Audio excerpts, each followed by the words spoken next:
it's this processed carbohydrate.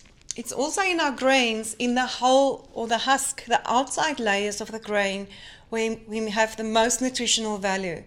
And with all the processing and refining, we lose all those nutrients. It's white rice, it's white pasta, it's pizza in the morning, pizza for lunch or supper. It's white bread. It fills our tummy, it gives us some energy, but it doesn't have these important nutrients. If you have a lovely red Ferrari, and I tell most of my clients, you're a beautiful red Ferrari, you would value that car. And you'll make sure you put the best grade petrol in there, the best, but also oil. What's going to happen to that car if you don't put oil into the engine? It's going to seize sooner or later. But we do that on a daily basis to our own system. There is a problem, and we have to solve this problem now.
The big thing, though, is going to have to be a systemic and structural change in the way that energy is produced and distributed, because nothing else will do. The days of where we could dump all this toxin into the sea and just get away with it are numbered. Take shipping. It's 1 billion tons of CO2. If it was a country, it would be the 6th largest country in the world, in between Germany and Japan.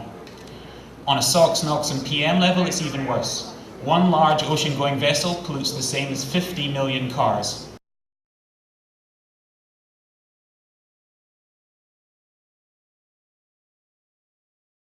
The issue of acting on climate change, on sustainable development, is not always portrayed as preventing people from doing something. First step is to do things more responsibly. Secondly, to look for more intelligent answers. And then you can, from there on, begin to develop a whole set of steps.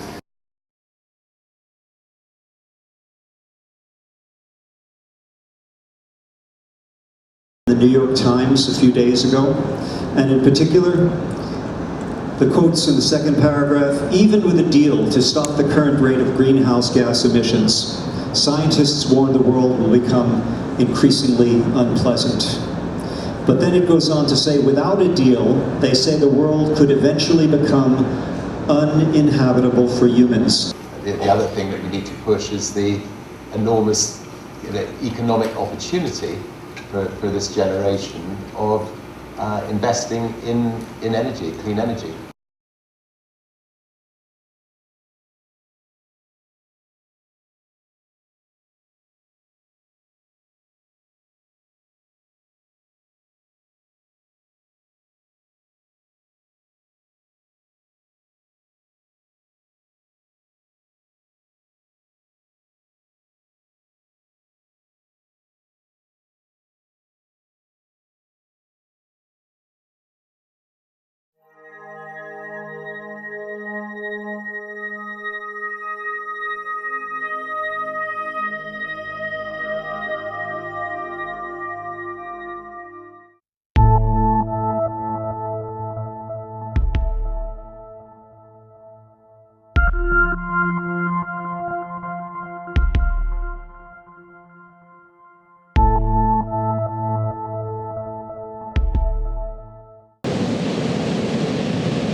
This case started with civil society.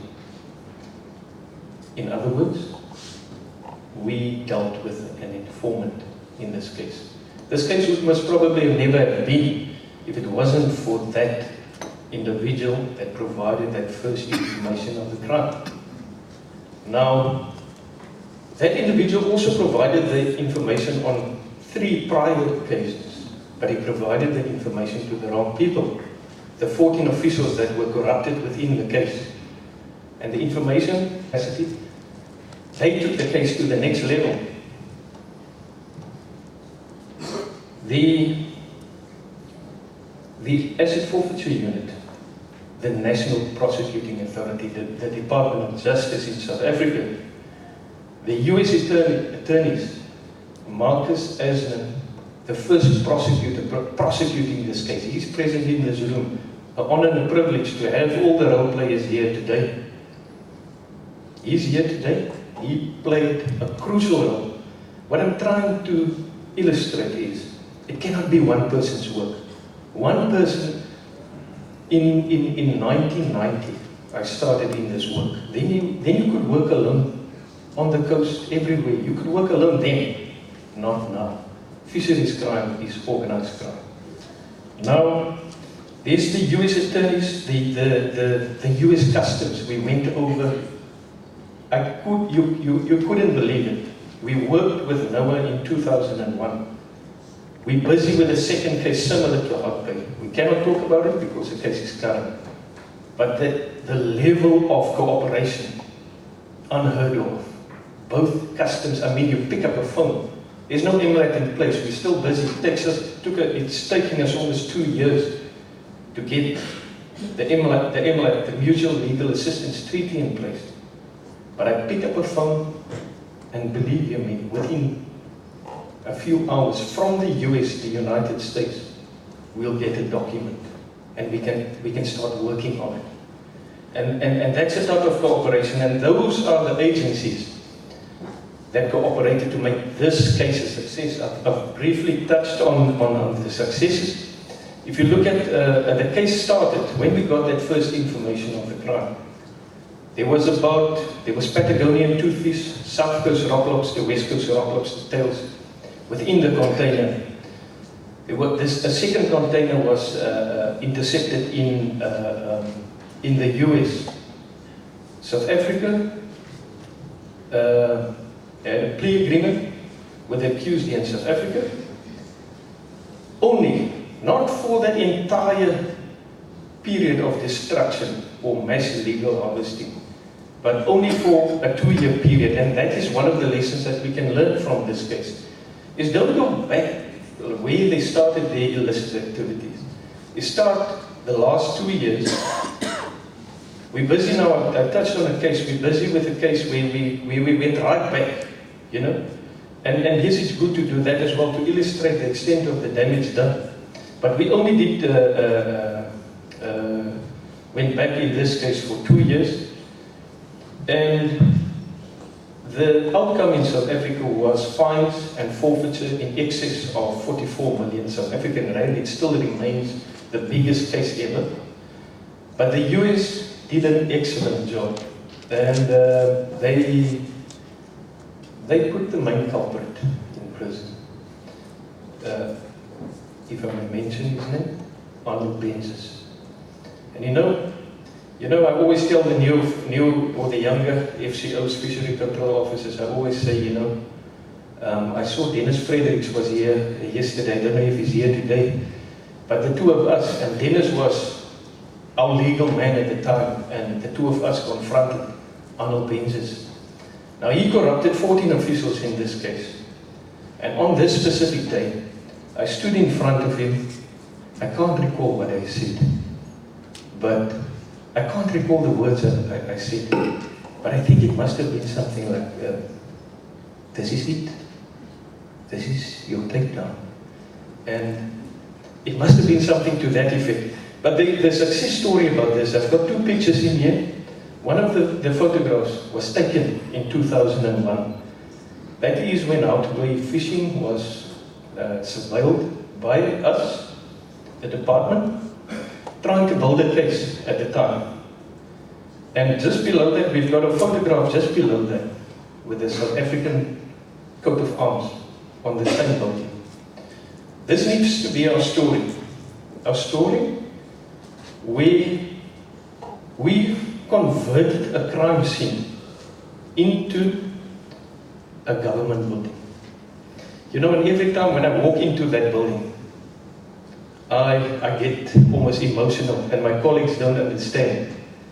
But there's a lot of history behind this building, and you know, ironically, this is also the building. Today there's a Pakisa meeting. Now Pakisa means hurry up. And the Pakisa project, Initiative 5, Marine Protection Service and Governance, it's a new project, if I can put it like that, an initiative by government driven by the President of South Africa. We instructed government, you will work as one unit, fighting maritime crime, fisheries crime, and unlocking the economic potential of the ocean. Now that's the Hout Bay fishing case. What was also good, not illustrating the excellent operations, but what was also good was the South Coast Rock Lobster at the time was in threat, was under tremendous pressure because of this company overfishing. When we took them out, I believe still till today, that resource has turned around and has displayed a positive growth. And that is what we need to do, not only to abalone, rock lobster, but all the other resources as well. You know, within South Africa, there are multiple cases. Today, there are 3 cases within the High Court. Also another process of unheard of work, where there are 3 cases currently running within the High Court in South Africa. They are abalone cases, but they syndicate-related organized crime cases where I cannot talk on it, they're current, but from the attorneys who represented the suspects or the accused in some of the cases, even them are charged, or at least one is charged in this case. And you know, we've got numerous successes, foreign vessels, foreign fishing vessels, we're closing illegal fish processing establishments, and at times seize in excess of 100 tons of abalone per annum. That's not good enough. And never have we ever, until 2006, addressed, although we've tried, but we just couldn't break through to the illegal consignment. And in 2006, we had this specific case, also with joint partners. We searched the cold storage, a stone throw from where we're gathering today, and we seized a number of abalone in this premises. We did a forensic investigation and we found, and a very fast one, because you cannot take months, you know, in the evening. And we found consignments 3, 4, 5, and 6 en route to Malaysia and Singapore and destined for Hong Kong. We returned all of them successfully, and this is one of the marked cases where we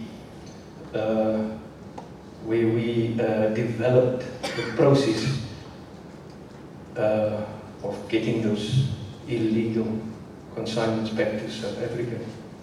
You cannot turn that. Is the Cape Town Bridge. We were so excited that vessel came in Durban. We waited for that vessel to come in Durban because we were cautious of the syndicate members getting hold of the containers. But you cannot turn a ship like that around, a multi-million-dollar ship. But we've developed the method of getting the containers. But the value of it was 11 million rand South African value. If that had to be sold, it would have been sold for 66 million, between 66 and 100 million in the Far East. Same. We've consignment 7 and 8. A premises here in Table View was searched, also a legal abalone processing establishment. and we found abalone to the value of 5 million rand at this premises, and we did the same. We went through the documentation. We went through all. If there's a name, if there's a IP address or anything, we would go through, and we found these containers en route. It didn't reach its destination in Hong Kong, but we got it back, and the previous one that I mentioned was exported illegally as pilchards. Now, if somebody exports pilchards, it would have been fine at the time because you didn't need an export permit for the pilchards at the time. We've closed that gap that you need a permit for any fish. But it was exported as pilchard. These consignments were exported as polypropylene pellets. And I'm not going to repeat the figures, you can actually see it up there. But there were a total of 18 of those bales, each bale weighing 1 ton, containing, so it was about 18, 19 tons of polypropylene pellets. Now you can imagine a normal FCO fishery control officer. How is he to inspect that container? If you do inspect it, you need a forklift to unpack it. If you unpack it, polypropylene pellets flows like water if you open that bag.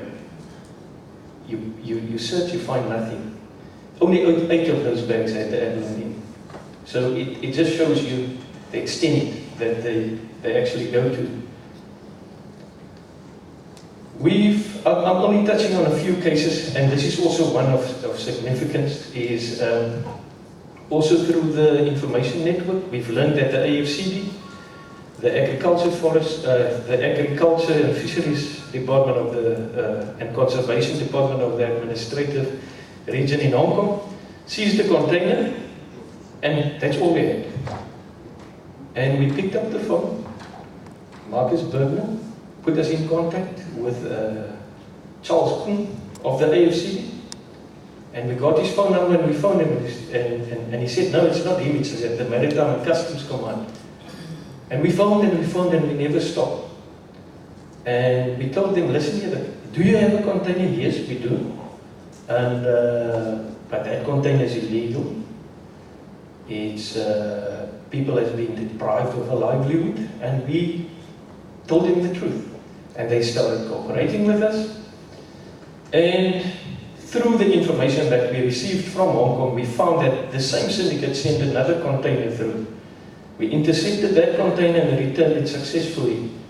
What was interesting in this case, and I must mention it, is that we valued that abalone at about just over 2 million.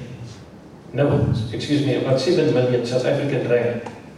The Hong Kong authorities, they had an independent auditor, they valued the same container, which we returned successfully to South Africa at over 27 million South African rand. At that time, the Hong Kong dollar was almost similar to the South African rand. And the accused, they were going to fight this case. And we arrived at this court here, the Chu Sen Magistrates Court in Hong Kong. And we thought, you know, you always hear of an official committed suicide flying out of a building in Hong Kong. And we thought of something like that, and we thought, no, we need to take state security, we need to take the police with it. And at the end, we were only 2 officials, and we went to fight that case, and we got a conviction. And yes, I think it was 2 weeks later, that same group that you're seeing there of the Ports and Maritime Command, they had a massive success of ivory and rhino horn imported illegally into Hong Kong. Somebody mentioned yesterday we need to extend the cooperation. Where is Hong Kong? Where's mainland China? Where's Taiwan? Anybody here? Anybody from the Far East? That's one of our challenges. A last case, same thing, same principles.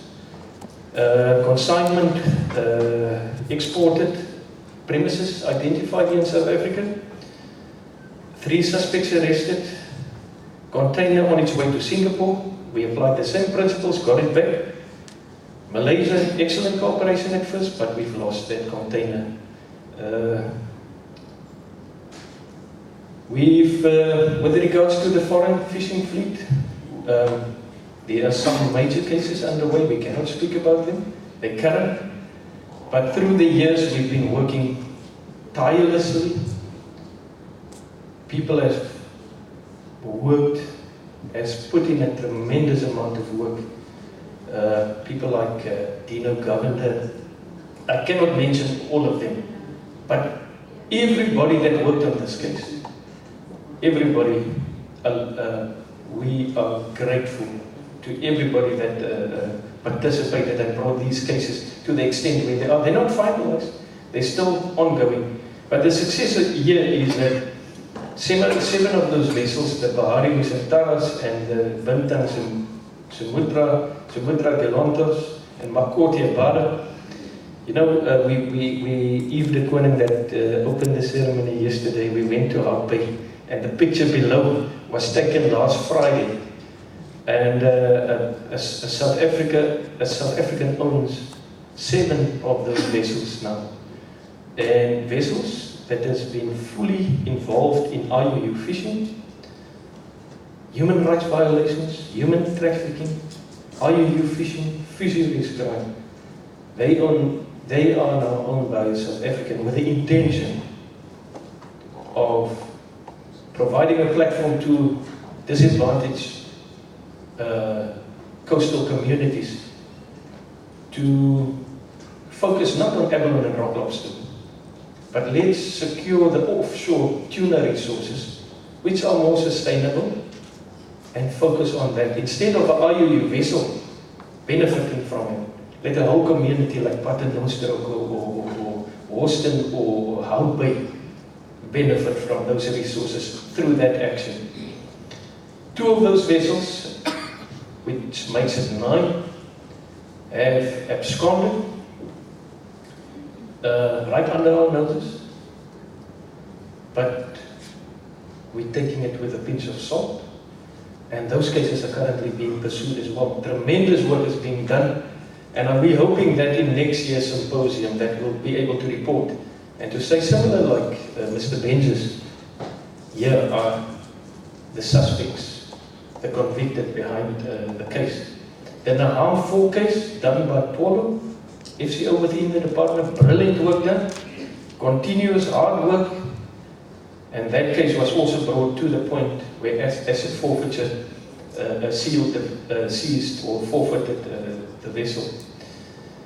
The challenges, I've touched on some of them, but you know, on our notice board within the MCS offices, we've got a notice board there with this media clipping. And it states that the South African economy is losing 4 billion per annum as a result of illegal fishing. We sat with Marcus Bergner from Traffic now recently, and that figure is still modest. You know, if you take at the value, somebody mentioned, I think it's Gunnar mentioned yesterday, if somebody steals something, theft is theft. Somehow it doesn't apply to South Africa, because we know of cases where 300, that syndicate that I mentioned last, sent out 10 of those containers. We managed to intercept 2. Most of them are sitting within the Far East. 8 stolen and taken out of the country. It's people's livelihoods stolen.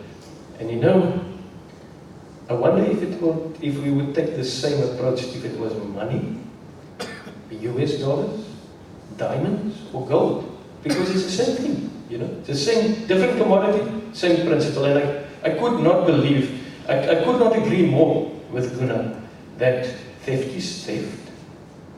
We need to address this. This is one of the key challenges, you know. We're losing 4 billion rand per annum. And that statement is only based on the abalone and the West Coast rock lobster and the demand within the eastern markets. We're not talking the hake, the other fisheries. We're just talking 2 out of 22 sectors. There are 22 fishery sectors in South Africa.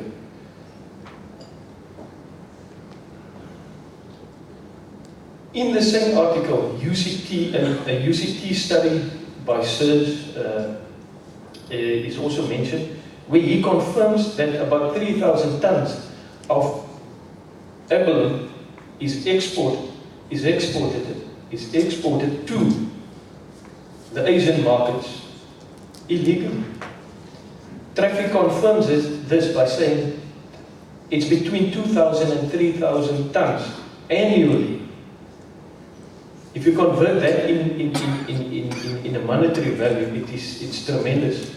The One Earth Foundation of the Fisheries Crime Working Group of the Indian Ocean Forum on Maritime Crime estimates that 18% of the total fish harvest within the Western Indian Ocean and 32% of the total catch in the Eastern Indian Ocean are either illegal or unreported. This is about 50% just in the Indian Ocean alone. It's a challenge. What are we doing? We are the fisheries crime fighters. We are the international community. Similar to the Hout Bay fishing case, we need to bring that figure down. Despite the numerous successes, thousands of consignments with illegally harvested inshore South African resources still reach their destinies as we speak today undetected, and we need to change that. Fisheries crime syndicates, I've mentioned it, are well structured. It's challenging and difficult to identify these syndicates. They operate without boundaries, and no legitimate rules apply to them. They are organized crime. Stealing, robbing poor coastal communities within South Africa, Africa, and other countries of a livelihood. We as a global community, the challenge is for us to fully cooperate with the global enforcement community, and we need to address IUU fishing and its related activities, not only within the South African exclusive economic zone, but on the high seas, both in a reactive and proactive manner. It remains challenging and costly. You know, the Thunder case was presented yesterday. South Africa is part of Interpol. We work tirelessly around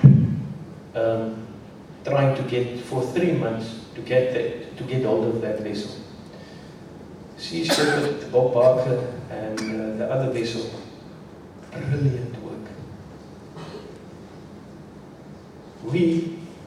My opinion, a challenge to us as fisheries crime fighters. Government needed to be there, even if we were just alongside. We wrote Nick Frey, we wrote submissions, and we tried our best. We couldn't get a vessel out there. Let that be a lesson for us. Let it be a lesson learned. That, yes, it's a brilliant success. South Cone pursued that vessel, mainly pollution charges. Excellent. Yesterday, Alistair announced a guilty verdict.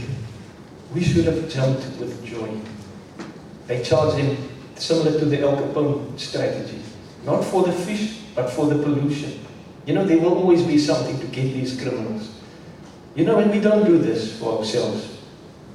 We do it for the poor, for the needy. Flag states need to fully cooperate and share information. Flag states are doing a brilliant job, but there's some that's completely absent, you know. If we don't have the resources, other countries might have it. If we're a partner, we can do the enforcement. IUU vessels remaining on the high seas for extended periods, that's a big challenge as well. And we need to shift the focus away from the vulnerable inshore fisheries resources like your abalone and lobster. I've touched on this. There are better resources, more sustainable resources, and get the communities. Yesterday it was mentioned, we need to focus on those resources, you know. Send the community, provide that platform, you know. We need to work, the biggest challenge, in a multi-agency, in an integrated global approach to address the real issues. Similar like we've done in our pay fishing case. Although the Hout Bay fishing case is still current, the restitution action is being appealed, and although the case started in 2001, it's still current. We need to be able to speak about all the other cases as well in a multi-agency approach. You know, preserving our fish. And that way we can address poverty and the unemployment rate.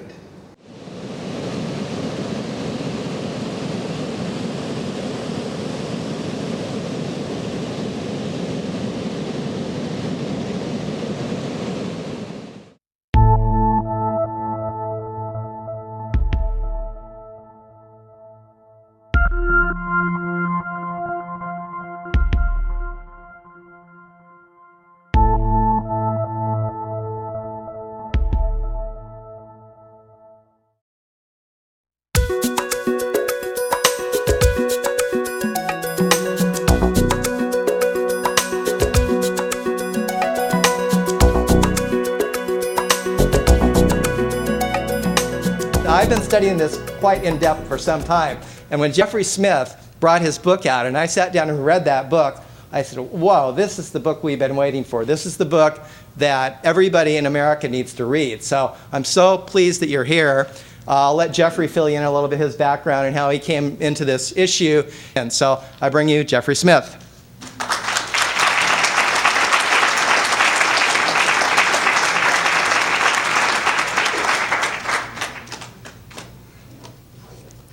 Hello, everyone. This is an amazing crowd. It's fantastic to see you all here. How many people are concerned about eating genetically modified foods? All right, so I'm preaching to the choir tonight. I say I'm arming the choir. How many people try to actively avoid eating genetically modified foods? Wow.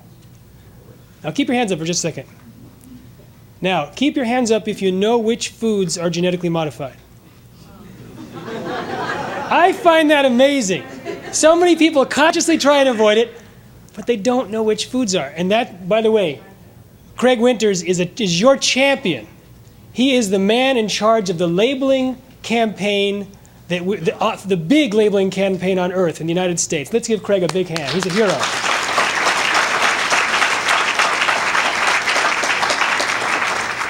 He is definitely a hero. And how many people were born and raised in Florida? I just wanted to find out. That many, huh? Both of you. So I'm going to talk about the dangers of genetically modified foods and the cover-up of those dangers. And people have all sorts of reactions to this information.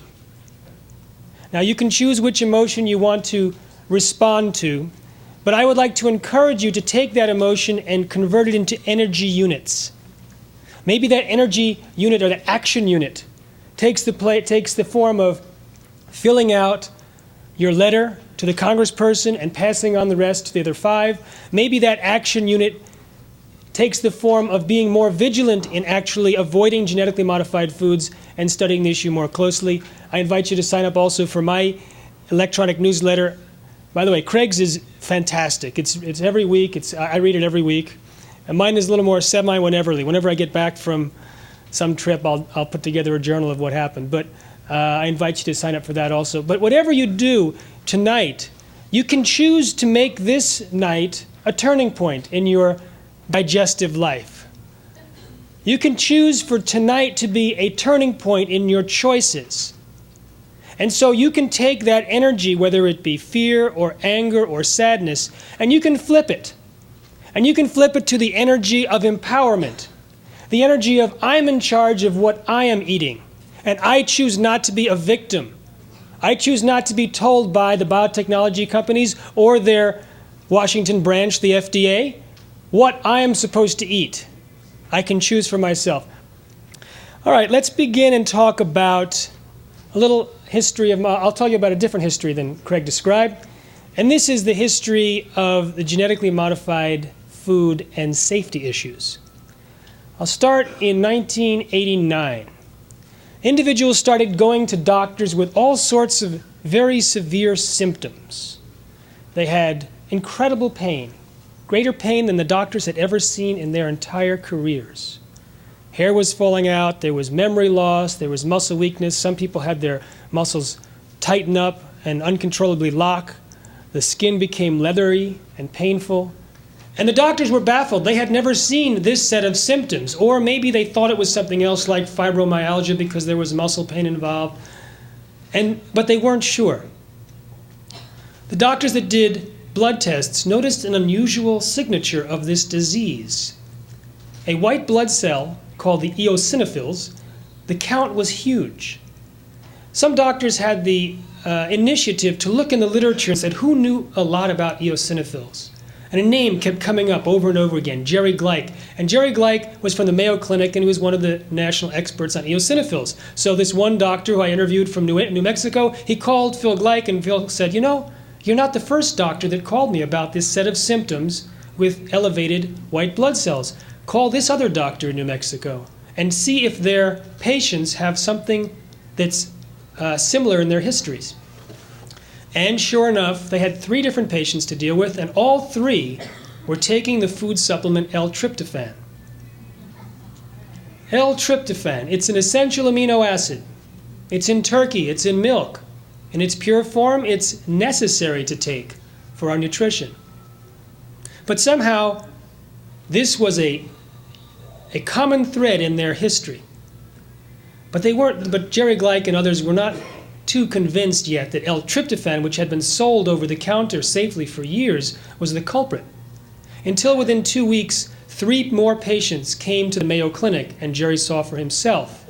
One was rolled in, they had to breathe through with a respirator, and all 3 were taking L-tryptophan. He called the Center for Disease Control and said, it's out there and it's deadly. What they found, once they put the news in the newspaper, once it was in the New York Times, all of a sudden these doctors started getting calls from all over the country. Hundreds, thousands of people in the United States had these symptoms, were taking L-tryptophan, but were not diagnosed. The doctors and the patients did not know there was a deadly epidemic throughout the United States. 5,000 to 10,000 people ultimately got this sickness. Some were permanently disabled. About 100 died. And it was all from taking this food supplement L-tryptophan. So what was it about the L-tryptophan? Well, some wanted to argue that it was L-tryptophan itself. But consider this, all the people that got sick were only consuming one of the 6 brands in the United States. They were all produced in Japan, but only the Showa-Denko brand was causing sickness, and it had some contaminants in it that the others didn't. So this concept that it was tryptophan itself, we'll throw that out. Then they found out that this company was genetically engineering the bacteria to produce the tryptophan more economically. And they had introduced a strain on December 24th, 1988. But 2 weeks later, they changed the filter method on their manufacturing process, reduced the amount of carbon, which could have allowed more contaminants to get through. This was the key for the biotechnology industry to jump on its excuse and say, aha, it wasn't genetic engineering, it was the change in the filter. And that's what got them off the hook. This sleight of hand saying, no, it wasn't. They didn't talk about how those contaminants could be in there. Originally just said there was a change in the filtration process. In my book, I bring out some research that was compiled from an 8-year investigation from a friend of mine. It couldn't have been, this was actually from the FDA representative to my friend Bill. The FDA representative said, it has to be something other than the genetic engineering of the strain, because we know of at least of a dozen cases that occurred before the epidemic, which surfaced in May of '89. So this raises the question. And the person from the FDA said, so it was before the genetic engineering of the strain, which was introduced in December of '88.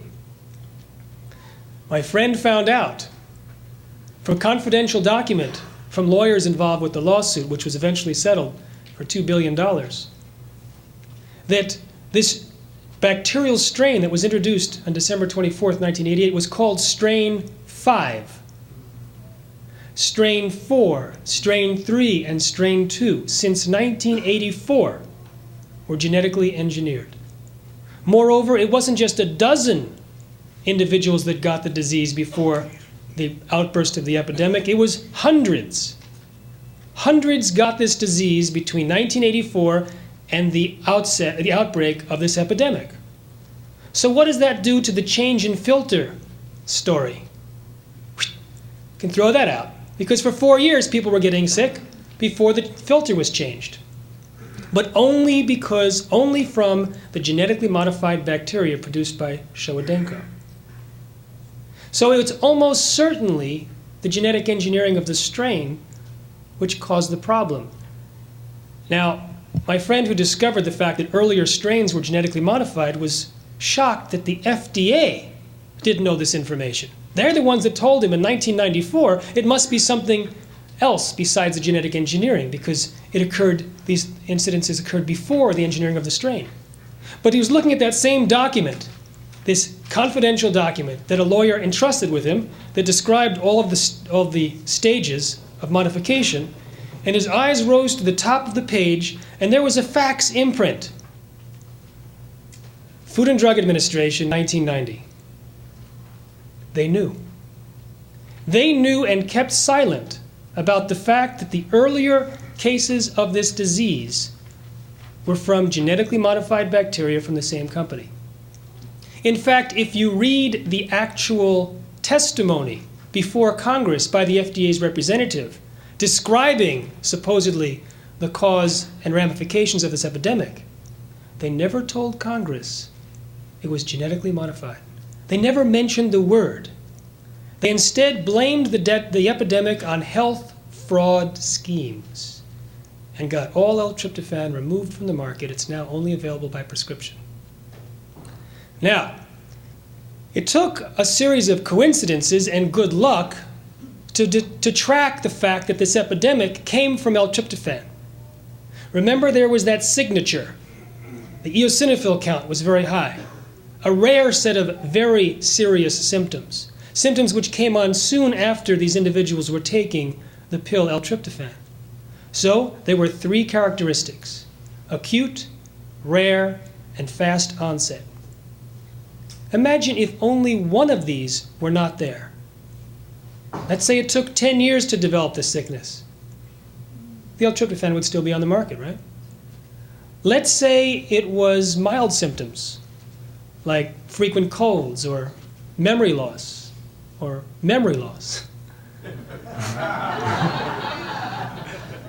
It would still be on the market. Let's say it were common ailments like cancer or heart disease or lymphoma or diabetes or obesity. You think they would rush people together and say, find out the history, find out what you're doing and someone else is doing? And since there's so many things that can contribute to these other problems, do you think they'd be able to sort it out? It's doubtful. So what about the other thousands of products on the market that are created from genetically modified crops or bacteria or fungus? Might they be creating a problem that we don't know about and are not looking for? We know that food-related illnesses in the United States doubled between 1994 and 2001, at a time when a lot of new genetically engineered products were being introduced. I read last week that someone was very concerned in Russia about genetically modified foods because in the last 3 years, allergies skyrocketed, as they have in the United States. An interesting coincidence, when genetically modified soybeans were first introduced into the United Kingdom, soy allergies in that country skyrocketed by 50%. Now, we know that the genetically modified soy, according to Monsanto's own research, has an increase in an allergen called trypsin inhibitor.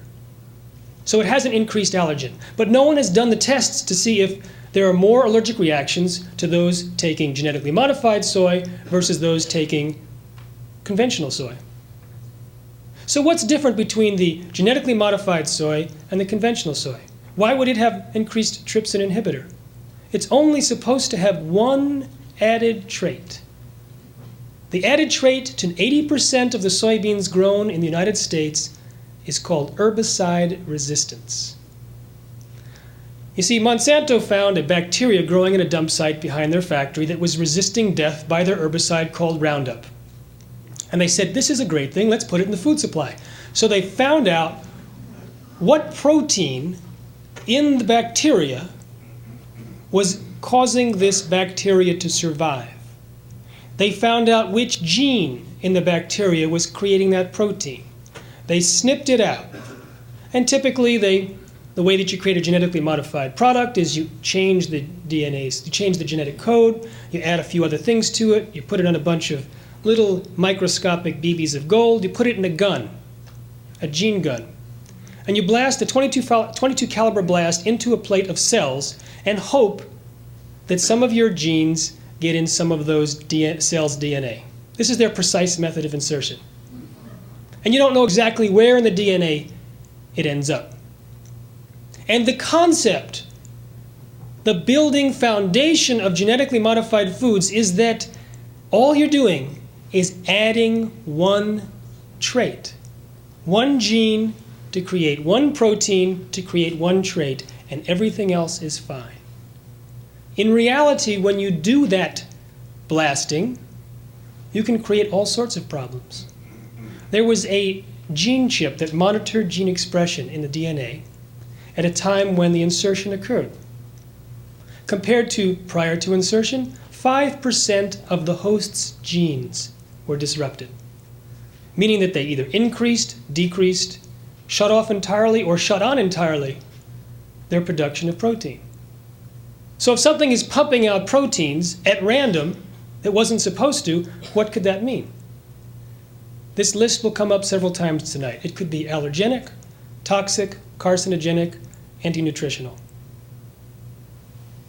If you shut down a gene, what could that mean? Some studies have found laboratory animals have died, etc. We don't really know all the potential ramifications, but we do know that the most common result of genetic modification is surprises. Surprise side effects. When you genetically modify a bacteria to create L-tryptophan more economically, it means you produce more L-tryptophan in this fermentation broth. They also added genes to produce different enzymes. So all of a sudden you have a bunch of different enzymes and L-tryptophan together working out and doing some very complex interactions. One of the world's experts at biosynthesis of L-tryptophan said you can end up with creating new compounds that you weren't expecting. These new compounds can then interact with existing compounds to create yet new compounds. This could explain those 6 contaminants. Moreover, the actual L-tryptophan itself is toxic to the bacteria. So in high quantities, the bacteria may do something to modify the tryptophan or the environment to protect itself. So we have an incredible amount of opportunity for unpredicted side effects. And this is the process of genetic modification, and this is used to create enzymes and additives and cooking agents and aspartame, NutraSweet, the genetic modification of bacteria or fungus. That's the first category of genetically modified products. Now, the second category is milk products. Milk products from cows that have been injected with genetically engineered bovine growth hormone.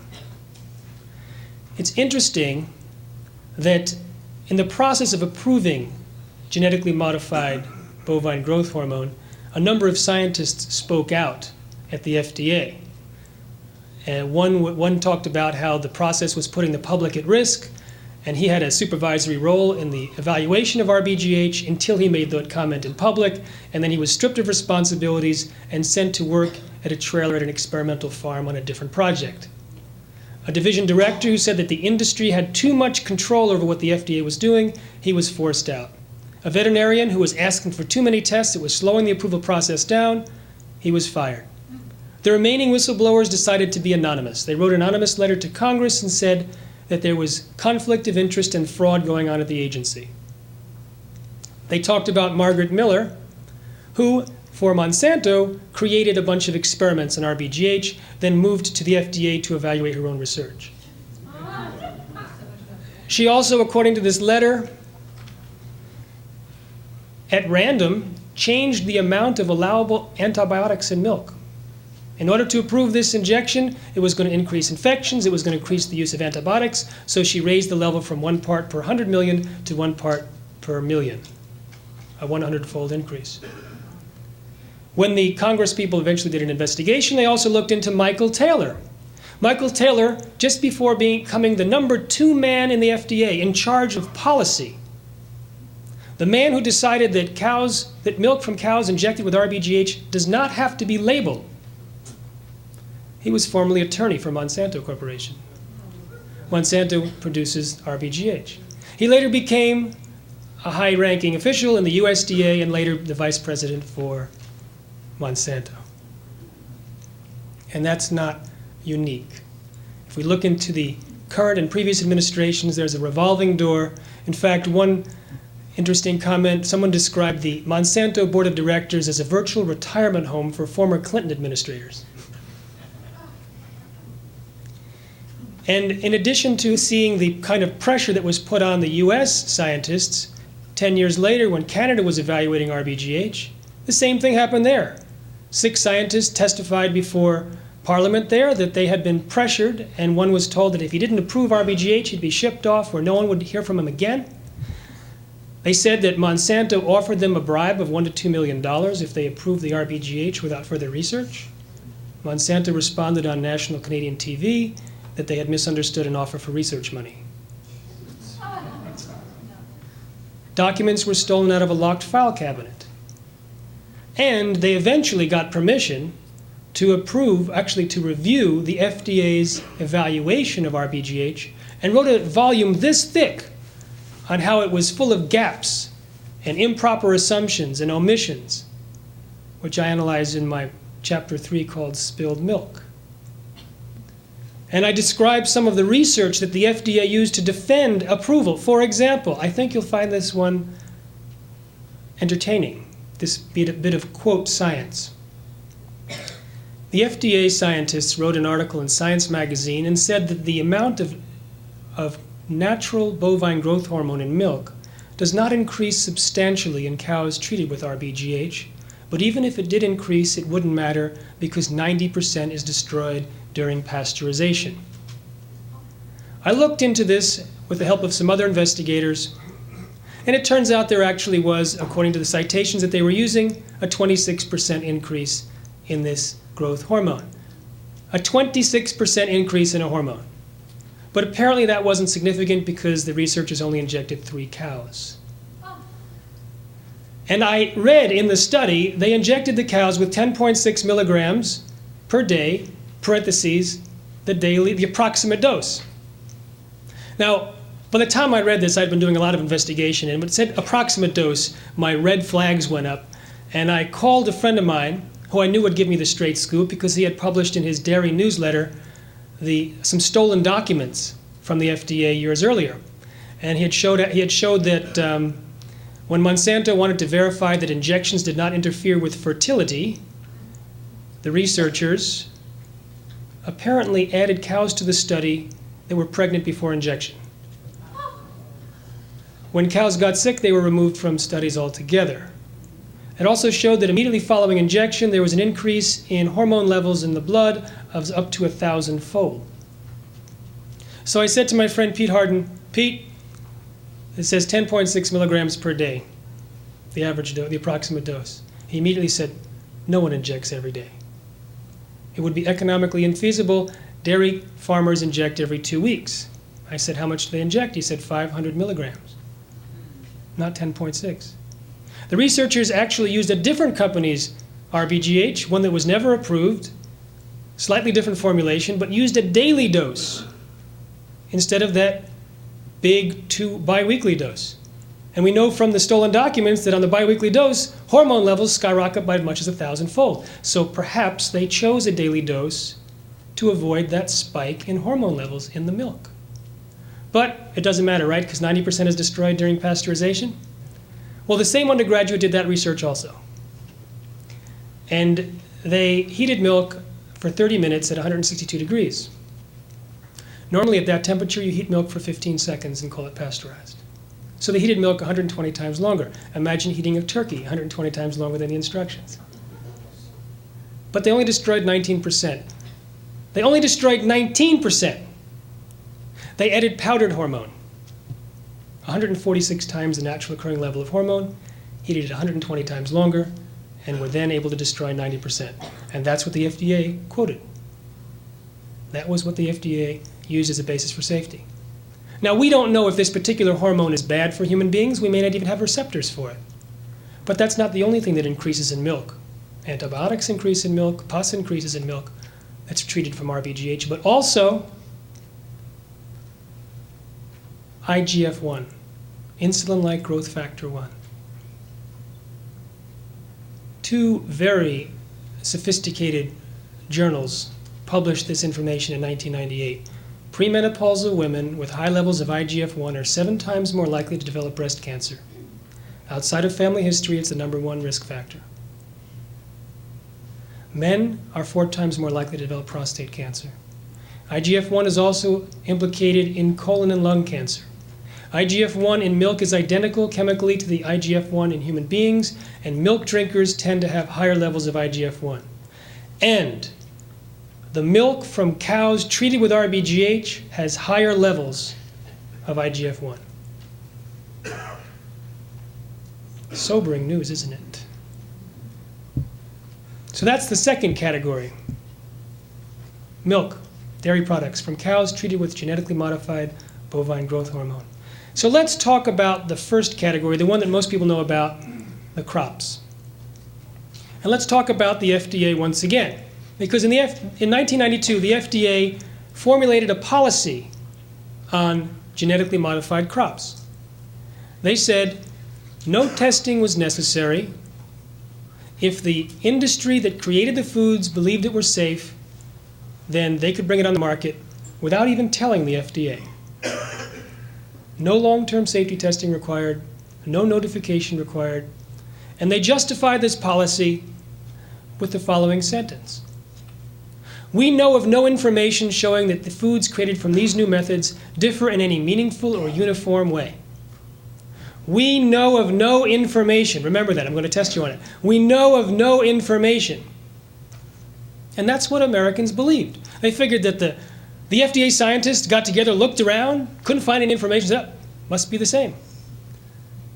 Years later, a friend of mine spearheaded a lawsuit against the FDA. He got 44,000 documents, internal, formerly secret documents, and it showed what was really going on. The scientists said these foods can create, remember that list? Allergies, toxins, carcinogens or new diseases, antibiotic-resistant diseases, that's a new one, nutritional problems. They also said these problems would not necessarily be obvious to those who create the foods, and therefore they must be subjected to long-term safety testing before being fed to the public. One person summarizing all the comments from the scientists of the agency said, the technical experts at the agency believe that these foods are different than foods created from normal conventional means, and they have different risks. You remember what the comment was in the policy? We know of no difference. You know who was in charge of that policy? Michael Taylor, former attorney to Monsanto. He was in charge overseeing the rewriting of this policy. One comment from a scientist at the FDA made public from the lawsuit was, what's happened to this document? It's become a very political document, very pro-industry. It doesn't address consumer concerns. And he said this is the industry's pet idea, namely that there's no unintended side effects, but the data doesn't support this. So they were aware that there could be unintended side effects. When the experts in the Canadian Royal Society looked at it, they said the default prediction of genetic modification is unintended side effects, and that there's no justification to assume that they're safe. David Suzuki says, if a politician or a scientist tells you that GM foods are safe, he's either very stupid or lying. David Suzuki is a geneticist. You may have seen him on PBS. So this was the concern by the scientists, but the number 2 person at the FDA, Michael Taylor, and even the number 1 person, the commissioner, the commissioner wrote a letter, which became public from the lawsuit, which said, the biotechnology policy is now in tune with the intentions of the general biotechnology policy of the White House, which is to also ensure the safe and speedy development of the U.S. biotechnology industry. There was a huge movement to popularize genetic engineering because America was the breadbasket of the world and America was the provider of technology for the world. Let's put them together. This was also industry's goal. When Arthur Anderson, a consultant for Monsanto, described how they had consulted with Monsanto, they said, describe your ideal future in 15 to 20 years. And the Monsanto executive said, we see a world in which 100% of all commercial seeds are genetically modified and patented. And then the Arthur Anderson consultant announced that they worked backwards from that goal to create the strategy and tactics to achieve it. And key to their success was the influence that Monsanto had in the government, which was legendary. One commenter who was in charge of biotechnology issues for about 20 years said that the regulatory agencies in the government have done everything that big agribusiness has asked them to do and told them to do. So that's the situation we face. They recommended long-term safety testing, the scientists, but the policymakers did not. In fact, when that document was sent up to higher levels of political influence, someone from the Office of Management and Budget said, we should put a sentence in here which says the foods created from these new methods are safer because it's a more precise method of creating foods. So as the evaluation went up the political ladder, the foods got safer and safer. So what happens when you do submit these foods to long-term safety testing? I would like to know too.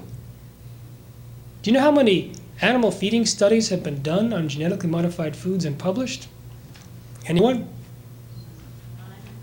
There's actually 10. 2 were done independently, 8 were done by industry, but several of those 8 were commercial feeding studies. They weren't really safety studies. Now I'll tell you about industry-sponsored versus independently sponsored studies. Aspartame, NutraSweet. It's created through genetic modification. It was responsible for 80% of complaints one year to the FDA about potential health side effects. Between 1985 and 1995, approximately 166 studies were done on aspartame, divided almost evenly between independently sponsored and company sponsored. 100% of the independently sponsored studies raised questions about aspartame. Some indicated the possibility of brain tumors. What percentage, by coincidence, of the company-sponsored studies raised a question? 0. So 2 of the 10 studies were independently done. 8 were done by industry. Let's talk about those 2. Let's talk about one of those 2. They were done by the same person, Dr. Arpad Pusztai. Dr. Arpad Pusztai, leading researcher in his field. It's a brand of protein called lectin. He was working at the leading nutritional laboratory in Europe. He was invited there 35 years or 37 years ago by a Nobel laureate to work in his laboratory, and he'd become the leader in his field. He had over 300 scientific studies done, about 12 books edited or written, and he was a money magnet for grant money because he was so thorough and well thought of. And he won a grant over 27 competitors, which was the big biotech grant from the British government. They were to create the protocol for long-term safety testing, the long-awaited protocol. This was actually in the mid-90s. Nothing had been published at that point, so it was all new territory. But he was called in because he had done nutritional safety testing for years. And he was leading a 20-member team in 3 different institutions. And as part of their creating of the protocol, which was to be adopted by both the United Kingdom and also eventually by Europe, they created a genetically modified potato. The potato was genetically modified to produce an insecticide. Now let's back up here for just a second and talk about that aspect of crops that are registered as pesticides, because you eat them. There are certain corn that we eat that's genetically modified to produce an insecticide called Bt. Cotton also is genetically modified to produce Bt. We eat cottonseed oil. It's interesting that farmers have told me that when they give cows a choice cows reject genetically modified corn. Normally, cows will eat the corn to the end of the trough. Whatever's there, they'll continue eating till it's gone. The first farmer put in a trough genetically modified on one side, conventional on the other. He let his 25 cows in, and they all congregated on one side of the trough and never ate the ones on the other side. When this was told to other farmers, they repeated this study over and over again with cows and hogs, letting 2 or 3 into a pen at once, and they had 2 different troughs. The first one, genetically modified corn, the second one, conventional corn, and the same thing happened over and over and over again. They'd go up to the first trough, they'd smell it, maybe they'd taste it, they'd go to the next trough, they'd finish it off. They'd go back to this one, they'd smell it, and then they'd walk away. Geese avoided eating genetically modified Roundup Ready soybeans from a field. They only ate the conventional on the side of the field. Rats were fed a tomato, and they didn't eat it. I think this is a great selling point. Are rats eating your tomatoes? Well, you can have this tomato which survives longer on your shelf, and rats reject it. Well, they force-fed the rats. This was a study that was actually reviewed by the FDA, and they developed stomach lesions. 7 of 40 died within 2 weeks. They were replaced in the study. The tomatoes were approved. Anyway, let's get back to Arpad Pusztai's potatoes. He was genetically engineering a potato to produce an insecticide. The insecticide was a lectin. That was what he was an expert in. And this lectin he knew most about. He had studied it for 6.5 years and was sure that it was harmless to humans and rats. So he was surprised to discover that the rats that were fed the genetically modified potato developed problems. But the rats that were fed the potato spiked with this lectin insecticide did not develop the problems, nor did the rats who were just eating the potatoes. It was only those that were genetically modified to produce the lectin. So this is significant information. He had taken a gene from the snowdrop plant and put it into the potato to produce this protein, which was an insecticide. He knew the protein was safe.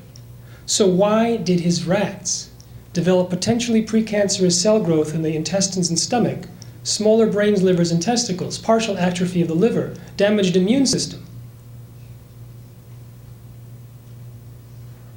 We're not exactly sure why, but we know it's probably the process of genetic modification, and not that specific lectin, right? It's not the specific lectin.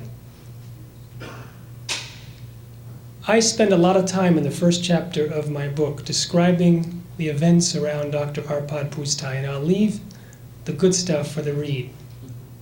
But I'll tell you in short, he went public with his information, was fired from his job after 35 years, silenced with threats of a lawsuit, eventually invited to speak before Parliament, got his data back, and the gag order was lifted, and his study was published in The Lancet, and remains the most in-depth animal feeding study ever done on genetically modified foods. I interviewed Dr. Arpad Pusztai extensively, and I asked the question, what was the most shocking moment? What was the highest drama? Why was I asking that question? Because I was writing a book. You'll see in the book that I write for drama and weave the science into it. No one's going to buy a textbook, and I wanted to appeal to a large number of people, so I had to write, as Laurie said earlier, the X-Files stories. I had to write about the bribery and the scientist who claims that a Mexican government official threatened him, even implying, "We know where your children go to school," and how fictitious names created by PR companies created an entire internet sensation to attack in research that was incriminating against genetic engineering, and how threatening letters from Monsanto have shut down stories from TV and newspapers and books. So I write that for your entertainment. So I asked him what was the most shocking moment. And it wasn't being fired after 35 years. It wasn't the moment that he discovered the damage to the rats. I was banking on one of those too, but I would have lost the bet. Evidently, I was the only one that asked him that question, because he had been interviewed hundreds of times but never told this story. He said months before this episode happened, his director, Professor James, walked into his office with a stack of about 700 pages, put it on his desk. Arpad's wife, a senior scientist at the Raoult Institute, came in. The director said, this is the submissions from the biotechnology companies for their foods, 6 or 7 foods. The Minister of Agriculture wants a scientific opinion on these. He's meeting in Brussels with the other EU ministers. Now, Arpad Pusztai looked at this man, and then looked at the stack, and looked back at the professor, and realized this man would never actually read these pages. But he was on the committee to approve the foods. And Arpad also realized that most of the members of the 12-member committee were too busy. They weren't working scientists. They were on a lot of different committees. They were committee men. But Arpad and his wife had been spending the last 2 years evaluating and designing the appropriate protocol for safety testing for every variety before it was to be introduced to the market. So they were among the most qualified people on earth to review the stack of pages. They said, how much time do we have? The professor said, 2.5 hours. When reading those studies, he went straight for the data and the design because he didn't have a lot of time. He said reading those studies was the most shocking moment because he was appalled at how bad the science was, how poor the research was, and how little industry was prepared to do in order to get its foods on the market as quickly as possible and expose them to human beings. He said at that moment, he realized that what industry was doing and what he was doing, which was safety testing, was diametrically opposed, and it was a turning point in this very pro-biotech scientist's life. He called up the minister and said, I wasn't planning to give you a strong recommendation at this point after only 2.5 hours, but I have to say, there is definitely not enough information here to allow these foods to be fed to human beings or to animals. The minister said, I don't know why you're telling me this. Your professor's committee approved these 2 years ago. They were already on the market. Now here is the catch. 1, the potatoes would have made it to the market. Arpad Pusztai's potatoes that hurt those rats would have made it to the market had they been submitted to that superficial research. They never tested for the things he tested for. Here's the second one. The soy and the corn and the tomatoes that were approved were never tested for that, which means they could be creating the same thing in rats, if they're willing to eat it, and in human beings. So that's the sobering point about long-term safety testing. There's only been one real, and it was only preliminary. I mean, when he found out the results, he contacted the very pro-biotech British government and said, we need to have more money to investigate the cause. But they didn't give him any more money. In fact, when they fired him, they dismantled the team, stopped doing the work, and there is no independent long-term safety testing program.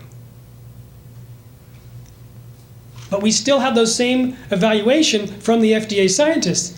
Allergies, toxins, new diseases, antibiotic-resistant diseases. Here's an interesting one, antibiotic-resistant diseases.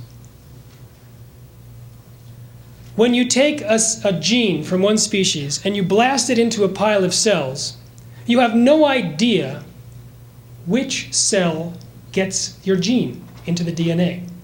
You can't put it under a microscope. It's too small.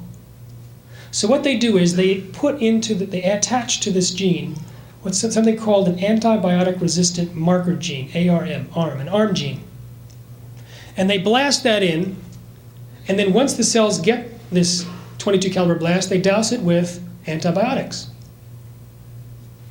If the cell, the ARM gene, gets into the DNA, it renders it invincible to antibiotics. So those cells that survive got the genes into their DNA. And that's why you put this antibiotic-resistant marker gene, and that's the only time it's used. When the Flavor Savor tomato was first being approved by the FDA, it was the first crop back in the early 90s, they asked the Division of Anti-Infective Drugs what they thought about introducing an ARM gene. The director wrote a comment, a memo entitled, "The Tomato That Will Eat Akron." In all capital letters, he said it would be a serious health hazard. Why?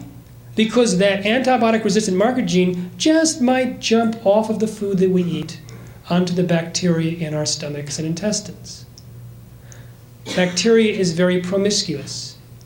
They could pass that gene on to pathogenic bacteria, and all of a sudden we have pathogenic bacteria accidentally genetically engineered to resist death by antibiotics.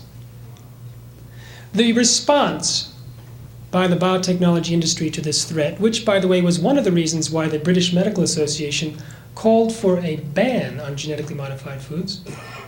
The biotechnology industry said, not to worry, DNA is destroyed during digestion.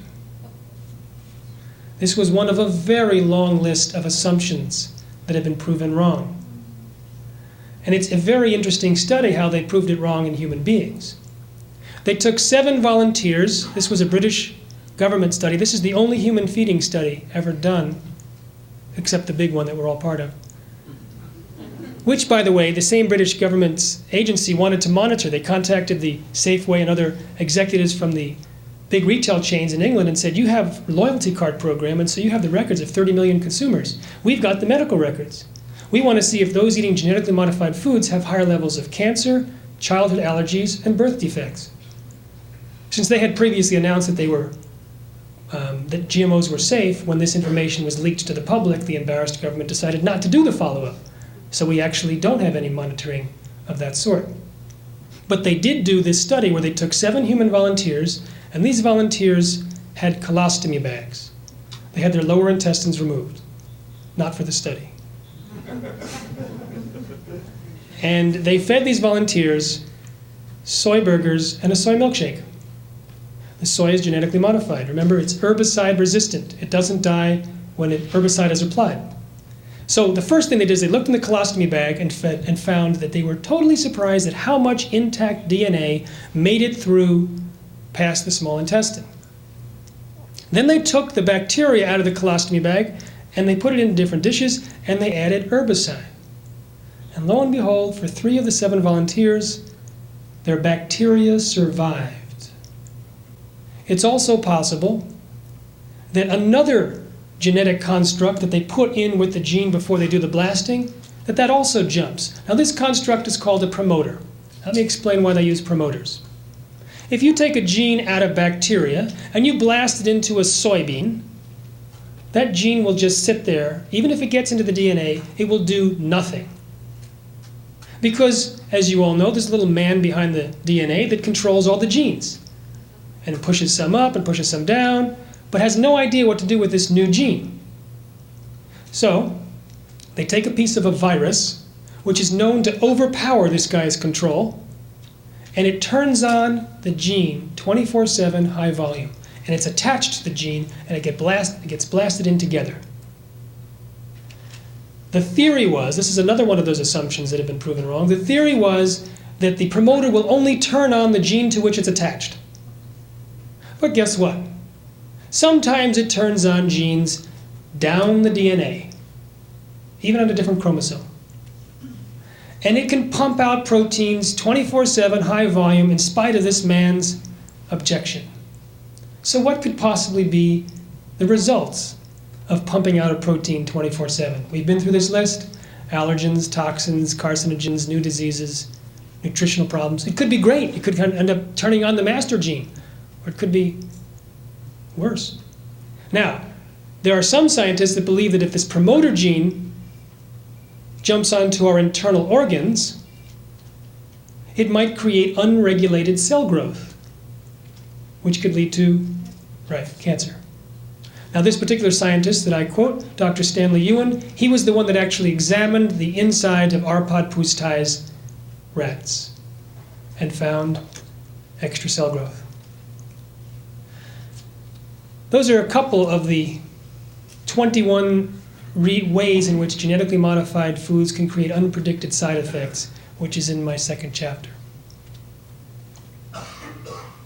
So let's change modes here. We've kind of worked our way down into the depths of possible problems.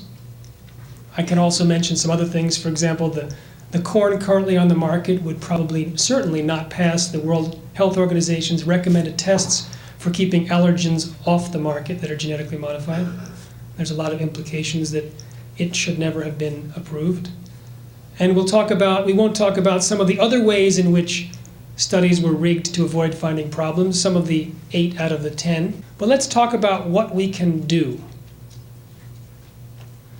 Now, I personally believe that genetically modified foods are one of the most serious threats to health and the environment.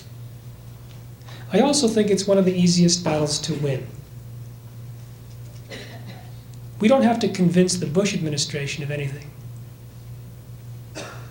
They pretty much have bought the biotech line, as did the administration before them.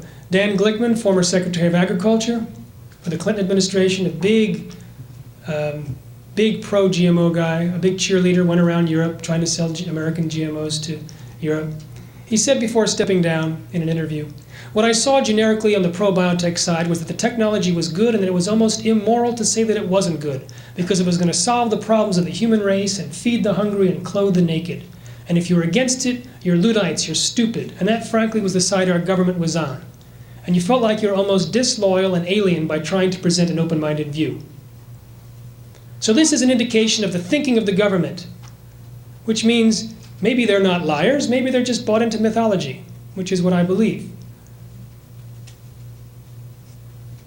So how do we combat that thinking, which was paid for by a $50 million yearly budget for advertising, $142 million spent in 2001 for lobbying Washington, and all sorts of revolving door of people that go from biotech to the administration?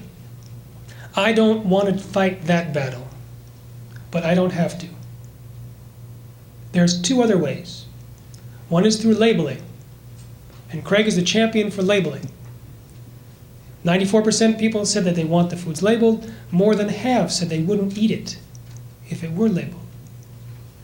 Which raises the point about consumer purchasing power. Consider this. Unilever, Britain's largest food manufacturer, in April of 1999, declared and committed to remove genetically modified foods from all of its ingredients. Within 1 week, there was an avalanche. Every single major food manufacturer said the same thing. McDonald's, Burger King, Safeway, Nestle's, for their European brands. And you know who won that battle? The top of the food chain, consumers. And you know why the consumers in Europe are concerned? If you listen to the biotechnology industry, they'll tell you it was an illegal trade barrier, or cultural, or anti-Americanism, or something other than food safety concerns.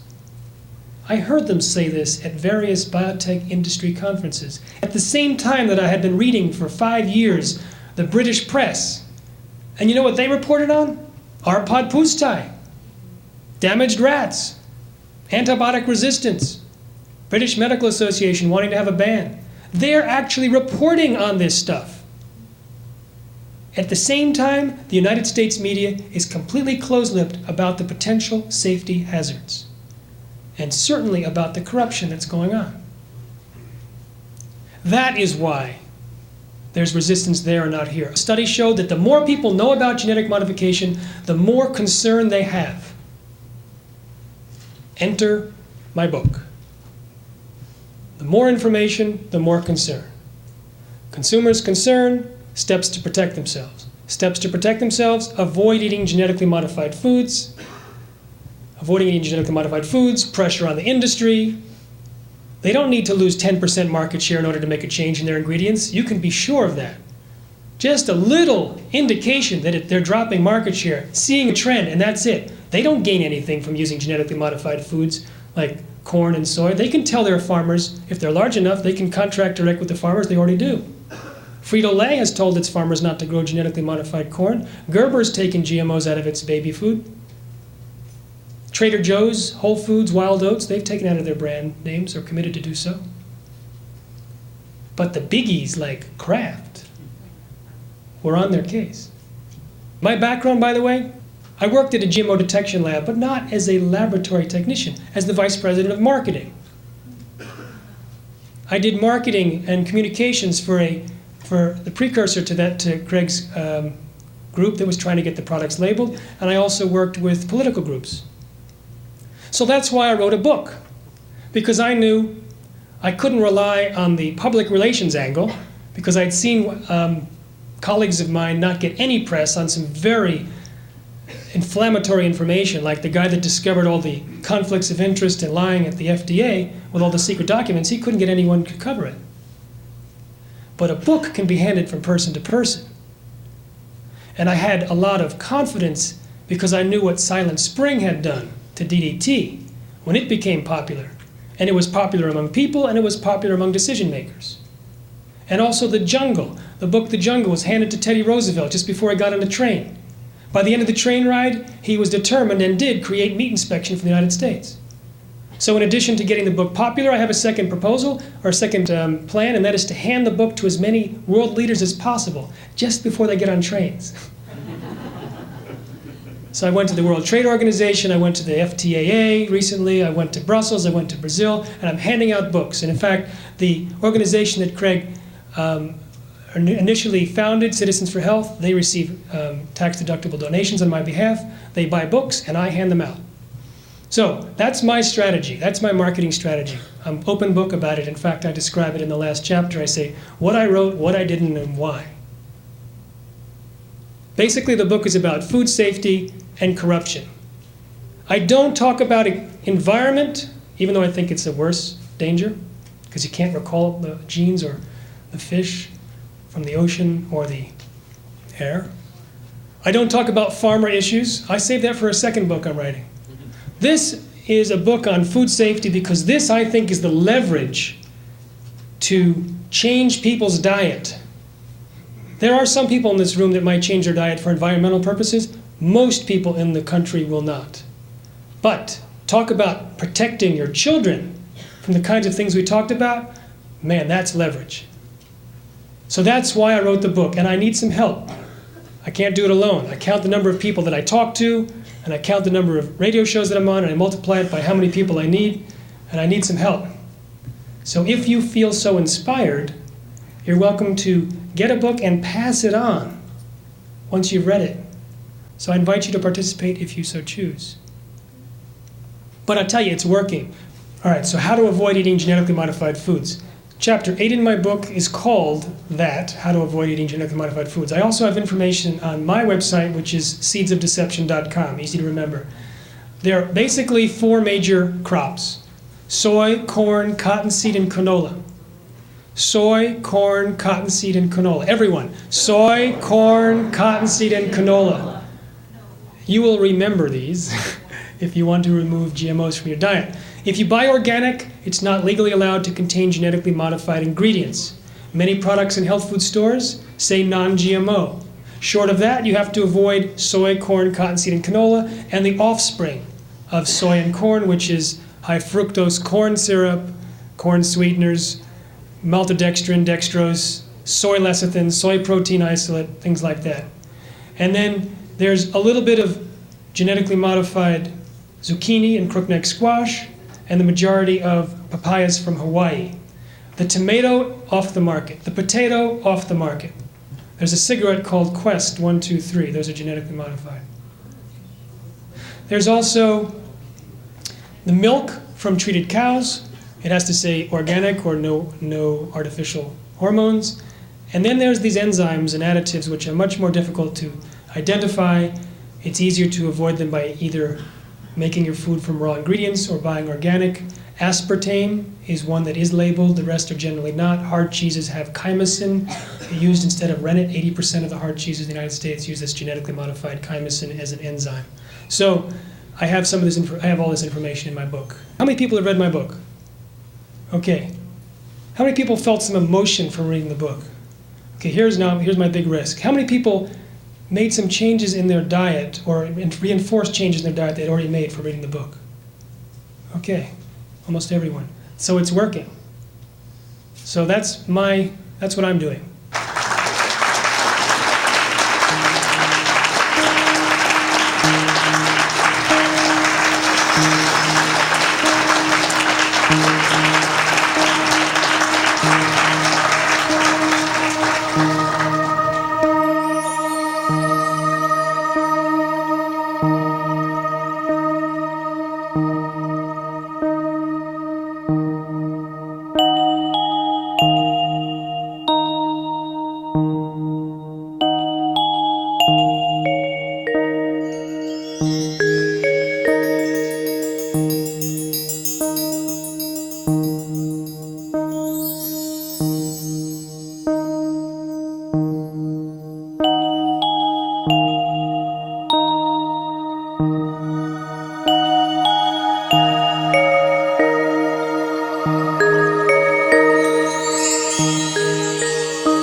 the Professor of Ocean Physics in University of Cambridge, based at the Department of Applied Maths and Theoretical Physics, DAMT, which is the same department that has Stephen Hawking in it.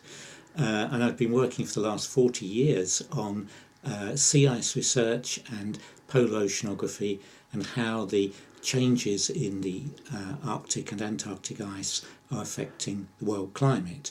I've run a research group where we work up in the Arctic on using various means, including submarines, aircraft, and walking around on the ice drilling holes.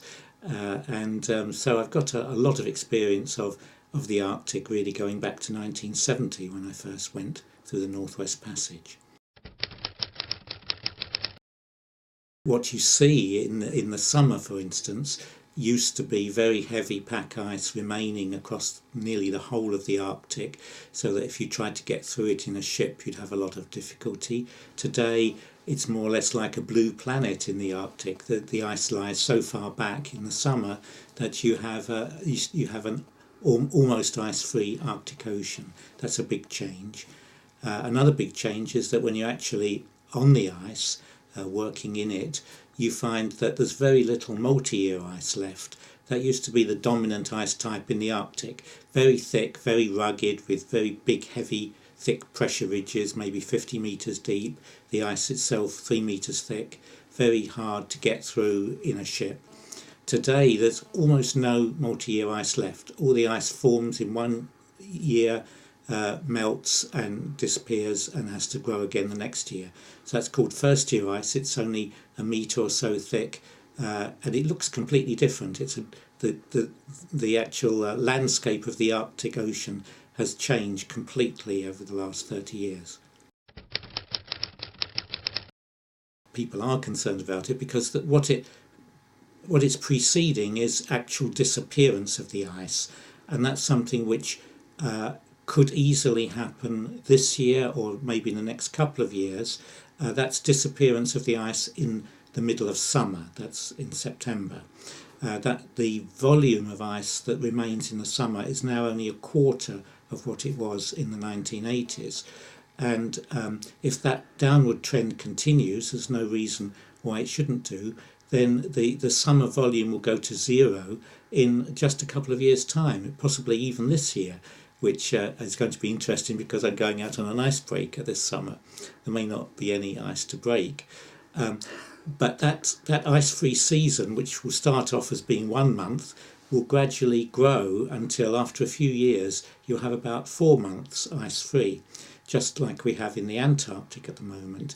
That's going to be the Arctic of the future, a seasonal ice cover with completely open water during the summer months, and that will have enormous impacts on the various other aspects of global climate. Well, I mean, the impact on the human species of you have to say, are we talking about Arctic change or global change? But I'll talk about Arctic change because that's what I know most about. But the two are linked very strongly because the Arctic is warming faster than any other part of the world, and the changes that are happening there are driving changes elsewhere on the planet. But those changes are going to be the ones that will have the bigger effect on mankind. For instance, the disappearance of ice in the Arctic is leading to warmer air masses moving over Greenland in the summer. That's causing the Greenland ice sheet to melt faster, and that's causing global sea level rise to accelerate. So instead of getting maybe less than a metre of sea level rise this century, which is what's predicted by the Intergovernmental Panel on Climate Change, the accelerated melt of the Greenland ice sheet could give us a couple of metres or more this century. In fact, some glaciologists are talking about 4 or 5 metres.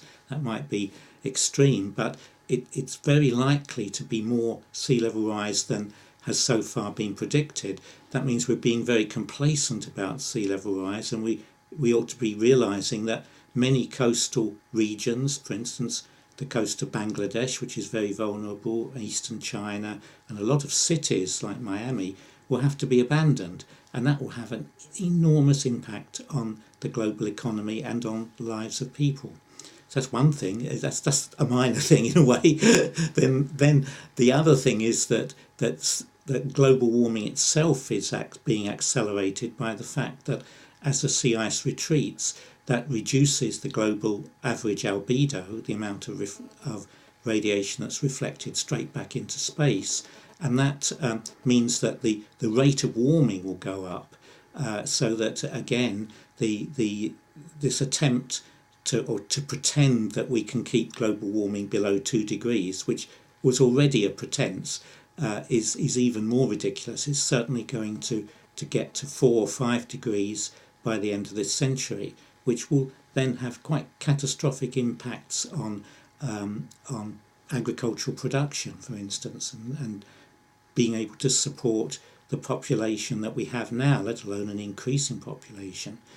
So that's another impact which people don't think about. And I suppose a third one which I'm concerned about a lot, in fact I'm concerned with doing fieldwork in this area at the moment, is whether or not we might have a massive methane outbreak. We're really concerned about the Arctic offshore, that the continental shelves off Siberia are very shallow water, and up until recently there was always sea ice over those shelves, even in the summer, because the sea ice didn't retreat very much. Now it retreats in the summer and is already disappears for 2, 3 or 4 months off those shelves. That allows the water to warm up, and when the water warms up, it causes the underwater permafrost to melt, which hasn't melted since the last ice age, and that's allowing methane to be released, because there's a lot of methane trapped in methane hydrates under the seabed. And the fear is that this could all happen quite precipitately, that the melting or thawing of the seabed permafrost will allow a lot of methane to be released in a short time, and that would have a very big impact on global warming. The methane is a very powerful global warming gas, and its impact develops within a very few years, not like carbon dioxide, which is a powerful greenhouse gas but which stays around for a century. Methane does its thing and then vanishes after about 9 or 10 years. But that thing would consist of perhaps 0.6 of a degree extra warming for the planet just within a few years, which would be catastrophic in relation to the amount of warming we've had already and that we're going to get.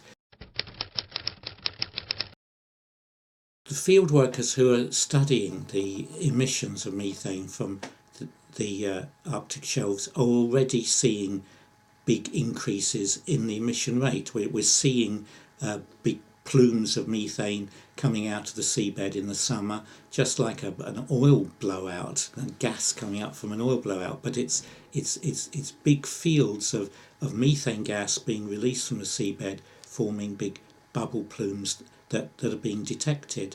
Now, until recently, all that happened was there was one Russian ship went out there every summer, and the people on that have been seeing more methane being emitted each summer, but only in the East Siberian Sea. And so that we need to know how much methane there is and how fast it'll come out. So that ought to be one of the biggest research projects that man is doing, because it's a massive risk.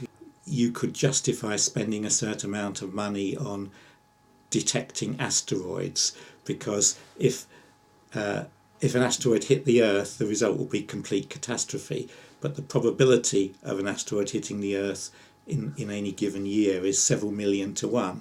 You multiply the two, you get a number which some people would say justifies having an asteroid detection system.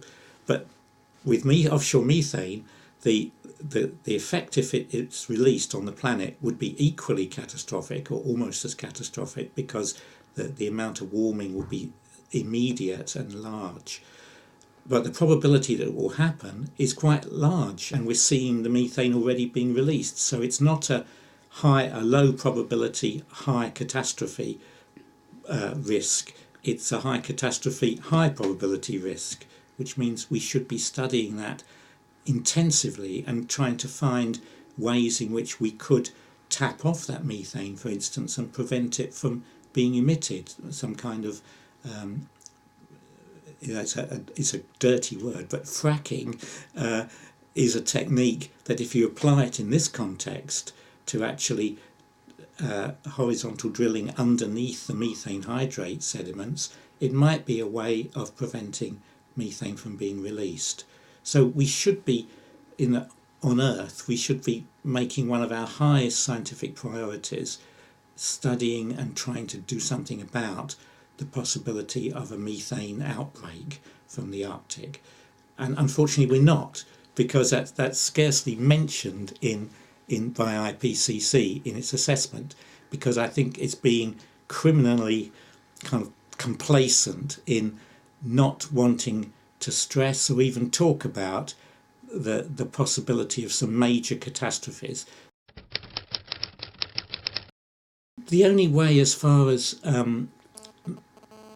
offshore methane is concerned, for instance, would be bring back Arctic sea ice. And some people are saying, let's try and do that. But the trouble is, you can't really bring back Arctic sea ice without cooling the planet. And nobody's thought of a targeted method that will simply cause sea ice to grow or not retreat around the edges of the Arctic Ocean.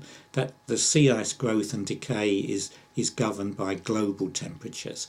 So finding a way to bring back sea ice won't work unless you can cool the entire planet.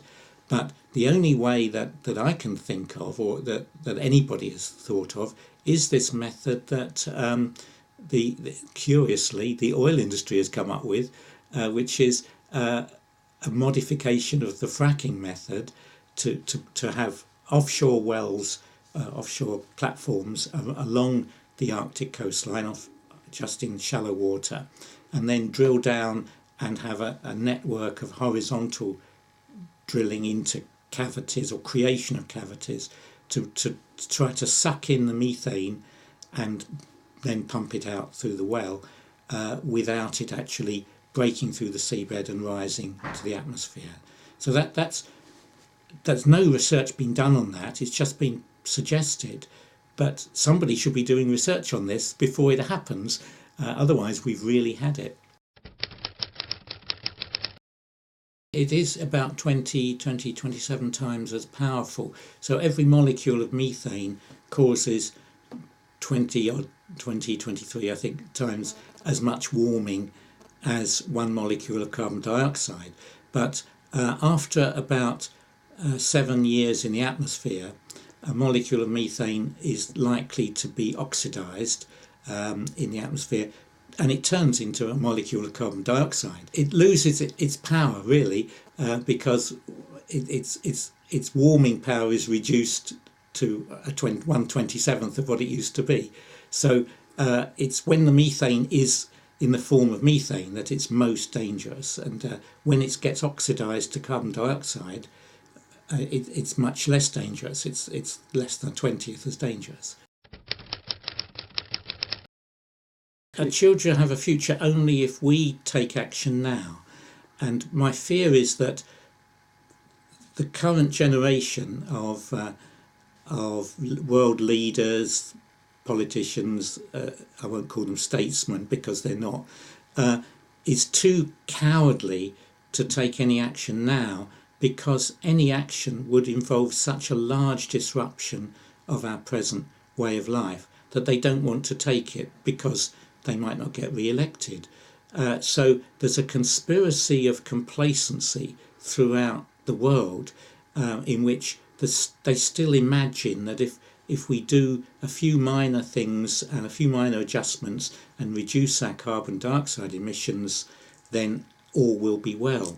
But it won't, because we've already got too much carbon dioxide in the atmosphere. We're already going to have more than 2 degrees warming, even if we don't emit any more because of the already existing carbon dioxide in the atmosphere. So we've got to not only stop emitting it or reduce emissions, but find ways to take it out of the atmosphere. And that's a technology that hasn't been developed. Would be a massive research program to develop, but we should be doing it. It's a bit like the Manhattan Project. We should be doing it from the point of view of our own survival, and that's the sort of thing that the present generation should be concentrating all our attention on. And if we can do that, then our children have got a future. So my fear is that nobody will do anything because of cowardice and inertia and all the normal human attributes. They'll sort of say, well, let's wait until it really hits us and then we'll act. But by the time it really hits us, by the time weather changes have made it impossible to feed everybody in the world, for instance, and we have worldwide famine, by the time those sort of changes of that scale have happened, it's too late to do anything. We will by then have too much carbon dioxide in the atmosphere to prevent a kind of runaway global climate catastrophe. So my fear is that it's that our own inertia will lead us to not take action until it's actually too late to save ourselves. Well, I would say focus the whole, stop spending all of the world's scientific money on military research, which at the moment about 90% of research funds in the world are spent on military research. Take all the scientists in the world and all the funds that are presently spent on military research and switch into studying, first of all, how do we take carbon dioxide out of the atmosphere to reduce, because that's the only way ultimately that will save us, is to bring the CO2 level down. And we can only do that by some drastic method of actually removing CO2 from the atmosphere. We can't do it by messing around with reducing our emissions. We can't even do it by stopping our emissions because things have gone too far.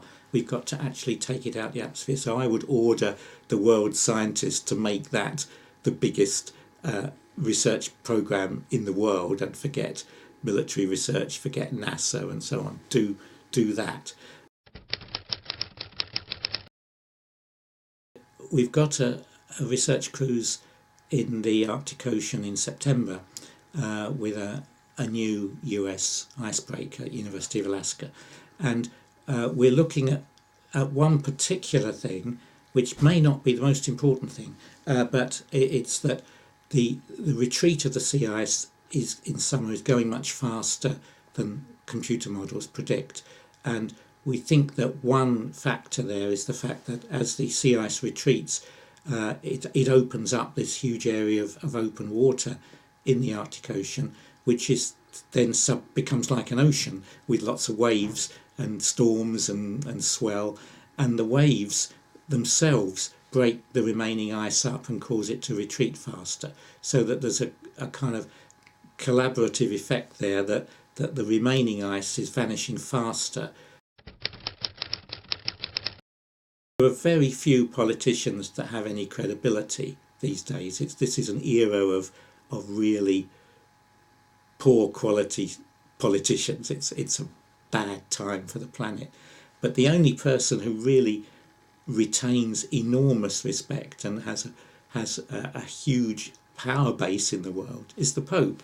And the fact is that he's extremely concerned about climate change. Last year, he had a conference at the Vatican, which I went to and gave a talk at, which was a bunch of climate scientists were invited to talk about how rapidly things are changing in the planet, what can we do about it. That was the Pontifical Academy of Sciences.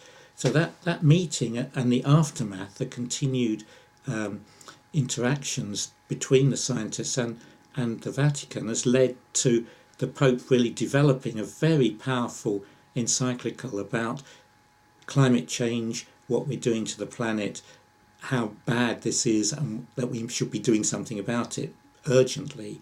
And that's about to come out this week, and I think that will have a lot of power, because already it's producing kind of anguished expressions of denial from Republican presidential candidates in America who are Catholics. That they could previously reconcile being a Catholic with being super keen on oil and all the nasty things that pay for them being politicians. But now they've got to have a real difficulty when this encyclical comes out. They have to decide whether what comes first. So I think it's already, before it's even published, it's having a beneficial effect. Well, if it's really drastic, then I think we can. We won't be able to avoid 2 degrees of warming, but we can maybe stop it if we can develop CO2 removal. We can stop it before it gets to, say, 3 or 4, so we can gradually bring things under control, or at least reduce the rate of warming to the point where it is possible to adapt to it. At the moment, it's accelerating to the point where we can't adapt. But so I think if we take really serious action, and it has to be really serious now, that we can sort of survive.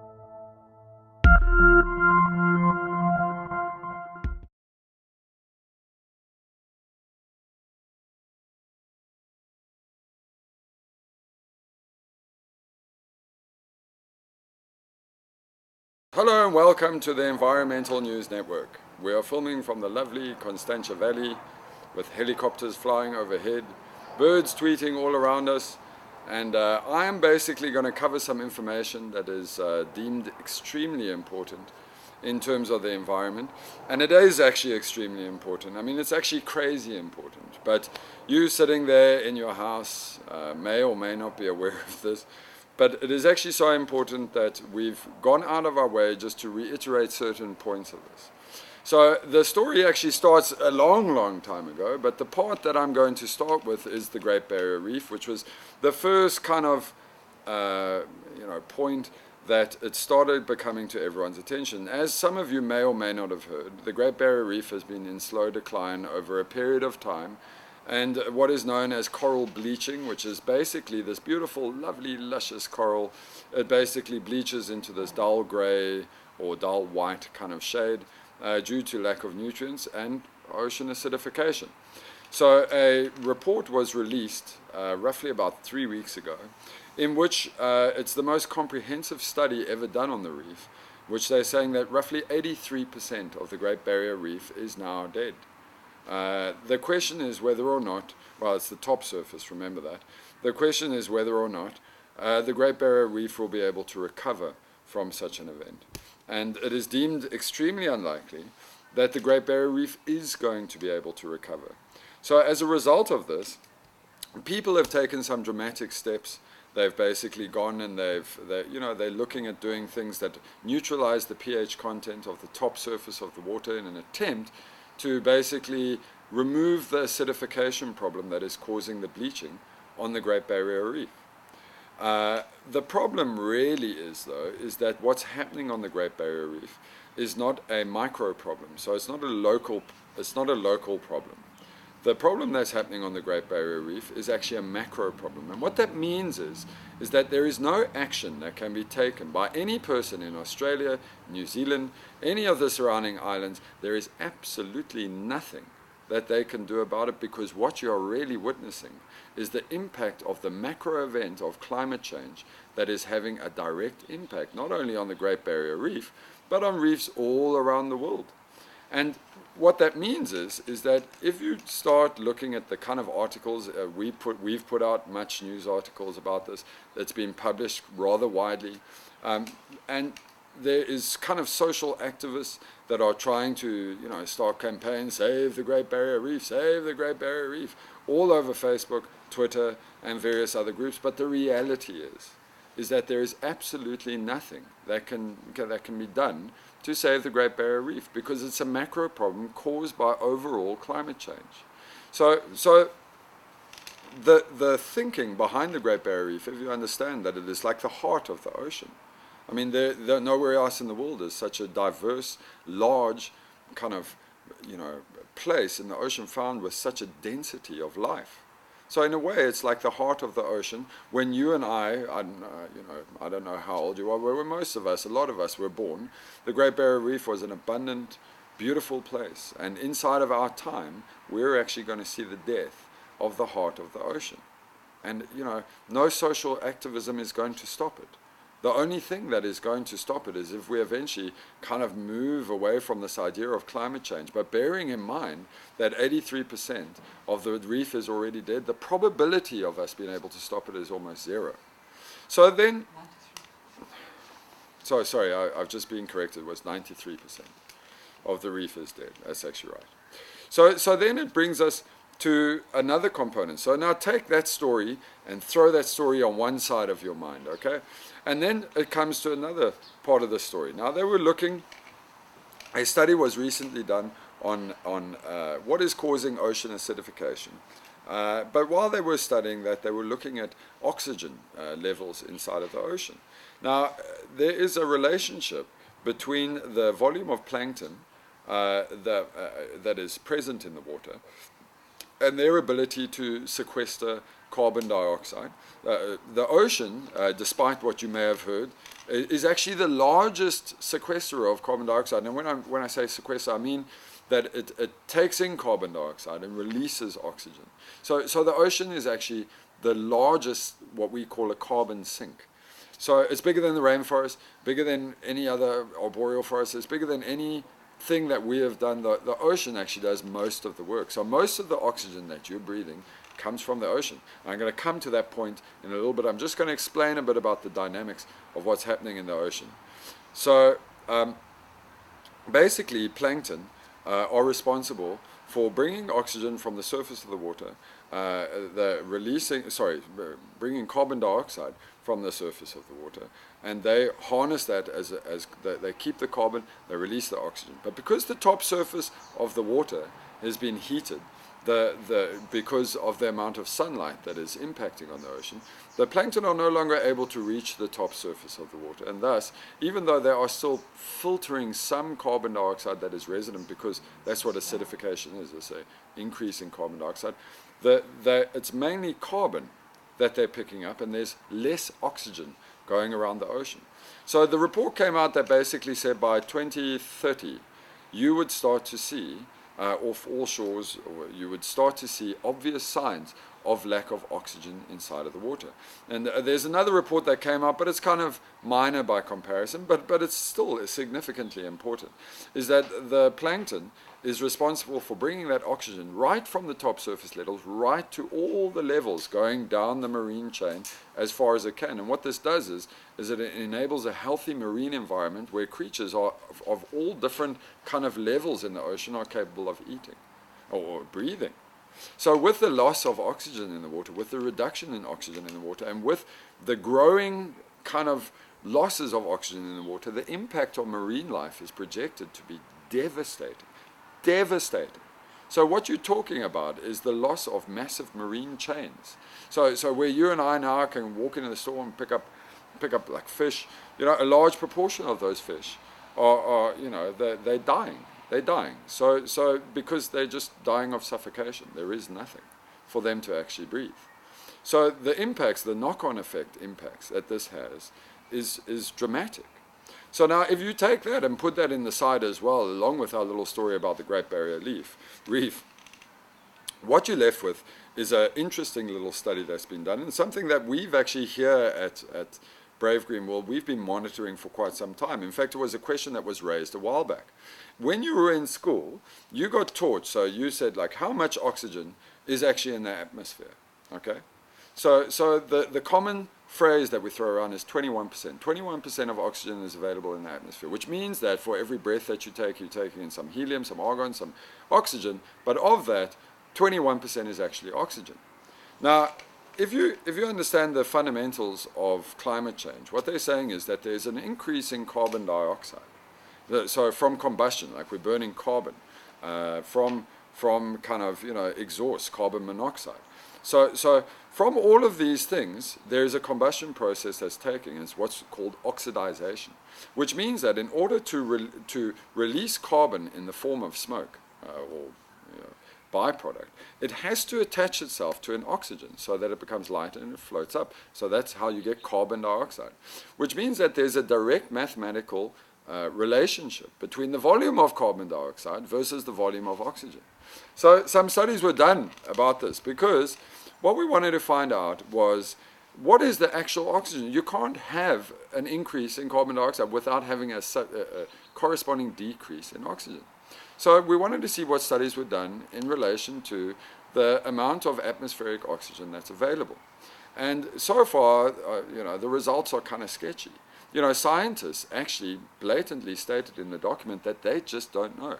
So they've done some recordings. Some cities, they've picked up oxygen contents as low as 14%, some as low as 17%. And these are just patches.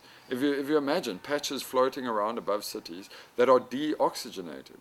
And now you can see it all starts to make sense. Inside of your ocean, you're now getting patches of loss of oxygen. Inside of your atmosphere, you're getting loss of oxygen.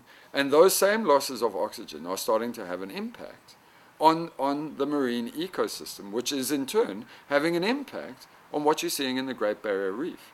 And so, for the first time, actually, all the little pieces of a puzzle are starting to coalesce into one big story. And that story is happening right now. Right now, as I say this, it's happening. And what are you and I really capable of doing about it? Nothing. What are you and I capable of bringing about some kind of change that will affect it? We are powerful. But this has got to be bigger than some social media campaign. This has got to be a fundamental change in the way that we're going about doing business. What it means is that there's greater level of sunlight that is hitting the ocean. The ocean is absorbing more heat because all it is really energy transfer. So there is more energy inside of our atmospheric system than there is outside of our atmospheric system. And what that does is it starts to heat up the top surface of the water. And because the top surface of water begins to heat up, what it really does is anything. It's the same thing that happens with any water. If you heat up water, it expands. As there's more energy absorbed by the ocean, there's lower oxygen inside of the ocean. There's greater ocean acidification, which is reducing plankton. And ultimately, it is now starting to have an impact not only on marine-based kind of oxygen levels, but also on atmospheric-based oxygen levels. And this is a story that is actually more serious than anything you're going to hear. It's more serious than anything that you're going to read. It's more serious than anything that you're actually going to uncover this week. And you can put it in your head, you can do what you like with it. But the fact is that if you take a look, and I'm just going to reiterate why ENN is actually important. If you look at what the news was covering inside of this week, we covered things on CNN like Trump. We covered a whole lot of rubbish that's related to events on the field. But why is nobody talking about this? Because this, in your lifetime, no longer is it 2100, the fame, this is when we'll see the effects of climate change. We're talking something that is only 14 years away before you are going to see significant changes in the oxygen content of the surface of the ocean, and thus it's going to impact those that eat seafood. It's going to impact the entire marine chain, and it's going to impact oxygen levels. And when scientists were asked, what happens if the oxygen levels get to a low point? What is the net effect? What is the safety level for human beings? You know what they said? They don't know. They don't know. Now think about that. Just put that in the back of your head. Remember, for all of you that are going to be watching Donald Trump go on and attack Hillary Clinton, and you're going to watch Bernie Sanders try to climb all over Clinton and how important that is, the reality is that day by day, the oxygen content of this atmosphere that you're relying on to watch those things is actually running out. So I want to thank you for your time in watching ENN. Remember that this is the channel that is going to bring you actual news, real news, that's actually important to you and actually has meaning to not only you but everybody else on Earth. ENN is the one channel where you're going to actually find out the things that are important. So thank you for watching and enjoy the rest of your day.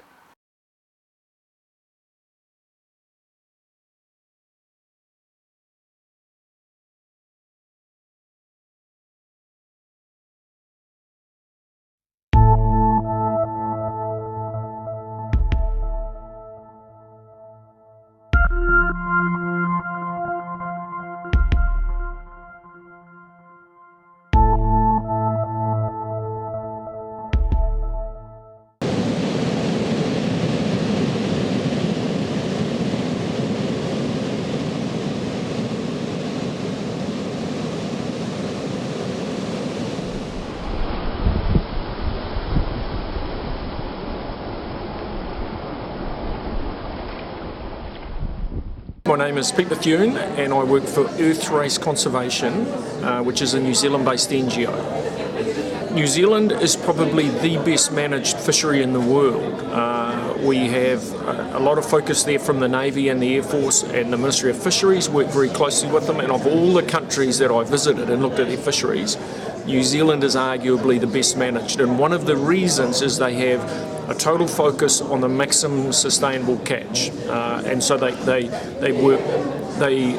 base it on numbers, they base it on science, and they develop what is the maximum you can take out of this resource without letting it get depleted. And every year the quotas are managed and adjusted depending on what's been caught over the last year and how healthy the fish stock is. And you may have, for example, through climatic conditions, you might have a fish species takes a big hit and is dropped not because of fishing but because of climatic conditions. In most countries their quota remains the same.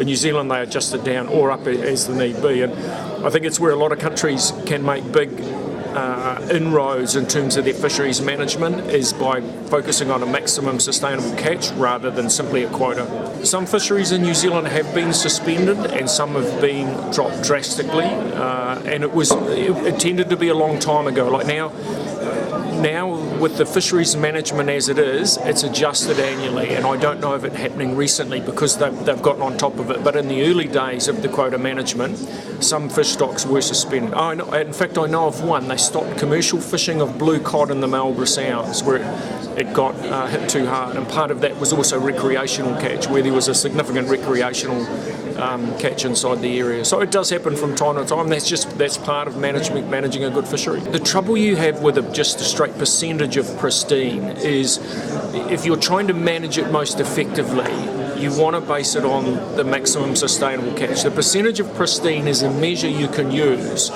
but I think at the end of the day you really want to be focusing on what is the most we can take from this resource with it remaining at a sustainable level. And as soon as you start dropping down below that, you need to adjust your quota. The only fishery we have that's at risk are the pelagic species, so especially the tuna that migrate from Tonga, Fiji, Samoa down through our waters, and that fishery has been hit enormously hard, and it's largely out of our control. You know, those fish are taken in international waters and in the waters of island nations who maybe don't have the resource that New Zealand does to go policing it, but all of our other fish species, I believe, are sustainably managed.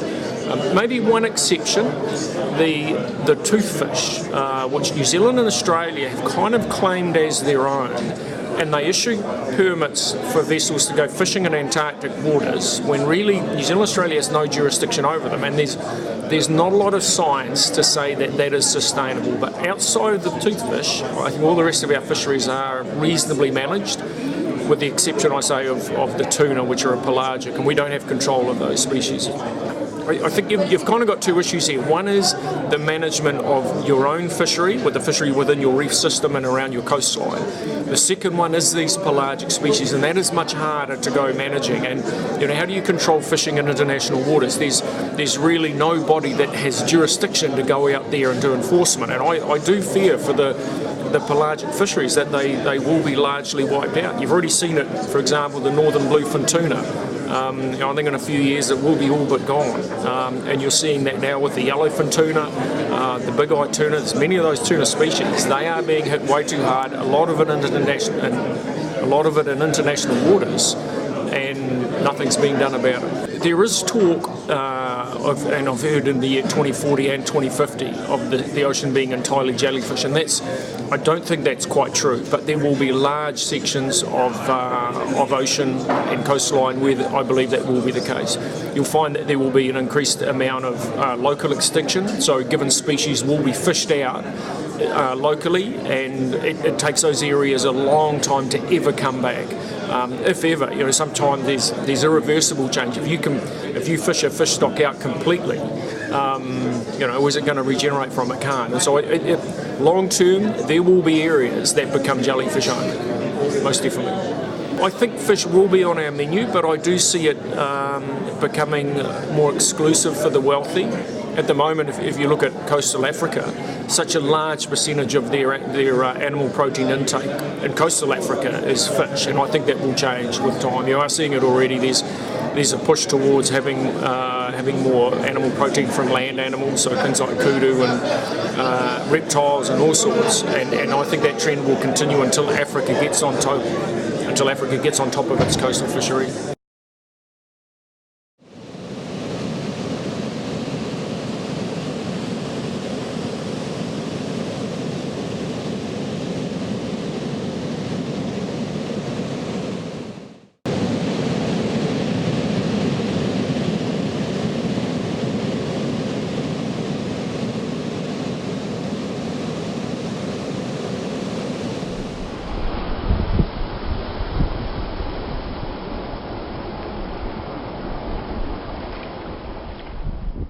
I am Tor Glistrup. I'm working in Directorate of Fisheries of Norway. I also work with the Interpol Fish Crime Working Group. This seminar is an important happening to start the work where we can also use the Interpol tool to hit the top target organized crime in fisheries and related crimes. What I could wish is that we could enforce this work and increase it, and that more countries involved with resources on intelligence, on surveillance and analysis. If we don't take this threat on fish resources seriously, we might end up in a huge problem for the food security for the countries. FAO reports says that in 2050 the world will be 9 billion people, creating an increase of food also from the sea with 50%. That's the need for the future. And when the resources are going down and the need for protein from the sea increase, then there will come a huge problem. And the stocks around the world are in bad shape. So we need to go fast in this direction. And then there is a lot of things one can wish that would happen. We need a better ground for us who operate on this, on the high seas. For instance, look at the law of the sea, paragraph 110. Is that good enough for us? We need to have perhaps a permanent organization who work with this, perhaps under the UN system, within the UN system. And we also need capacity at sea. Why cannot Marine and Coast Guards also be involved here and help us to build capacity at sea, on the high seas? These are major things for us to work on, and if we could achieve more on this, we will be better off in the future.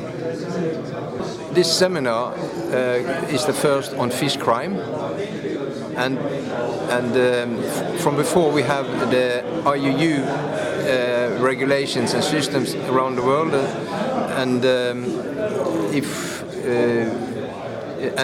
but we need this tool to hit those top organizers who take illegal benefit of what is the world's common resources and put it in their pockets and destroy the possibility to do to manage these fish stocks around the world in a good manner. And we are absolutely it's quite necessary for us to work fast, and so this is a very good start for that part of the work against illegalities in the fisheries.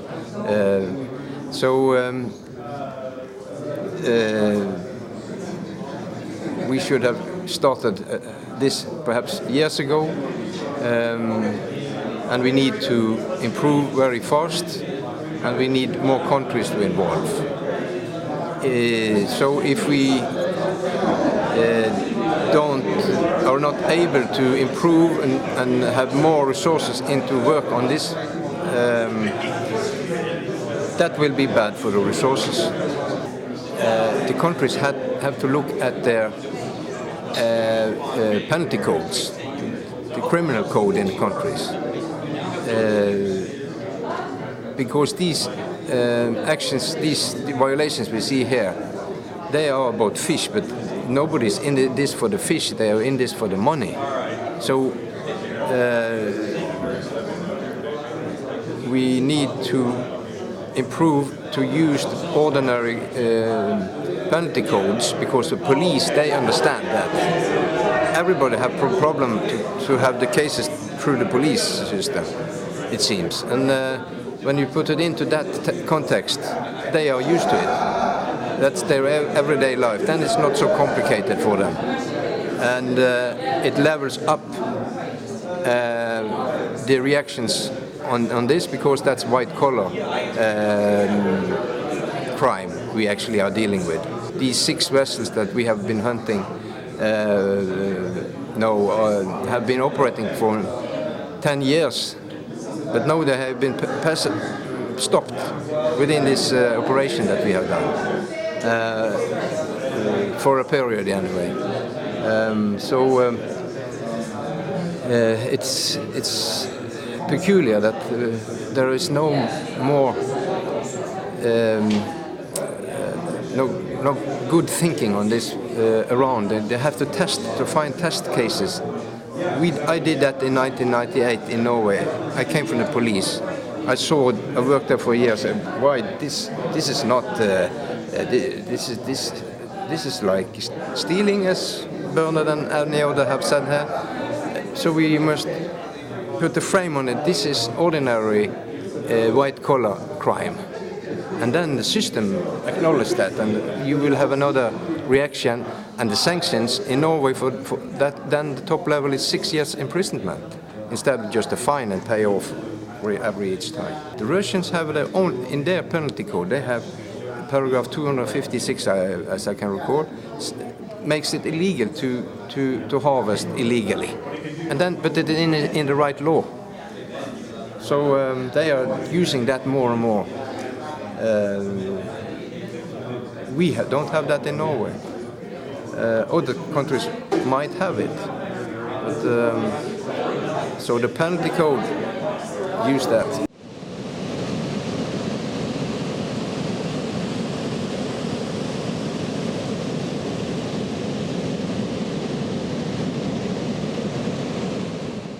I think at least the next generation of the children, they still will have the future. But the future, they will have a very sad future. Frankly, I believe my children and the grandchildren, especially grandchildren, not only my children, my grandchildren don't have a future, because the impacts which we already see now are so effective that one has to realize there is a problem and we have to solve this problem now.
The big thing, though, is going to have to be a systemic and structural change in the way that energy is produced and distributed, because nothing else will do. The days of where we could dump all this toxin into the sea and just get away with it are numbered. Take shipping. It's 1 billion tons of CO2. If it was a country, it would be the 6th largest country in the world, in between Germany and Japan.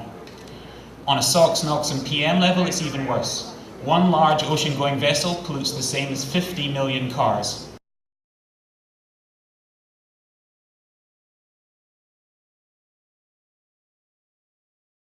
The issue of acting on climate change, on sustainable development, is not always portrayed as preventing people from doing something. First step is to do things more responsibly. Secondly, to look for more intelligent answers. And then you can, from there on, begin to develop a whole set of steps.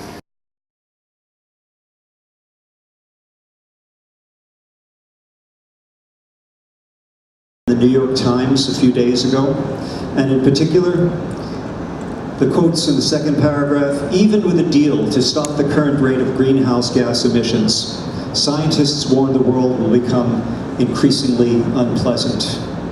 But then it goes on to say, without a deal, they say the world could eventually become uninhabitable for humans.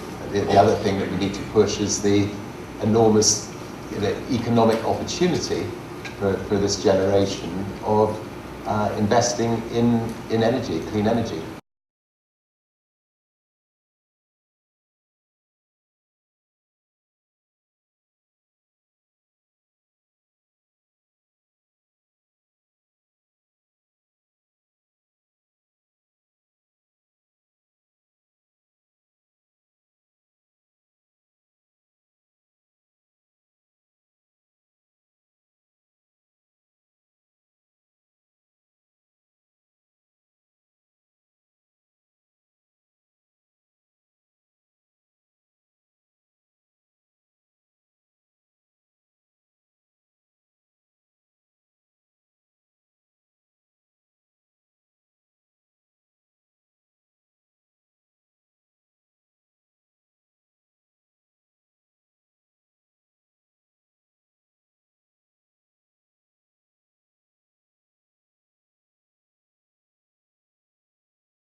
So maybe I can tell a little bit about what has been done by through the framework of the ASEAN Association of Southeast Asian Nations. So this issue is really a major transboundary, it's a regional issue, because previously the fires were predominantly in Indonesia, but the smoke from the fires were covering five countries in the southern ASEAN region, and that galvanized all of the countries to come together through the framework of the Association of Southeast Asian Nations. And we as an NGO from Malaysia, we have worked very closely with the Secretariat of the ASEAN since 1997-98, and that led to the agreement in 2002 by the 10 member countries that they really need to tackle the issue of peatlands. Initially they were just saying smoke, forest fire, in general we need to organize aeroplanes, we need to organize firefighters to go from the countries. But we pointed out that majority, like 90% of the smoke is coming from these particular peat fires. The fires on peatland were only 15 or 20% of the area burned, but produce 90% of the smoke because the fires persist and burn much longer, produce so much more smoke, as well as so much more greenhouse gas emissions. So we really highlighted to the countries the need that they need to focus on peatlands, and that was basically agreed by the governments collectively in 2002, led to the creation of an ASEAN Peatland Management Initiative. Subsequently, the countries agreed to a strategy, a roadmap up to 2020, identified the main elements within that, and we have been progressively working through those mechanisms, basically by saying that rather than Indonesia alone trying to solve the problem, let's harness the knowledge and skills and approaches of the other countries in the region as well. ASEAN has a policy of consensus, not really of not direct intervention, but working together, the concept of working together. And in fact, it's not only Indonesia that has this problem. We have 5 of the ASEAN member states that do have fires in peatlands, but not to the extent of the Indonesian fires. So we have had a very effective program bringing everyone from top officials to local government, to local communities, to indigenous people together and sharing and seeing what other countries are doing and learning from what's going on. And we have found that there's a lot of learning from countries like Thailand, which have the smallest, one of the smallest area of peatland, but they have treasured the peatland because they have lost and degraded it in the past, and so they have protected the small amount remaining, and they have 25 years of how to restore degraded peatlands. Much Indonesia have never tried at the time how to restore them. They said we have so many, so why bother? And so the exchange from Indonesia and Malaysia to Thailand helped everyone learn, okay, that we can restore these back. Everyone said it was impossible to restore, and the Thai experience showed people that they could, and now we have quite large rehabilitation programs in Indonesia and Malaysia building on the Thai experience. Also a lot of experience in Thailand, Philippines, on the community involvement, community engagement, community livelihood, which has also been shared effectively with the other countries. So this approach of regional sharing, South-South cooperation, has been a very effective tool, and that has also helped at the political level of understanding that this is something collective, that the collective experience can contribute to solving the problem, and there has been empowered a process, supported a process at the regional level, which is making a difference. However, it's the scale of the problem. When we're talking about millions of hectares of degraded system, vulnerable to fire, and then we have one of the worst El Nino droughts that we have had, the second worst ever recorded, then everything is very vulnerable to fire. Then we only need a limited number of irresponsible people to start fires, and then they can spread well and not be controlled. It was not helped this year because of the change of the government. The government in Indonesia changed president in October last year. In his wisdom, he reorganized all of the government ministries responsible for environment and forestry, merged many units together to create a more integrated approach, which was positive, but inadvertently that led to so much reorganization that there was no clear prevention strategy put in place before the fire started in the middle of the year. But now they've learned from that problem and they're trying to move forward, but still we will have to see whether they're successful. The El Nino is expected to continue and strengthen to June next year, so we're expecting in the dry season from February to April there are likely to again be large-scale fires unless good prevention is done.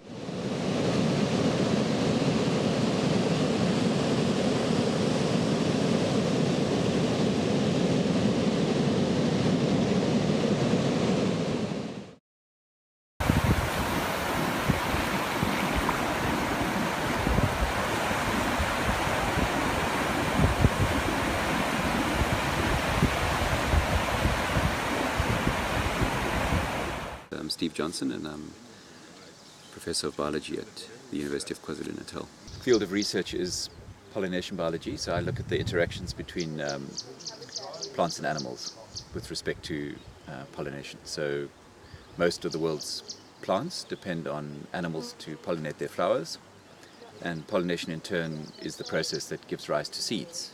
So for plants to have a new generation, they need to be pollinated and to be able to produce seeds. In an ecological context, pollination is important because it's part of the network of interactions between species that maintain life as we know it.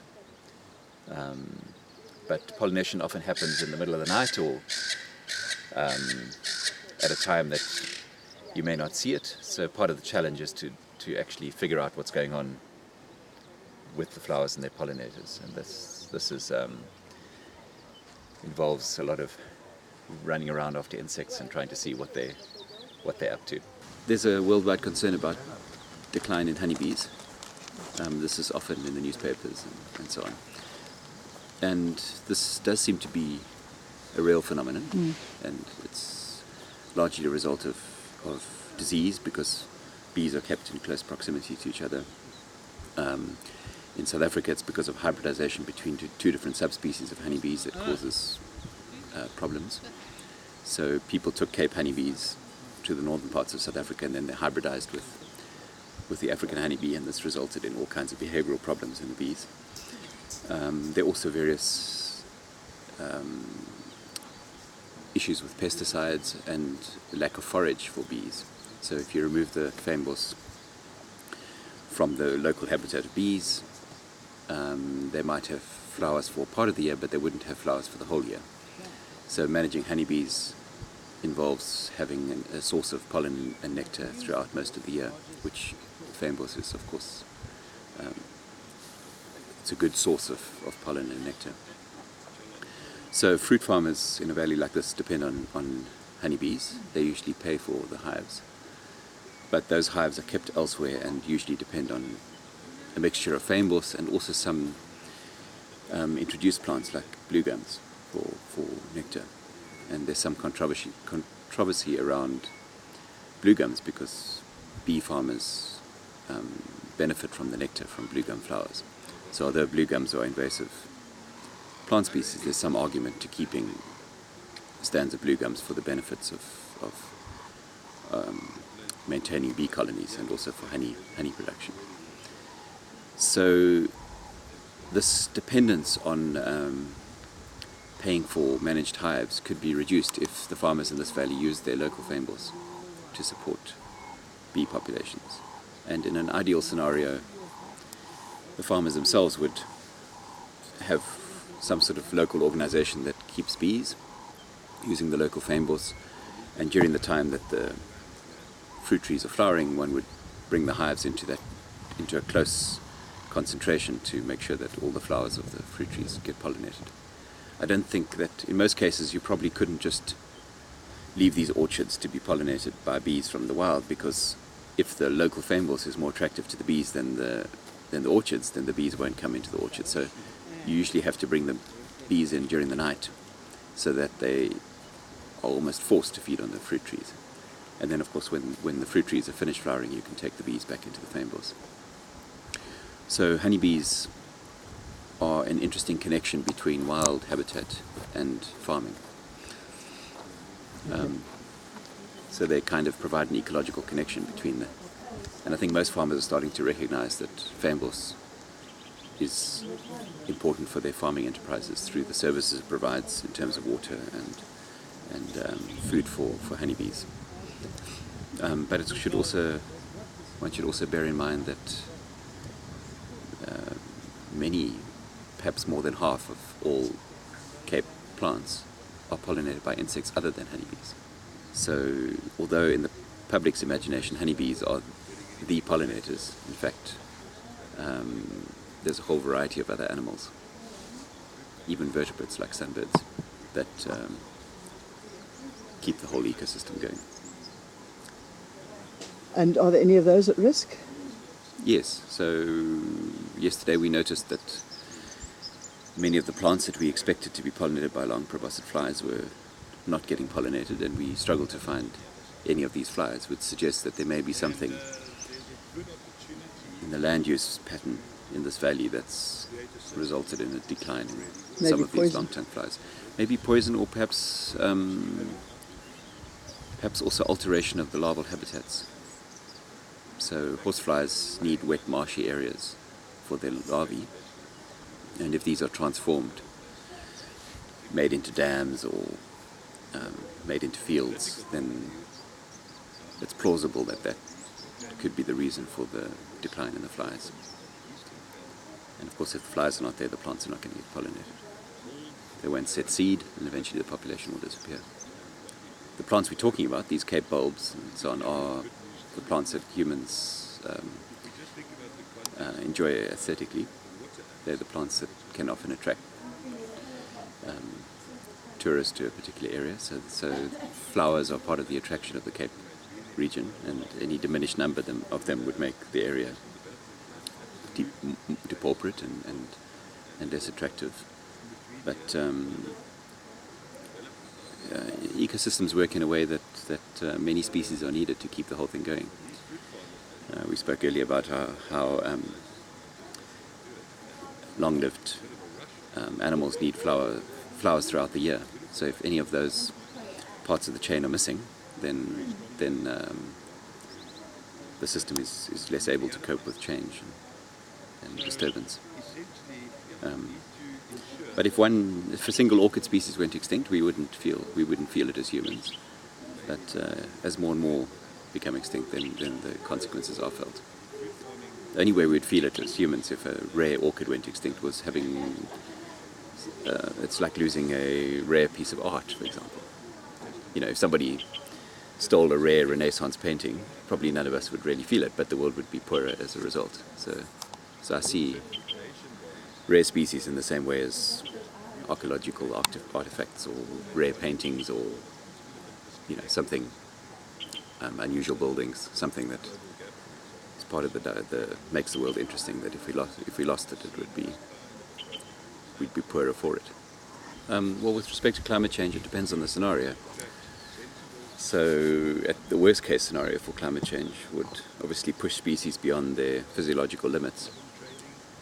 So species wouldn't be able to exist in the areas that they occur now, which would mean probably quite widespread collapse of ecosystems, because you would have new arrangements of species that are not physiologically compatible.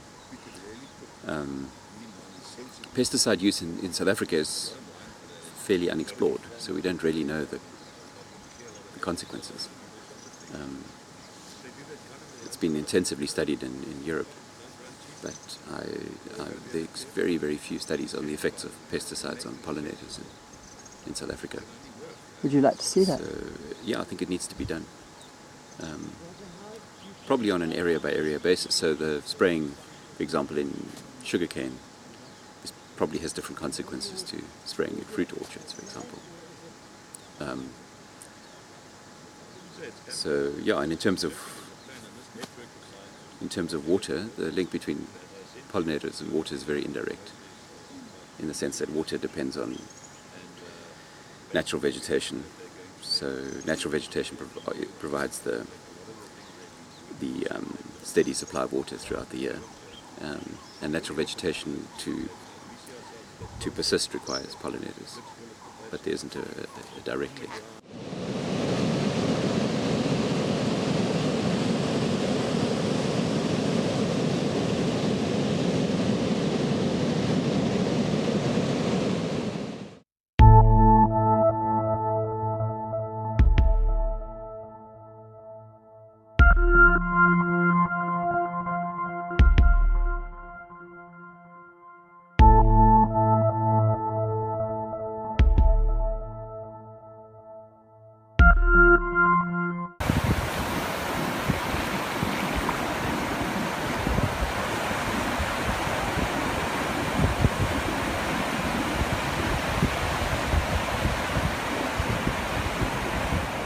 As you see pictured here, this is a volcanic carbon dioxide vent, and it's a naturally high carbon dioxide system. Similarly, upwelling regions are naturally high carbon dioxide systems. So today's upwelling regions can provide a window into what future marine communities will look like. To understand upwelling, you can imagine the ocean as a layer cake. So we have deeper layers and we have surface layers. In upwelling regions, those layers are disrupted, and you have your deeper water being brought up to the surface. This deep water is cold and nutrient-rich, which supports high fisheries production. However, the water is also high in carbon dioxide, which means it's low in pH, it's more acidic, and it's also low in oxygen. I'm a graduate student at the Scripps Institution of Oceanography, and I live near an important upwelling region off of California. This upwelling region supports many productive fisheries that support our economy as well as recreational fishermen. So where are the upwelling regions of the world, and is there an upwelling region next to your coastline? The ones that I'll be focusing on today are the eastern boundary current regions and the equatorial upwelling region, and you see those circled on the map. And these upwelling regions support productive fisheries around the world, for example, on things like sardines and anchovies. And we see fishermen in Mexico, here in Peru, in Chile, in Namibia, in India, and then also in the US, depending on these productive fisheries in these upwelling regions. So we need to focus on upwelling regions because they both provide a window into what future marine communities will look like if the ocean becomes more acidic and less oxygenated, but also because right now they're very important economic areas, and because they may be vulnerable to changes in ocean acidification because they're already naturally low pH areas. From ocean acidification experiments, we know that there are certain marine organisms that are vulnerable to ocean acidification. These are calcifying mollusks and corals, and they have a harder time building their calcium carbonate shells under these lower pH conditions. In modern-day upwelling ecosystems, we do see calcifying mollusks such as oysters and mussels. However, reef-building corals are found in very few upwelling systems today. Furthermore, in upwelling ecosystems, you don't just have to worry about acidification. We mentioned that the characteristics of that water is that it's also very low in oxygen. And this is important because some of the groups that we've seen in studies to be more resistant to low pH conditions, so not as vulnerable to ocean acidification, are the same groups that are very vulnerable to low oxygen.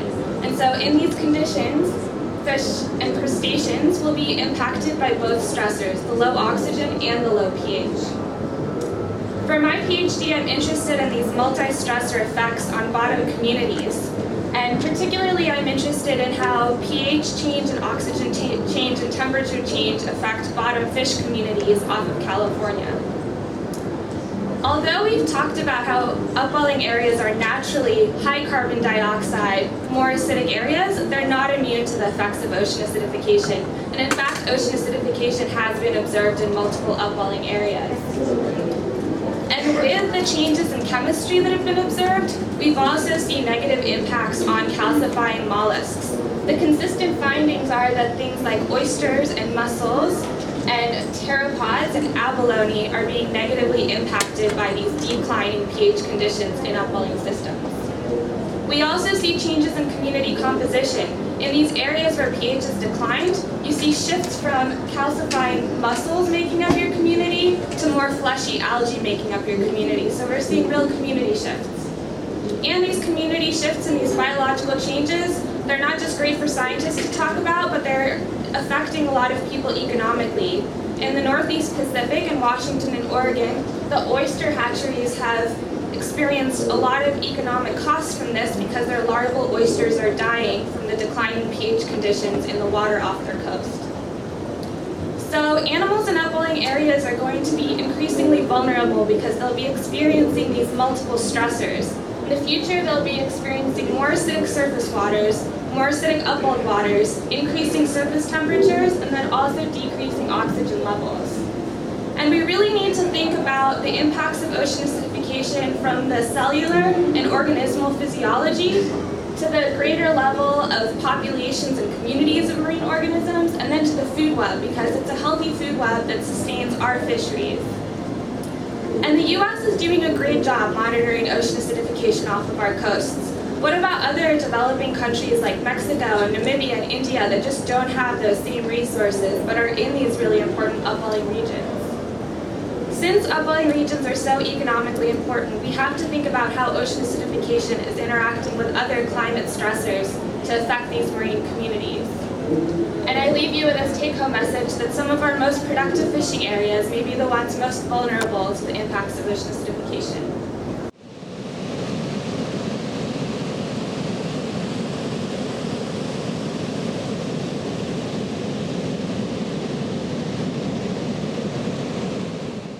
It's very clear that every single decade has been warmer than the previous.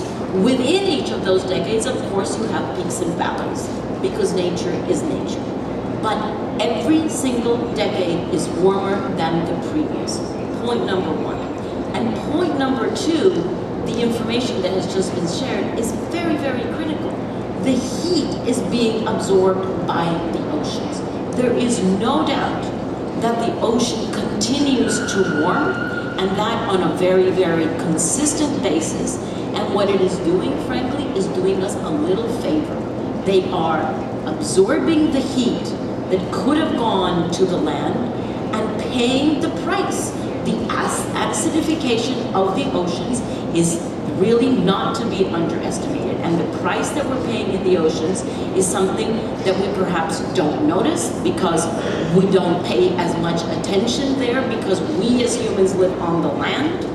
But those beings that live in the ocean are certainly noticing this, and the ocean is giving us a tiny little bit of respite at the cost of those who are living in the ocean to those who live on land. This is a situation that we can no longer afford.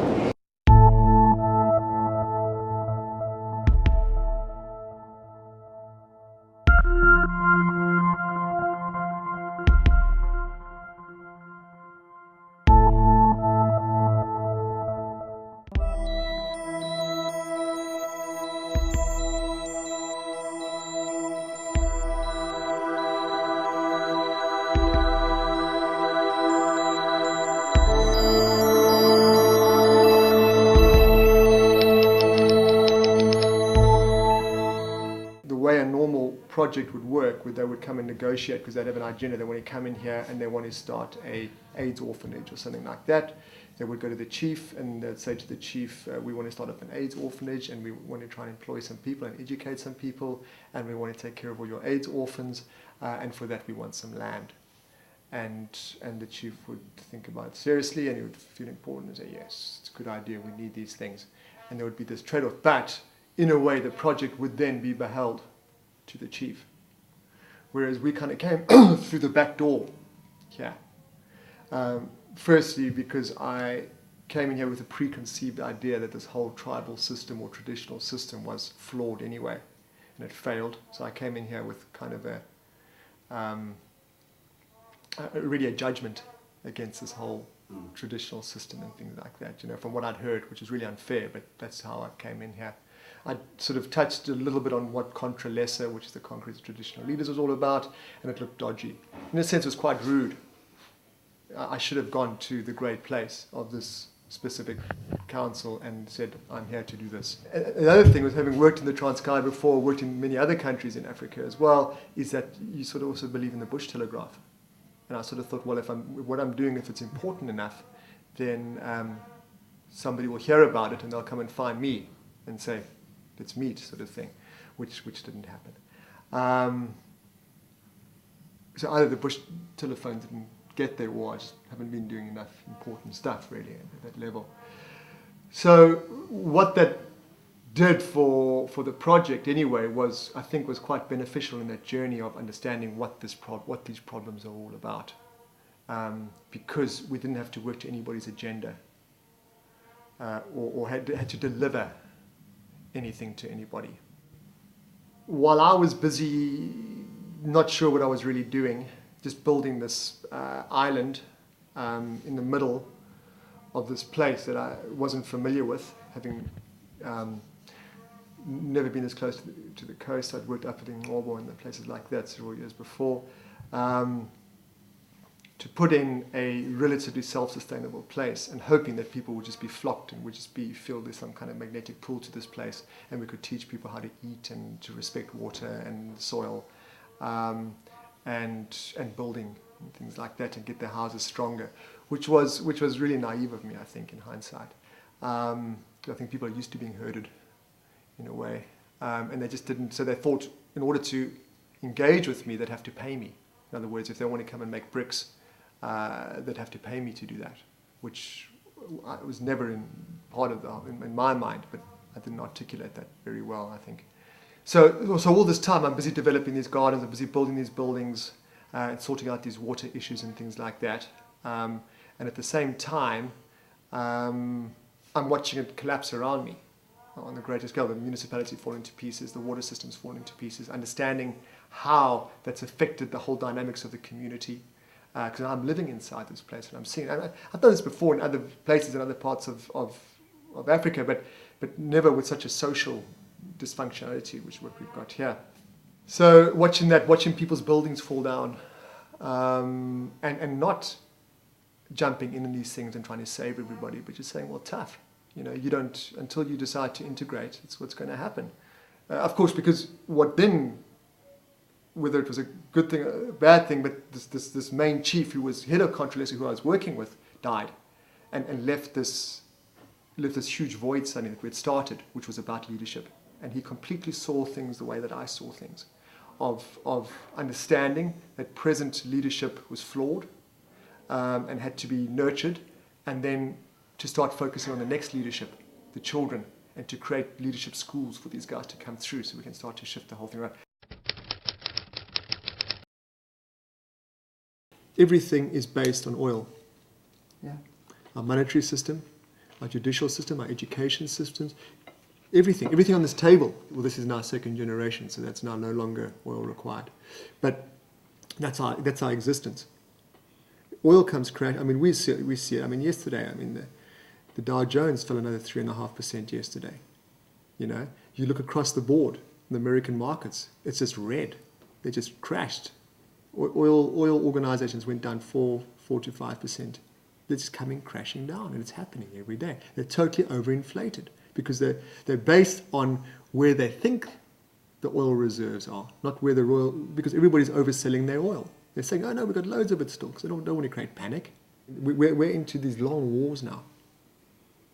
I mean, when you've got a country like America that's a net importer of oil, when they produce, I think about 2 to 3, not even 2% probably anymore, of the world's oil. But they use 25% of the world's oil. I mean, they have to control the world. The economy is based on it. They have to control the world's oil, which means they have to be in war. So that's what's going to go on. I mean, it's not going to stop. The only thing that's going to stop it, when there's no more oil to put in the ship, the HSS Indomitable or whatever it's called, to get it across the ocean anymore, that's when it's all going to come grinding to a halt. So we go back to this governance you're talking about. It's all based on central control. But what happens when that central control is broken? The most recent example of that happening was when Katrina went into New Orleans.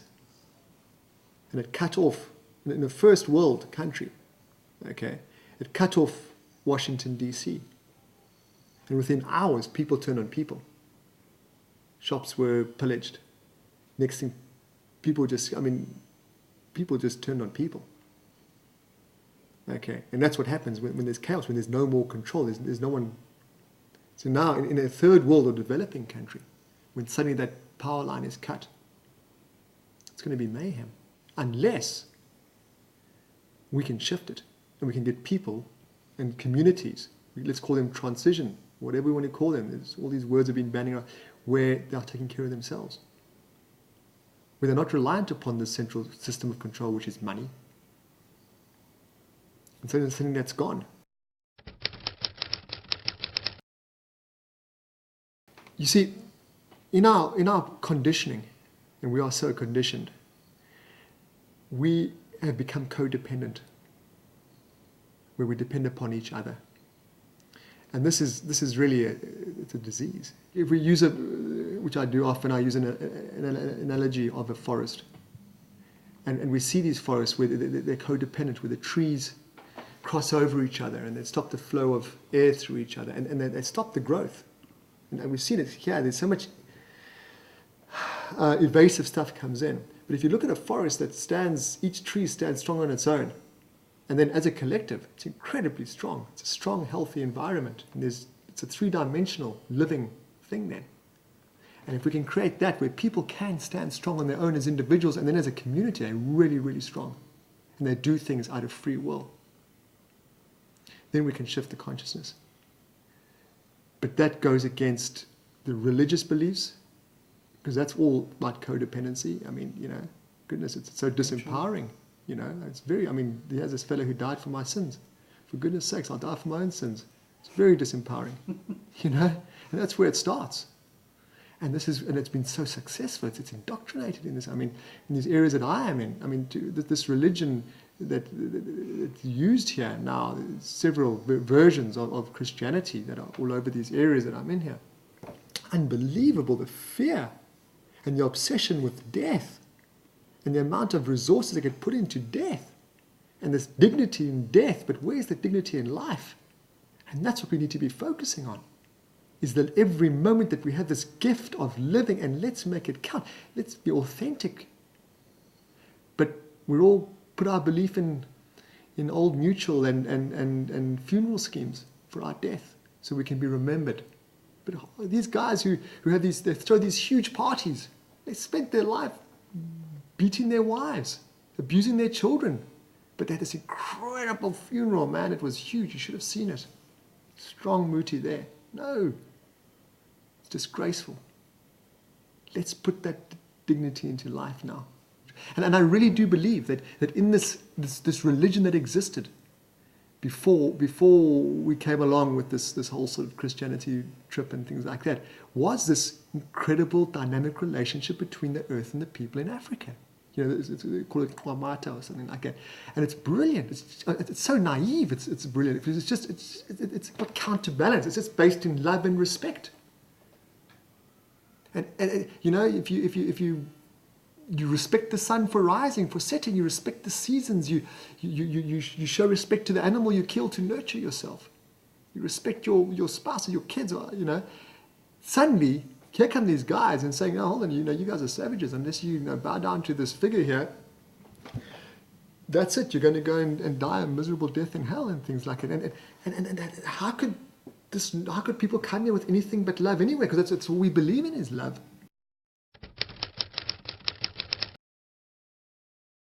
Okay, so this is how people are building here.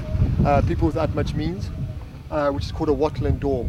So here you've got your wattle, which is your wooden framework, and then they're packing in the daub, which is the clay, in here. Now, historically, this is a brilliant way to build. A lot of your Tudor houses in the United Kingdom, which have quite adverse weather, use this system. Okay, and they've lasted for hundreds and hundreds of years. This house won't last a year. Okay, and they have to redo it.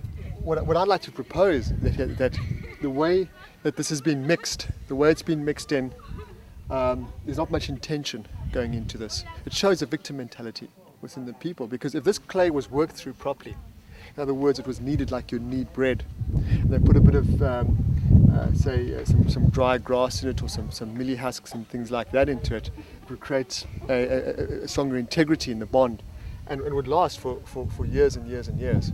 But this has really just been put together very loosely, and with not much love goes into this wall. And that's why we're using cements and things like that, because it's practical and it gives it longevity. Now, if you go into some of your sort of Central American, Santa Fe, those sort of areas, for them, which they use the adobe blocks, which is also just sort of sun-dried bricks, clay bricks. For them to come once a year, and the woman would come and they would repair the cracks, because they're also in very adverse dry conditions, where the bricks create wonderful insulation for their homes. It works really nicely for them. But for them, it's part of their cultural heritage. They celebrate the renewal every year, where they would fix up their cracks that make big clay pits and create a render. That's part of who they are, and their yearly existence, their yearly rebirthing. Yeah, this is clay which we've got locally here. Now, it's quite a strong clay actually, prone to cracking, but it could be worked through a lot better.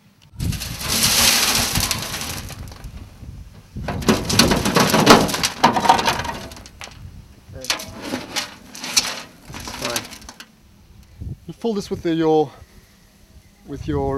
mix, okay, with a very little bit amount of water, and then you'll put this on it, and you'll push it down, which is your primary compaction.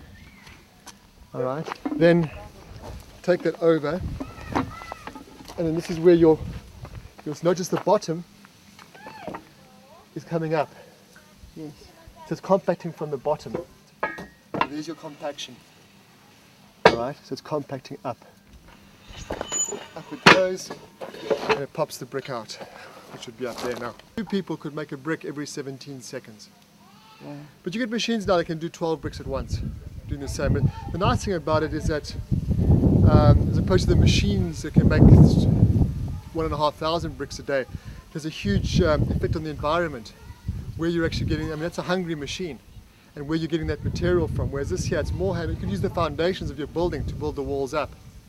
It doesn't have to have such a negative effect on the environment. They're not fully set yet, so I don't want to mess with them too much.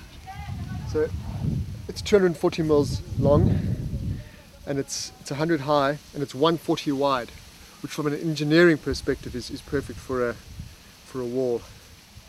You can support a roof with this, lightweight roof, and it'll be fine.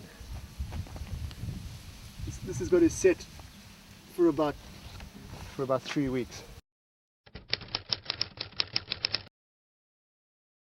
This digester, which I designed, it's a closed bag.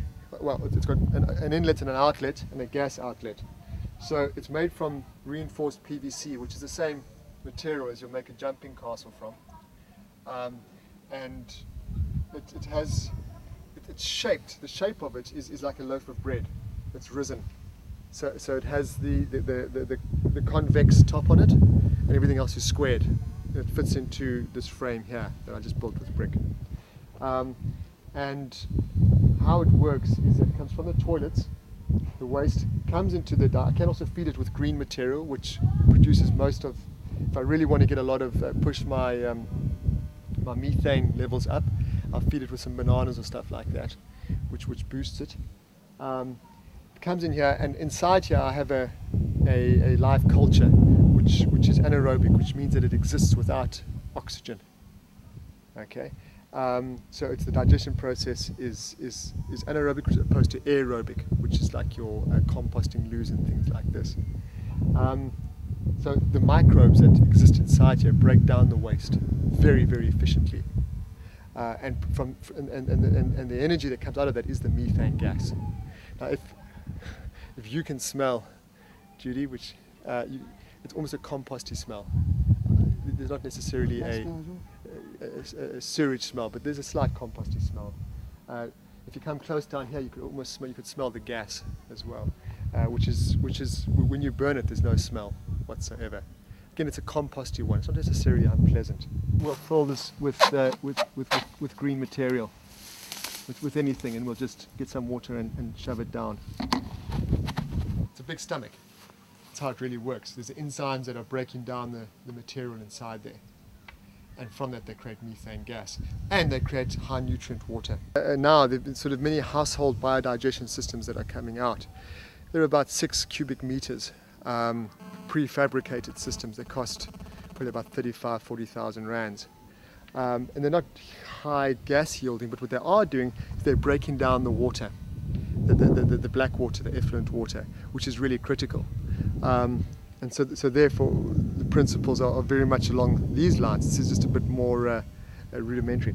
And so from here, the water will go through a sand filter, which is what this is, which we've got. Obviously there's high nutrients in here.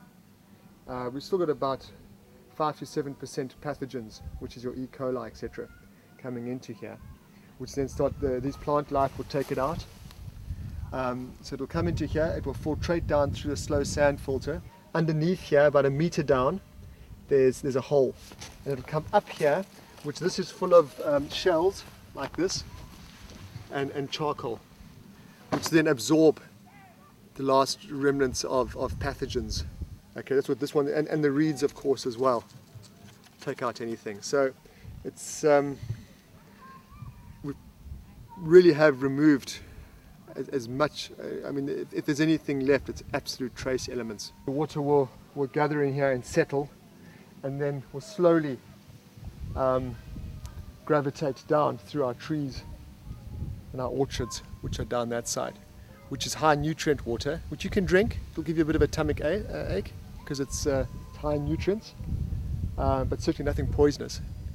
And but it's very good for growth of the trees and plants. We've got coffee trees down there and a loquat tree, and we're definitely seeing pronounced growth as to the other trees that we have around here that are not enjoying these high nutrients that we're getting out of here. So ultimately what you'd like to have is, say, 3 or 4 houses together, all the waste leading into a digester, which then would lead into an orchard, oranges or whatever, which would then go to provide food for that house, provide the energy for the gas, as well as, most importantly in my mind, is processing the black water and not getting it into the waterways, which is critical. So we've got our dam over there where the water collects. All right, it's about 120,000 litres of water. We've got our fish inside there as well, which is a source of protein. And we feed the garden with that water as well, which then all slopes back into the dam slowly. From there the water is pumped up through to the storage tank, but it goes through a filtration process first, and then we can put in a solar pump to pump it up to it's a 5,000 litre storage tank. The water is then, there's pipes going around, down into the kitchen. From the kitchen it's processed through the food. The food is then processed through our bodies, which is then into the toilet, which then comes down through the digester, through the filtration, back into the gardens, and ultimately back into the dam. And it's a closed cycle, which we have now interrupted. We've taken from it, but we've also put back the byproduct, which has helped our plant life growth, and it's given us energy. We're obviously going through transition now into winter, so we're getting our celeries going, our beetroots, carrots, things like that, lettuces, which this is quite a warm climate, so the lettuces don't always do that well in the hotter climates. We also do have some shade houses here as well to protect them through the summer. And what we're trying to do here is create a food forest where we've got our trees going, we've got bananas trees there, citrus trees going, we've got nut trees, avocado trees, pawpaws, as well as guava and coffee. We've got about 350 coffee trees in this space as well, which is got about another 3 years to go before they start producing. And then we've got climbing beans all over the place, which we're getting a huge amount of food from, plus our loofahs, which we eat when they're still young. And then we've got our pigeon peas as well, plus all our herbs and that. And then we go all the way down where we've got our ground covers. This is what we can call an aerated bed. It's off the ground. We've got green material at the very bottom, which is composting, and then we've got which is a long nutrient release bed, which is like a double dug bed, and then above it we've got layers where we've got decomposing materials at various stages, plus cow manure. That's very rich if you look at that. If we look around here, of course, sod's law, we won't find any, but there's worms everywhere as well that are working away. Perhaps if we look at one of the other ones. And then we cover that all up. Right now, because it's winter, we have quite a bit of dew, and this mulch here is holding that water, because we're in drought now, is holding that water on the ground. Plus the kind of growth here, we've got corianders and cresses, which are low onto the ground and not using up too much of the the precious nutrients. But this is where we have problems, where we have invasive plants like this guavadilla, which just comes on and takes over. But it does produce fruit that you eat. It produces fruit, but it stops the oxygen from getting to these plants. So this needs to be managed a bit. In this garden here, we've got not just fruit that's for eating, but it's to attract other insects that eat aphids and things like that, like the marigold, which the scent. Some of these invasive pests don't like the smell of, and it attracts other ones which then also eat other pests. So it's a very strong deterrent for an organic garden. There's a certain amount of weeds in here as well. If we look here, these are some weeds growing there. We allow that. We share the garden. We've got nice cloves growing as well, which is really good. On the sides here, we got roots creating networks, holding everything inside here. In this one here, we got mints, and we got some gooseberries over there. It smells lovely. If you're into that. And we can also put strawberries in some gardens. At the bottom there we've got strawberries holding the whole thing together. So we've got garden and garden. Yeah, peanuts here, which are coming good soon. In about 2 weeks' time we can harvest these. And carrots are coming right as well now. The seeds there, the marigolds are now going to seed, which I'll just distribute. Okay, so this is our dam, which already now we're a month and a half into the dry season, and we're seeing quite a bit of depletion of the water already. But last year we just managed to survive with it, but this year we've got more fish in it, so it's going to be interesting to see. Some of the fish are already at edible size. Just haven't worked out to catch the buggers yet. There's some turtles in here as well, frogs. So it's quite diverse. Turtles take out the small fish to try and keep the population down a bit. You can see that each rice has its own little, each grain of rice has a little sheath that exists in. Here's your grain of rice. Our food production has been up about 20 to 30% since we've had the bees here. We were getting some bees still before we put the hive here from the forest, but this hive is about 6-7 months old now and is very, very active. We've already put the second super on the top. So the super is where our honey lives. So the big box at the bottom is the bees' honey, where the queen lives, and then above there is where when that's full, they move up, and that's when we harvest our honey. So the middle one is now full, and the top one is half full now. And what we'll do is, as we go into winter now, the activity will be less and less, and we'll put on one more super, I think, and then we'll harvest the honey probably in the springtime. So now we're not just looking at some kind of one-dimensional garden. We're taking it to all different, and we're utilizing all of it, and we're rotating them all the time, and then also protecting them through the winter months. So it's just being conscious, but certainly there's a lot less energy put into this garden as it develops more and more and more, and nature is allowed to do her thing, which is what's really exciting about it. And it truly, I do believe in about 2 years' time, it will be a food forest. And if we can get more and more of these into these communities, and people can understand them and nurture them, and yes, take, but then also put back and feed, then we can start to create community around these sources of food.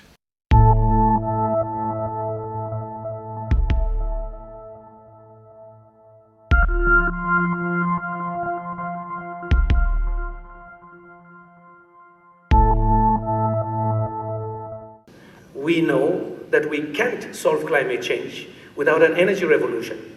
64 to 70% of the greenhouse gas emissions come from power generation or uses of energy. You've got to fix energy if you're going to solve climate change. In addition, this intersection of energy security, food security, and water security is becoming real. And therefore, to answer your question directly, the markets, we can deal with the market issues, for sure we need to do that. But we need to go down a little bit more if we're going to address energy poverty and its linkages to the other Millennium Development Goals. So what do we need to do?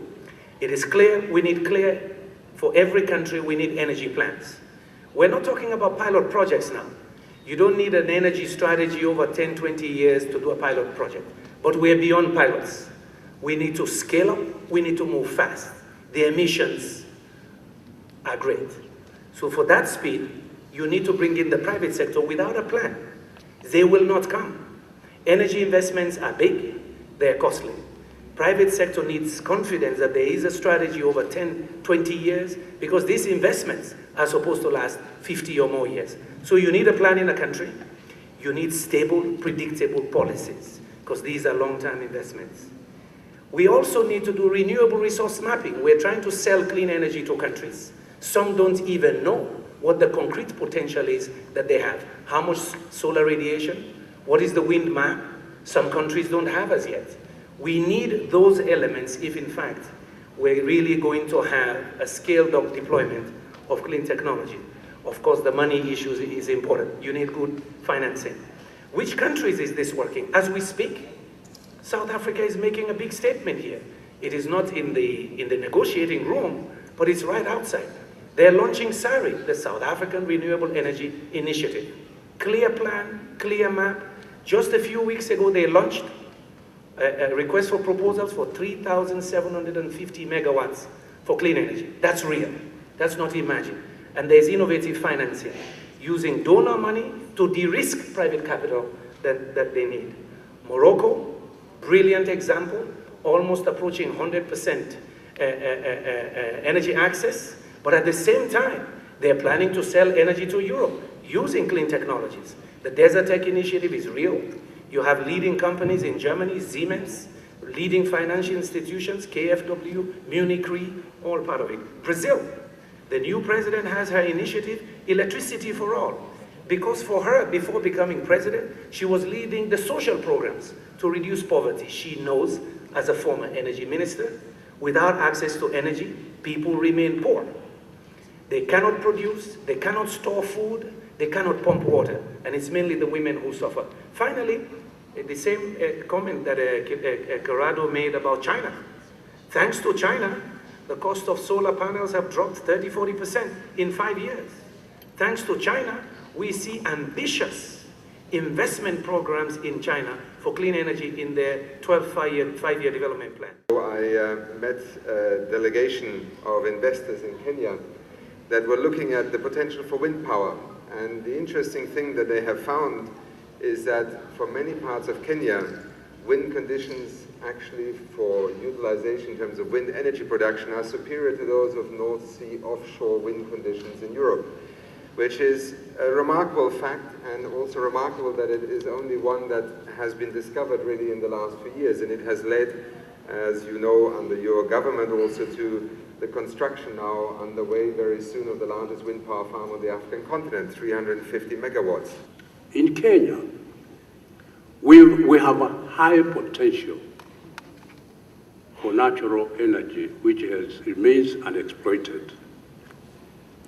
The geothermal capacity in Kenya has now been estimated at 17,000 megawatts. We are already exploiting it in Okaria. We are sinking wells in Menengai Crater near Nakuru. And we invite the world to come and invest in Kenya. Indeed, the balance, the spreadsheet which have been prepared indicates that the return, the internal rate of return is 22%, probably more.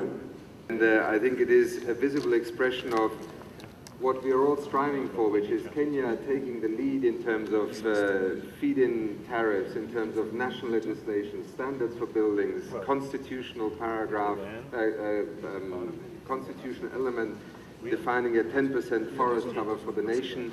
It is an example of a nation who is taking charge of its own destiny and thereby making the partnership, public, private, multilateral, far more effective. And I think you now have in Kenya probably anywhere between 6 and 8 new wind power farming projects being considered in terms of development. But one of the things, and Michelle, I turn to you briefly here, is that information base that allows a country like Kenya to direct also these kinds of potential partners into the right paths.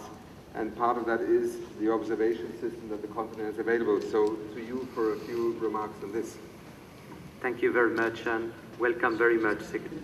How many people here know that in Kenya you can see the sun 300 days out of the 365?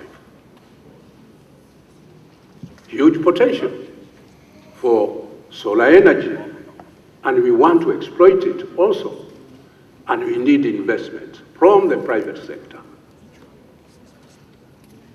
We want to create a middle class in Kenya that possesses. We do not praise poverty in Kenya, and our effort is to eliminate that poverty. We have planted millions of seeds in minds and hearts that are sprouting consciousness around what we are doing, what we need to do, and how we can save ourselves from, as my good friend Kumi Naidoo, one of my heroes and the first African head of Greenpeace, says, we are sleepwalking into a disaster of unmitigated proportion, where our children and theirs will pay the price of our greed, our ignorance, and our inability to change. Yet people around the world are realizing this. If William Kamkwamba, a 14-year-old Malawian, can build a working wind turbine, first to power his own house and then eventually his whole village, then surely the rest of us can find some solutions. There's a fabulous book on this young man called The Boy Who Harnessed the Wind. He's now an MIT student. China leading the way in the manufacture and installation of wind turbines. Nearly 3/4 of all of their clean energy investments are now wind. And in the United States, wind power has been the largest source of renewable electricity for the last several years. But there's also an incredible future for solar. The market is now growing at about 7 times the predicted pace. Did you know that every single hour, enough solar energy hits the Earth to meet the world's energy demands for a year? And here in South Africa, we have all of this available to us. And in North Africa, this ambitious supergrid hopes to take solar energy not just down to sub-Saharan Africa, but into Europe as well. Geothermal power plants, amazing. They harness the heat of the earth to provide clean energy. And here, Iceland's leading the way. In China, every single person has to plant 3 trees every single year. And in India, massive school programs, as we do here. The time for action is right now. So folks, whilst most of our governments are MIA and corporate greed continues to rape and pillage planet's resources, and many slumber on unconsciously, can we here at Sustain Our Africa agree? We are the change agents, and together we can make the necessary changes to avoid more suffering so that we can have enough for all forever.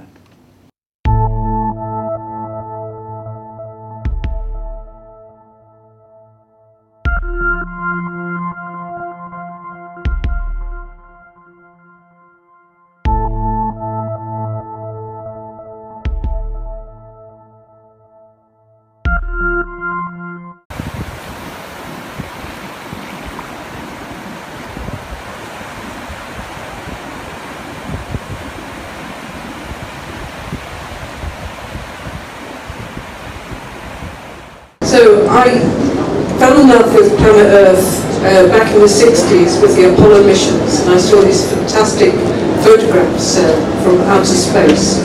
And unlike most teenagers, I didn't have pictures of groups and sitting on the wall, you know, pop stars. I had pictures of Planet Earth. And 10 years ago, I heard about this ocean acidification thing, and it's caused by CO2 emissions. And I've worked on ocean acidification since then. So what is it? Well, we know that we are all producing CO2 emissions, mostly from burning fossil fuels. Now 45% approximately stays in the atmosphere causing climate change. The rest, the other half or so, is taken up by the land and by the ocean, more or less equally. When you add CO2, carbon dioxide, to the ocean, it's an acid gas. So it produces an acid when you mix it with water. And it's happening now, and there are a series of other chemical changes that you heard about on the film that happens as well. And ocean acidity has changed by 30% since the Industrial Revolution. So it's massive, and most of that in the last 40 years. And here you can see the CO2 emissions to the atmosphere increasing with time. We all know these images. And this is what's happening in the ocean. Over the last 20 or 30 years, scientists have observed what's happening in the ocean. So there are some long-term data sets. And as the CO2 in the ocean increases, the pH, the acidity, the measure of acidity decreases. And, so what? A little bit of a change, but if you look back in geological time, you have to go back to around 60 million years, that's when the dinosaurs died out, before you actually come to an event as similar to this. But it's actually 10 times faster now. The speed of change is 10 times faster now. And it will take around 10,000 years or more, tens of thousands of years, for this to buffer out. And of course it will take biology even longer to recover from it. So this is the difference between what happened in the pre-industrial time and what is projected by the end of this century. And it's happening to the global ocean, all of the ocean. There are some areas that are early vulnerabilities, such as in polar regions and subpolar regions, and in the temperate regions, where there's very strong vulnerability there. But also, as we'll hear later on, coastal upwellings are particularly vulnerable. And where we like to be, the coasts and estuaries are also vulnerable. And if you look at just the impacts of ocean acidification, you actually see one thing, but if you add other stresses, other global climate ocean stresses like warming, you actually end up with less CO2 that the organisms in the ocean can put up with. So your allowable emissions reduce by about 100 parts per million CO2. So it's serious, we must remember that things are happening at the same time in the same place. You add oxygen loss as well, and you've got even bigger impacts. So basically, the more CO2 that we put in the atmosphere, the more goes in the ocean. So if we follow a business as usual trajectory for CO2, we end up with a more acidic ocean. However, if we're good citizens and reduce our CO2 emissions very, very quickly, then there will be less impact. There still will be some, because the CO2, some CO2 is already up there, but it will be far less.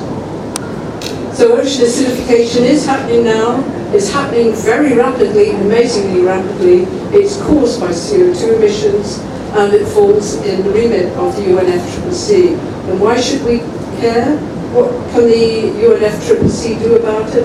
Well, it can recognise ocean acidification and the other ocean stresses in the wording of the negotiations. That's something that you can do about it. And why do you need to do about it? Is because societies need to start thinking about adaptation to ocean warming, acidification, and oxygen loss. So this is my take-home message. So ocean acidification is happening now. It is serious. It's caused by CO2, and reducing emissions urgently will make a difference.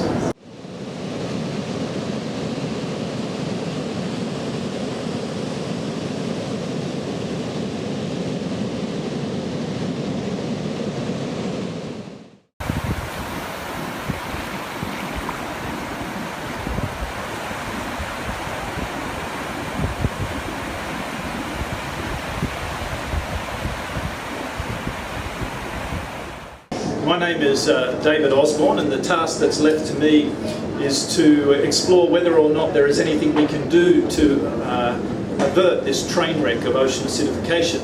Is there a role for the UN?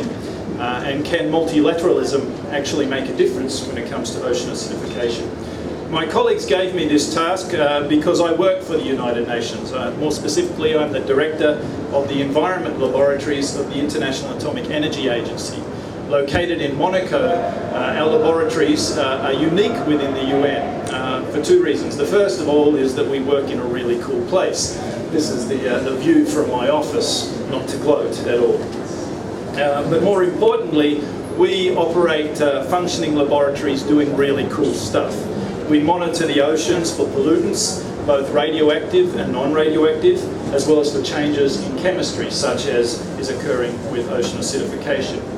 We provide hands-on training for scientists from around the world, and we conduct targeted research using radio tracers, such as calcium-45, and other isotopes to better understand ocean acidification. While there is localized variability in terms of the pH of seawater, the process of ocean acidification is threatening ocean ecology everywhere. This is a very important statement. Ocean acidification is a global problem. It therefore demands a global response. So, what is the science telling us about ocean acidification? What are the impacts on marine life? To try and answer this question, I'd like you to imagine that each of you here in the audience today, are a marine organism living beneath the sea. This image is you here. First of all, we know that you are most vulnerable to ocean acidification early in your life cycle. This means there's a very strong possibility that you won't make it into adulthood, or at least to the reproductive age. But let's say you're one of the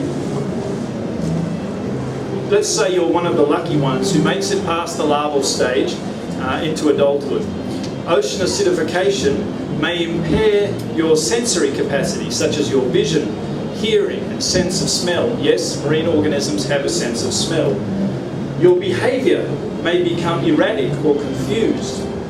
Your reproductive functions may be considerably diminished. Not a good sign for ensuring the next generation. Your skeleton or your shell will most likely be substantially weakened, making you increasingly vulnerable to injury or predation. And your immunity to disease will be diminished. Finally, your growth rate will also become diminished. So in short, you have become smaller, sicker, weaker, and stranger. You are less able to make sense of the world around you, and your partner is less impressed with your capacity in the bedroom. Let's just say it's not bright for your future. Understanding this is important. With reduced genetic diversity and reduced population size, your species and the ecosystem to which you belong will be far less resilient to other pressures such as increasing temperature, more frequent storm events, pollution, and over-harvesting, to name just a few. So that is the backstory. But what of the future? Clearly, a reduction in CO2 emissions is critical, and we all sincerely hope that the governments here these next 2 weeks will restore our faith in multilateralism and we'll be able to find a solution to reducing CO2 emissions. But can coastal communities and society more broadly also adapt to a more acidic ocean?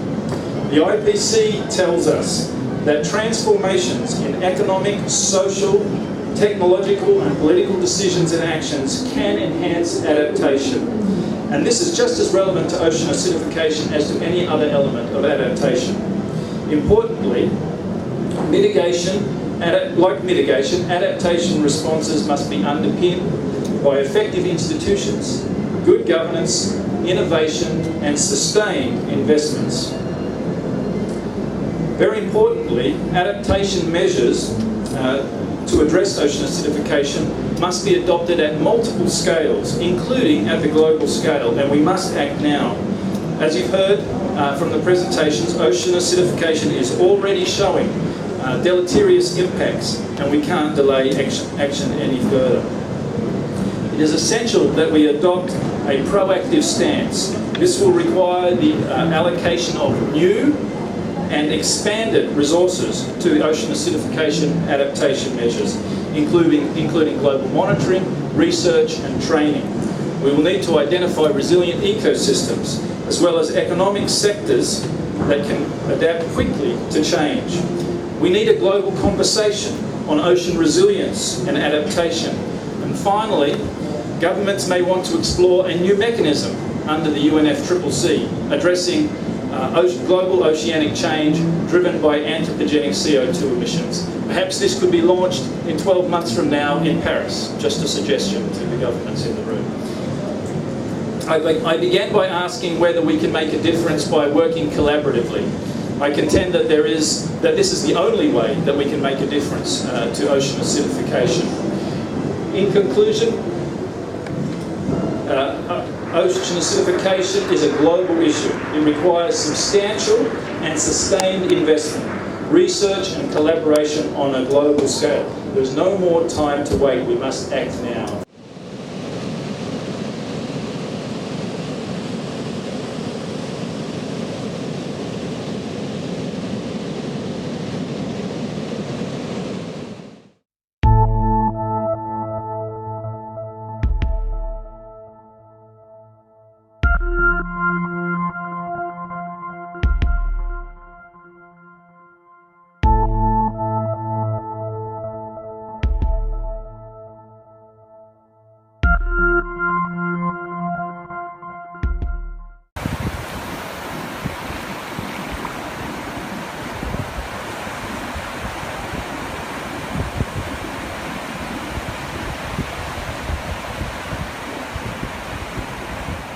My area of research and work is on the impacts of climate change and adaptation amongst the poorest people on the planet, poor communities and poor countries. And in the context of the UN Framework Convention and the COPs, I come to these COPs in support of the Least Developed Countries Group, which is a group of the poorest countries in the world, and nearly 50 of them, most of them in sub-Saharan Africa. They are a caucus group in the negotiations. They negotiate as a group. And I will speak a little bit about their expectations and the connection between faith and science from their perspective. So the expectations from the least developed countries, who are the most vulnerable to the impacts of climate change, is that we get a solution to the problem. For 20 years we've been talking about it, we've made very small incremental gains, but we have not tackled the problem head on and we have not solved it yet. And from the LDCs, we expect in Lima to put in place a process that will lead us to an effective agreement in Paris. An effective agreement requires two things. Firstly, that the temperature trajectory be brought down from well over 3 degrees where we are headed now, despite all the promises that have been made for mitigation, to well below 2 degrees. In fact, the LDCs are demanding a target of 1.5 degrees, not just 2 degrees, because there's a big difference for them in that half degree between 1.5 and 2. A lot of people will suffer, a lot of ecosystems will suffer in these poor countries. Climate change is a moral problem. It's a problem created by the rich countries, rich people in poor countries, and a problem that the poor are going to suffer. Poor people in poor countries, but even poor people in rich countries. A stark example is the people of New Orleans who suffered at when Hurricane Katrina hit there. Over 1,000 people in the richest country died. They weren't rich people of New Orleans, they were the poorest people living in the 9th ward of New Orleans. So poor people, even in rich countries, are the ones that are most vulnerable. That's not right. That's a morally unacceptable situation where the rich cause suffering to the poor without taking responsibility for it. And I think that that's something that all religions will abhor, will tell us not to do that, will teach us that that is morally unacceptable, and that whatever faith we all belong to, we should take this issue seriously and get our leaders to take the right actions, because the leader so far has let us down.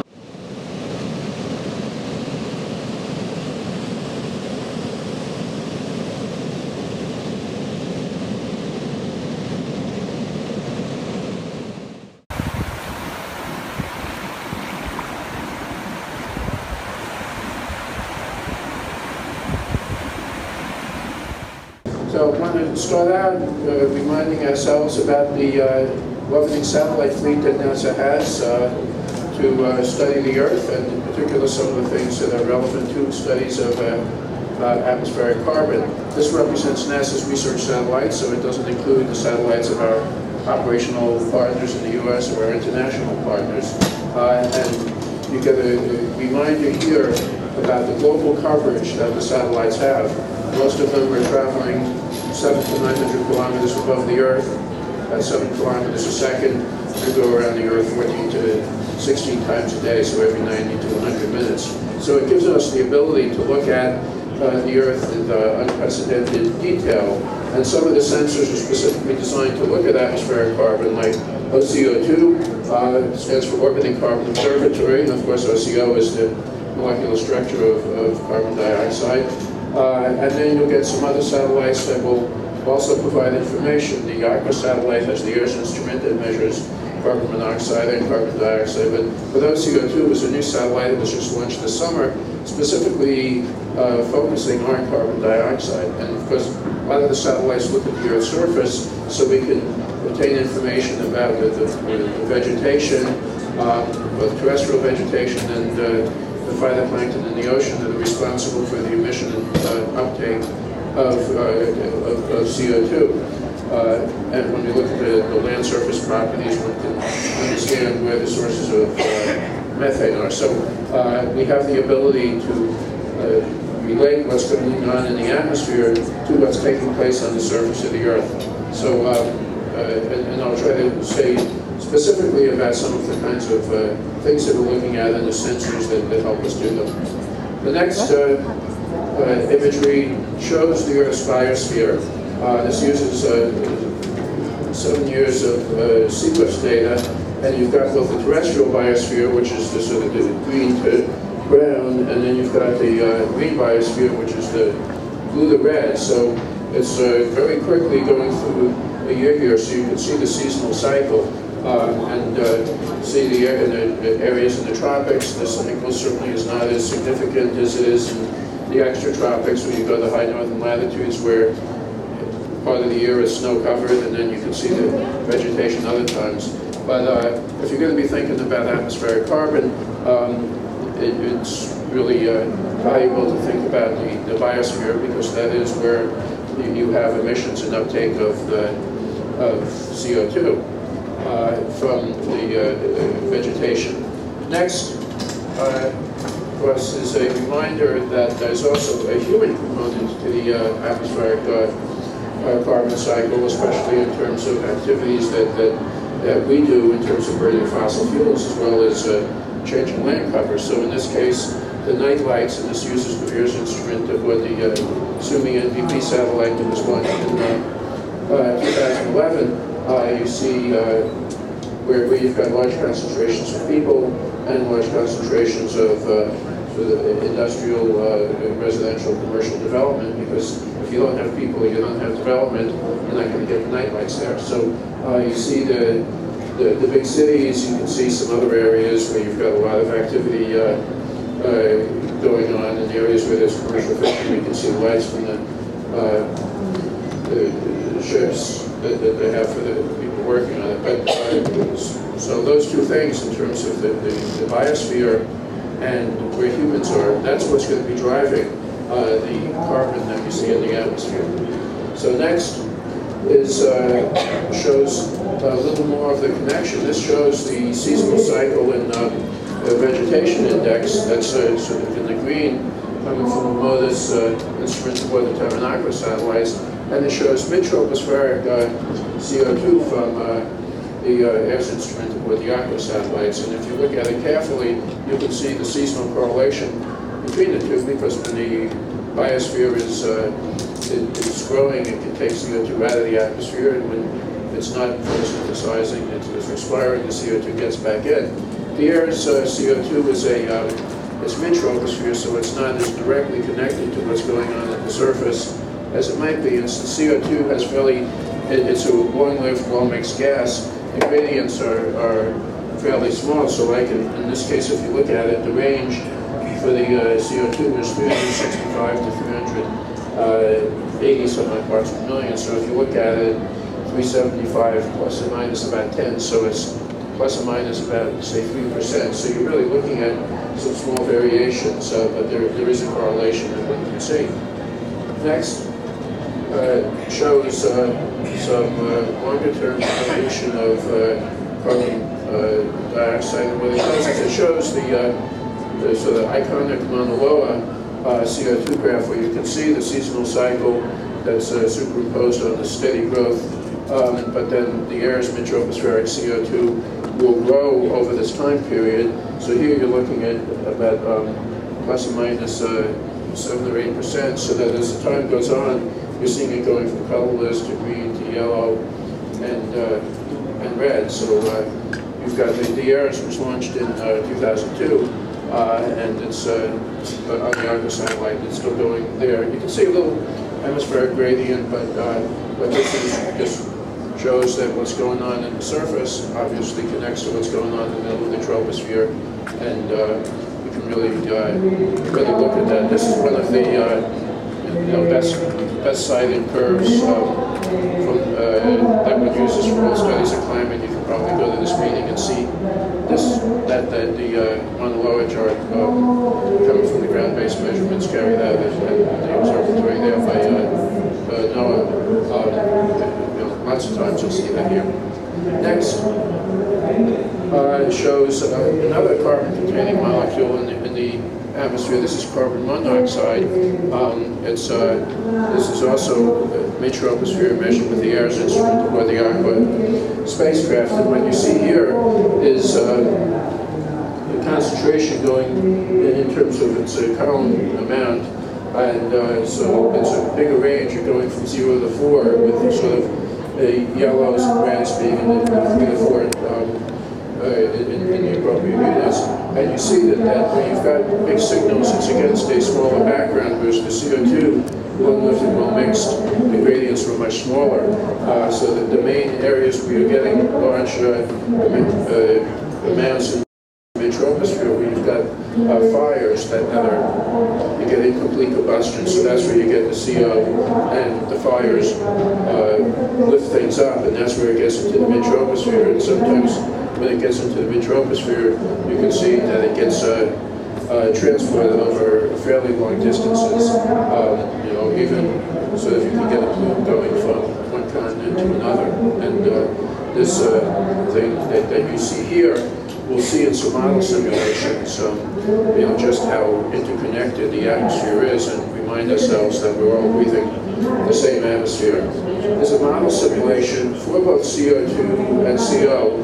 It uses a high-resolution model that represents processes at the surface, processes in the atmosphere, using observations as far as one can, and then having the model transport and transform things. And so that the CO is sort of a shading, and the CO2 uses the colors. And again, they're looking at fairly small variations because it's about 3 or so percent, and the color scheme is such that you can really see some of the strong gradients that you get between the regions where the CO2 is emitted and transported, and you can see again the plumes that transport their way across. You can see where you've got emissions primarily from fires, and where you're getting the emissions from a lot of industrial activity. So you do see with this kind of color scheme, the interhemispheric gradient is clearer, and then the CO is a little bit harder to see, but CO especially is a product of the incomplete combustion comes from the fire. So we're now at the stage where we're getting to do the models with a high enough resolution that you can really look at some of the structures that are there in the atmosphere, and we work hard to try to find ways to relate the observations to the models. So at NASA, we can use the observations for initializing models to help represent the processes in the models for quantitative evaluation, where we actually have observations to compare with models. We do that, and in some cases to produce reanalyses of assimilated data sets. Another model simulation, high-resolution model, and this shows some of the atmospheric aerosols, as well as shows where fires are, because fires are responsible for putting particles into the atmosphere and putting trace gases like the carbon dioxide and carbon monoxide that one said. And then you can also get carbon-containing particulates in the the atmosphere, primarily from the areas where you've got a lot of burning. But the aerosols are different kinds. So orange is the mineral desert dust that blows off the large deserts. Blue, that you'll see more in the southern hemisphere, is sea salt. White represents the sulfate aerosols, that especially comes from burning of coal. And then the green represents black carbon, organic carbon that comes from areas of biomass burning or other fires, and then you get the sense of the fires where they are here. So other times when we're thinking about the carbon in the atmosphere, we think about the gas phase carbon, CO2, and carbon monoxide, and also methane, but then you've also got particulate carbon, and that can have climatic effects as well.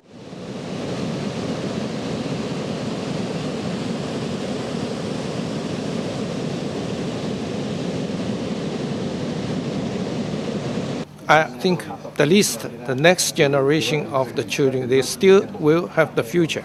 But the future, they will have a very sad future. Frankly, I believe my children and the grandchildren, especially grandchildren, not only my children, my grandchildren don't have a future, because the impacts which we already see now are so effective that one has to realize there is a problem, and we have to solve this problem now.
The big thing, though, is going to have to be a systemic and structural change in the way that energy is produced and distributed, because nothing else will do. The days of where we could dump all this toxin into the sea and just get away with it are numbered. Take shipping. It's 1 billion tons of CO2. If it was a country, it would be the 6th largest country in the world, in between Germany and Japan. On a SOx, NOx and PM level, it's even worse. One large ocean-going vessel pollutes the same as 50 million cars.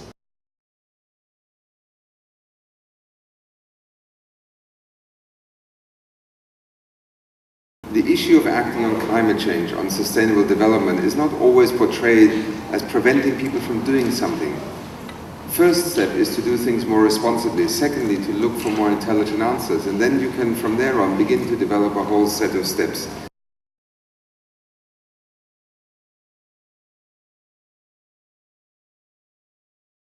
The New York Times a few days ago, and in particular, the quotes in the second paragraph: even with a deal to stop the current rate of greenhouse gas emissions, scientists warn the world will become increasingly unpleasant.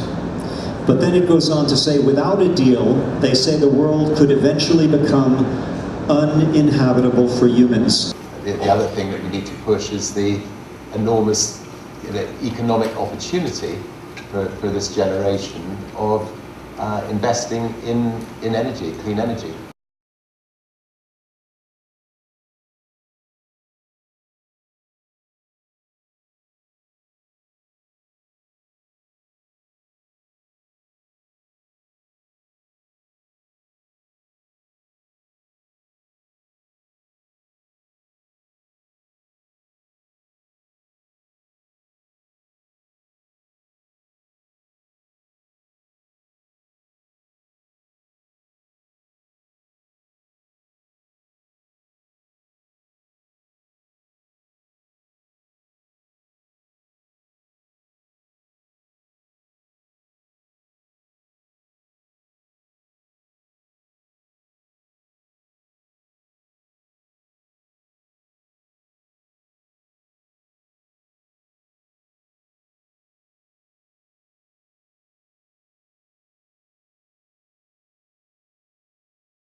Every year the fossil fuel industry is getting a lot of public finance to keep exploring and producing and consuming fossil fuel energy. And it's a shame, because if you take the US pledge to the Green Climate Fund, which is pretty big, it's $3 billion over a couple of years, it's good news, but it's only 1/5 of what the US spends today, the government spends today, on fossil fuel exploration. So just comparing the numbers and putting them into context. So this is one of the core issues that is undermining climate action today. It's undermining what this convention is trying to do. I think it's the elephant in the room for the past 20 years, and it needs to come out of the room now. And the worst part is, it's money that we could be spending on the good stuff, on the renewable energy, on the energy efficiency, on getting energy access to the poorest people across the world, and that we're not spending on them today. Governments know that they are investing in the wrong, they're investing in the wrong places. They know this very well because in 2009, the G20 countries committed to phase out inefficient fossil fuel subsidies, but they know it so well that they're not doing it. Last year, fossil fuel subsidies in G20 countries increased from $37 billion to $88 billion. So the right hand is getting bigger and bigger. It's getting, greedier by the minute. The feeling that we get here is that countries are not feeling the heat. The news broke out a few days ago that Japan is using climate finance to fund coal-fired power plants in developing countries. So they're not feeling the heat. They think it's okay.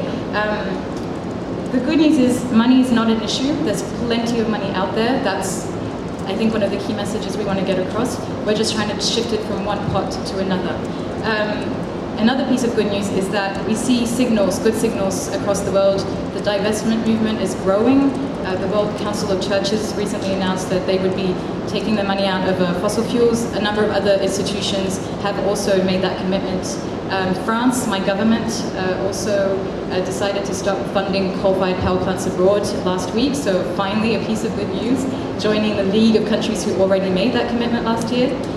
We also have India, who decided to double the tax on coal production. So these are pieces of good news, but there's still sprinkles of good news, and they're not shifting the overall story. They're not shifting the trillions that we need to shift.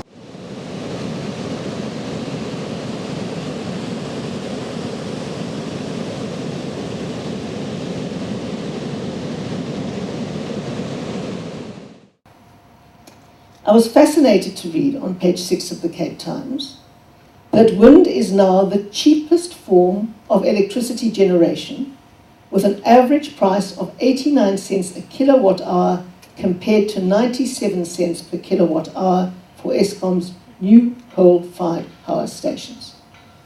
And this comes from Mr. Roger Price, who is the Chief Executive Officer of WindLab, an international wind energy company that is investing in wind energy in South Africa.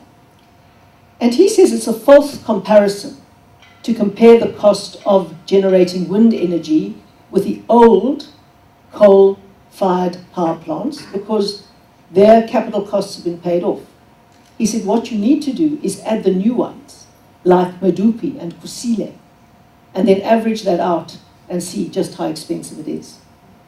And in the context of Eskom's recent announcement that they're going to increase the price of electricity 16% per year, I think it was for 3 or 4 years, 5 years, I didn't want to make things sound worse than they actually are. This particular gentleman, Mr. Price, who has a very fortuitous name, Mr. Price said the cost of wind energy is far more competitive and increasingly becoming so. And he says it won't be long before we can have wind as a base load. Then he attacks this myth that I've also heard often before, that you can't use wind as a base load for electricity because wind blows erratically. Today you would think that the wind never blows in Cape Town. Yesterday you could hardly stand on your feet outside. And we do know about erratic wind, but he says that's not a problem because the wind is always blowing somewhere in South Africa. The wind is always blowing somewhere in South Africa. And he says when you look at a wind map and you see the strategic locations of all the places that wind is blowing, you will see that there is never a time when wind isn't blowing somewhere. And he believes that it is enough wind to provide and to sustain 25% of the grid's capacity without any strain. So he says it's a complete myth to believe that wind can't be used as a baseload. We all know about our glorious sunshine, and I was amazed when I was in Germany recently. They think they've got wind, and then you try not to laugh or look patronizing. It's a tiny little breeze that lets the leaves rustle now and again. And they also think that they've got sun, and you say yes when it's not entirely overcast.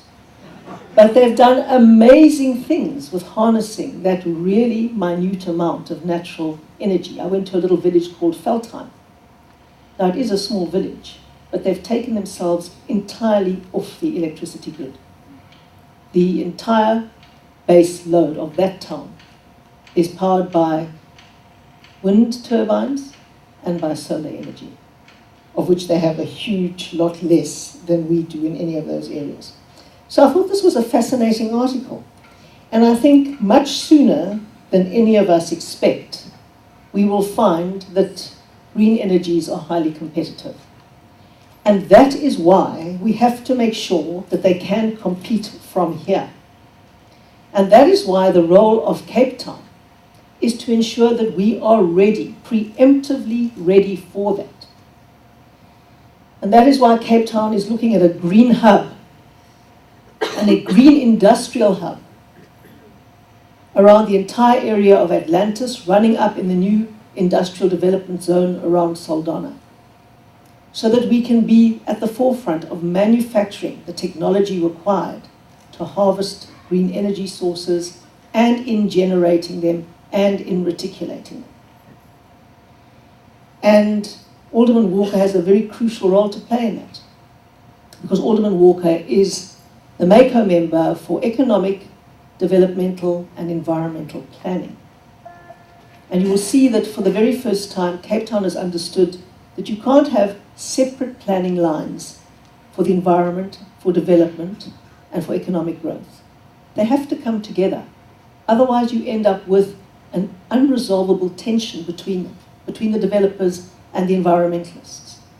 And I must say that there is always that tension, but we have to understand that unless development happens, we won't have jobs, and unless development is environmentally sustainable, we will undermine what we think is progress, and we will create more problems than we resolve. So all of those things have to come together. But every planner in this room knows how frustrated I get by the obstacles that I believe that planning often puts in the way of progress. And it doesn't help knowing all the things that we know if we can't act on them and can't get ahead of the wave. We know that we have the very best potential sources of wind, sun, and wave energy in the world. We've got what I call the oil wells of the green economy, right here. We've got abundant natural gas, which is much more environmentally friendly, and it's offshore, it's not under the Karoo, so let's not start a big fight about that. It's offshore, and we can use enormous amounts of that and get a much bigger component of that into our baseload. But if we're going to do that, we've got to see that that's necessary. We've got to release the land, we've got to get it zoned properly, we've got to make the environment attractive to investors, we've got to make them think that we want them because we do, and we have to remove every single bit of red tape that we possibly can to make that possible. And every planner must understand that they have a nice, comfortable job, but when they sit behind their desk, they've got to think of the hundreds of jobs that become possible with green development and make it happen. You know the problem of corruption all of these years from governments, NGOs, companies. So what do you think is quite realistic to organize such a campaign? Anybody, groups in rural areas, so in order to have a real sustainable development and to fix the problem of poverty and to get clean community energy, if we insist that these funds to be given as loans without interest. What do you think? Thank you. I think we must not forget historical responsibility when it comes to issues of climate change. So here we are looking at the concept of climate debt. This is a debt that must be paid. And the issue of loans may have its relevance, but not in this context. So it's very clear that this is an issue that requires subsidies. It's an issue that requires taking away public financing, away from dirty energy, and putting it in renewable sources of energy. In this way, we help to address the issue of energy inequalities that is part of the global problem in the world. So some people have energy, not just having it, they have excess, they waste it, while on the other corner of the world, they lack energy, so other people lack energy access. So we need to look at it. The enterprise model being promoted by the World Bank, yes, it has its relevance in certain contexts, but we are looking at social marketing, the ways that vulnerable groups will be accommodated, will be allowed to gain energy as part of the new energy transformation. This is why communities need to own it, they need to be able to produce it, they need to be able to manage it. It has to be decentralized, completely different from the monopolistic tendencies that we have today.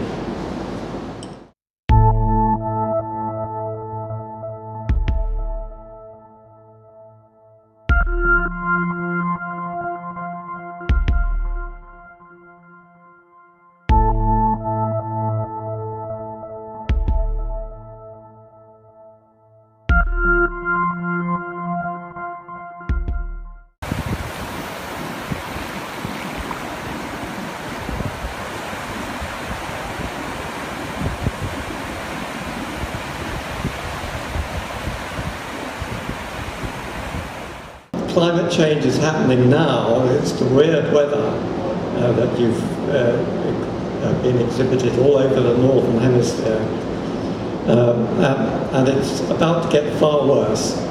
The abrupt climate change the world has been observing recently is due to Arctic warming. The Arctic has been warming much faster than the rest of the planet.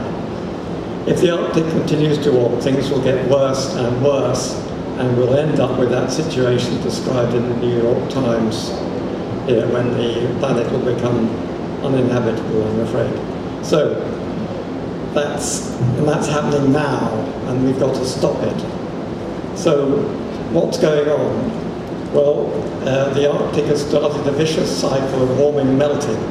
This is the start of a runaway meltdown of the whole of the Arctic ice cap. It has to be stopped. AMEC believes that it can be stopped by cooling the Arctic quickly, and we have some top engineers advising us on how that can be done. The public is not being told the truth about Arctic meltdown. Governments are doing nothing to stop Arctic meltdown. This is why I'm giving this press conference. We need action. I'm a scientist and I'm an engineer.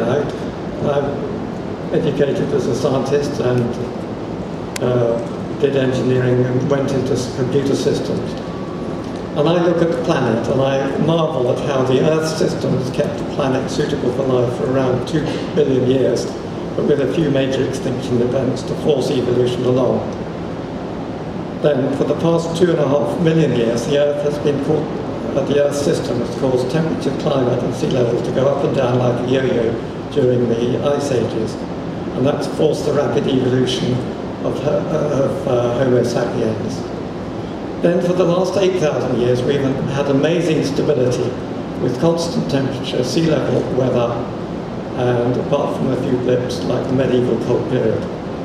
So this stability has allowed the development of agriculture, civilization, industrialization and population of 7 billion and rising. This apparent stability is entirely a fluke. It is by amazing good luck that we are here today, looking back on the past. That the sea ice is disappearing in a vicious spiral of warming and melting, which a lot of experts will are hesitant about admitting. But Peter Wadhams and I are convinced about it. We've done the engineering calculations to show that this is actually what's happening. As the sea ice retreats, open water is exposed. Sunshine penetrates through fresh water on the surface into the heavy saline water below. The heat is stored through the Arctic winter with the ice above like a night storage heater. Then the next year, this heat melts the ice a bit faster. And this explains why we have a vicious spiral of warming and melting. Peter Wadhams agrees. He's made careful measurements of sea ice thickness in a number of submarine journeys spanning several decades. He observed a remarkable decline in sea ice thickness, and it seemed to be an accelerating decline. At a recent Royal Society event, he presented an analysis of all the measurements showing an exponential decline. This is the reality. Don't believe the models, this is the reality. You can see it from this graph. Even a child can understand that that is plunging, that curve of the observation. And this is not from this year, but it's showing that next year might be September when it gets to zero. And what does that mean when it gets to zero? It means there's no sea ice cover over the Arctic Ocean. And we call that a blue ocean event. That's quite a nice image, isn't it? You look out over the ocean and it's all open water. Now this blue event is coming fast. It could even be next year. Let's hope it isn't. There's already an escalation in lots of things as a result of the warming that's going on. And that's an escalation, it's an acceleration, exponential effect. There's rapid emission of methane, which you could see on the right there. There's substantial loss in Greenland with exponential rise in sea level, which you can see on the left. And there's a disruption of jet stream behaviour with abrupt climate change. This is the weird weather, and it's leading to crop failures. It's leading to rising food prices. That's a graph showing the rising food prices. And it's showing conflict. And the conflict are all those unrest in Egypt and Syria and Uganda, Mozambique. There's a whole list of them on there. And it's very significant. Nobody's promoting effective action to prevent the Arctic tipping into a new ice-free state. Nobody's slamming on the reverse gear or whatever to avoid disaster. We are busy arranging the chairs on the deck. So we dread this. We all, in our group, we all dread this blue ocean event.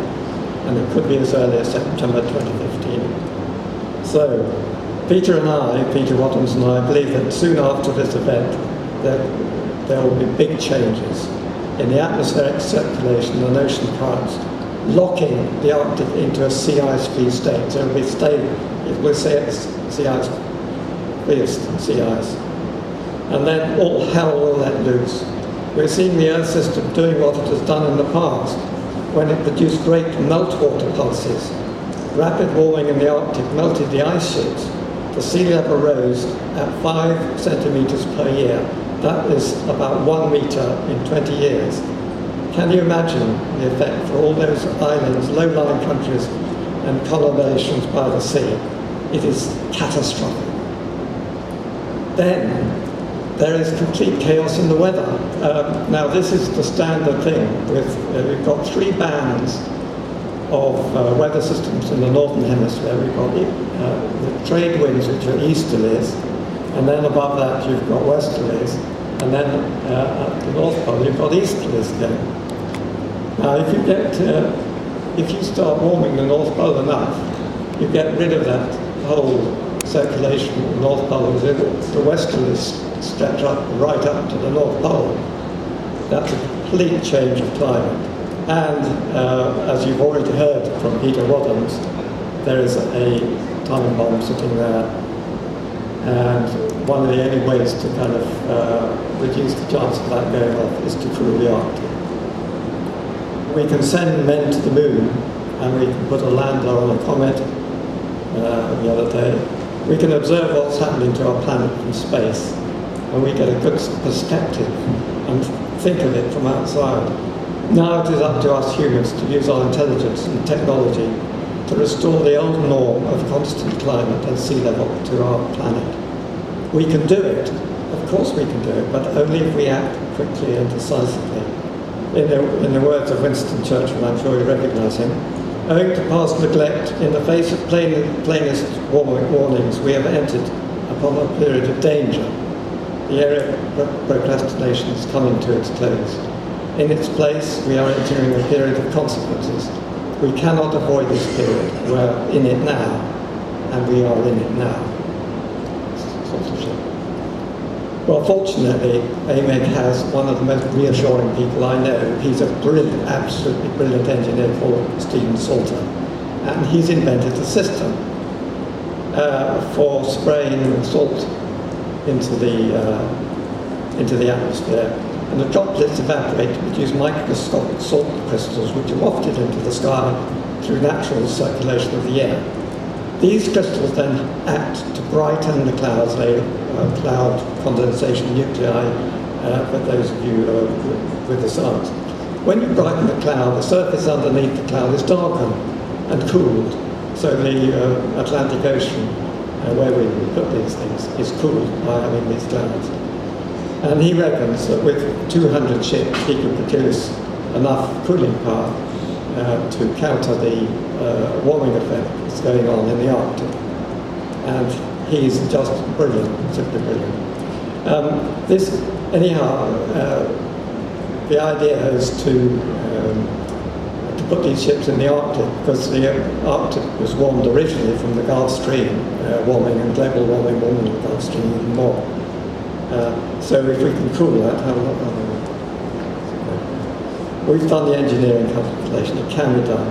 Now the fossil fuel companies don't really want the Arctic cooled, so they're very happy when people say, oh, geoengineering is dangerous. Actually, there's very little dangerous about this at all. It's very benign, it's like spray from the seashore. What we need is international leadership and the setting up of an international task force specifically mandated to ensure that the Arctic is cooled as quickly and safely as possible. The good news is that this cooling is quite feasible and it's surprisingly cheap, less than $1 billion a year, and it can be done using cloud cooling techniques. There are alternatives to the cloud cooling one, which are a little bit more expensive. Now, billions of dollars are being pledged to poorer countries to allow them to adapt to climate change. But wouldn't they prefer if climate change didn't happen? Wouldn't they prefer it if the meters of sea level rise didn't happen? Wouldn't they prefer to see money spent on prevention rather than adaptation, etc., etc.? What is sensible use of our money?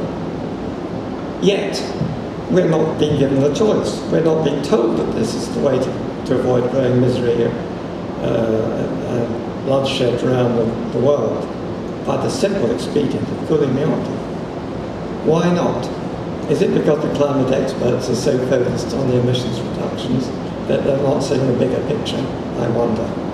Anyhow, yesterday I went round asking all sorts of people what they thought about the Arctic situation as I described it. People were obviously shocked, deeply shocked. But one person was not shocked. He told me something that shocked me, I have to tell you, because I came to Lima to tell the truth. They, this is what he said, they, and I don't know who they are, do know what's going on. They do know that the sea ice is disappearing very rapidly. They do not want geoengineering to cool the Arctic.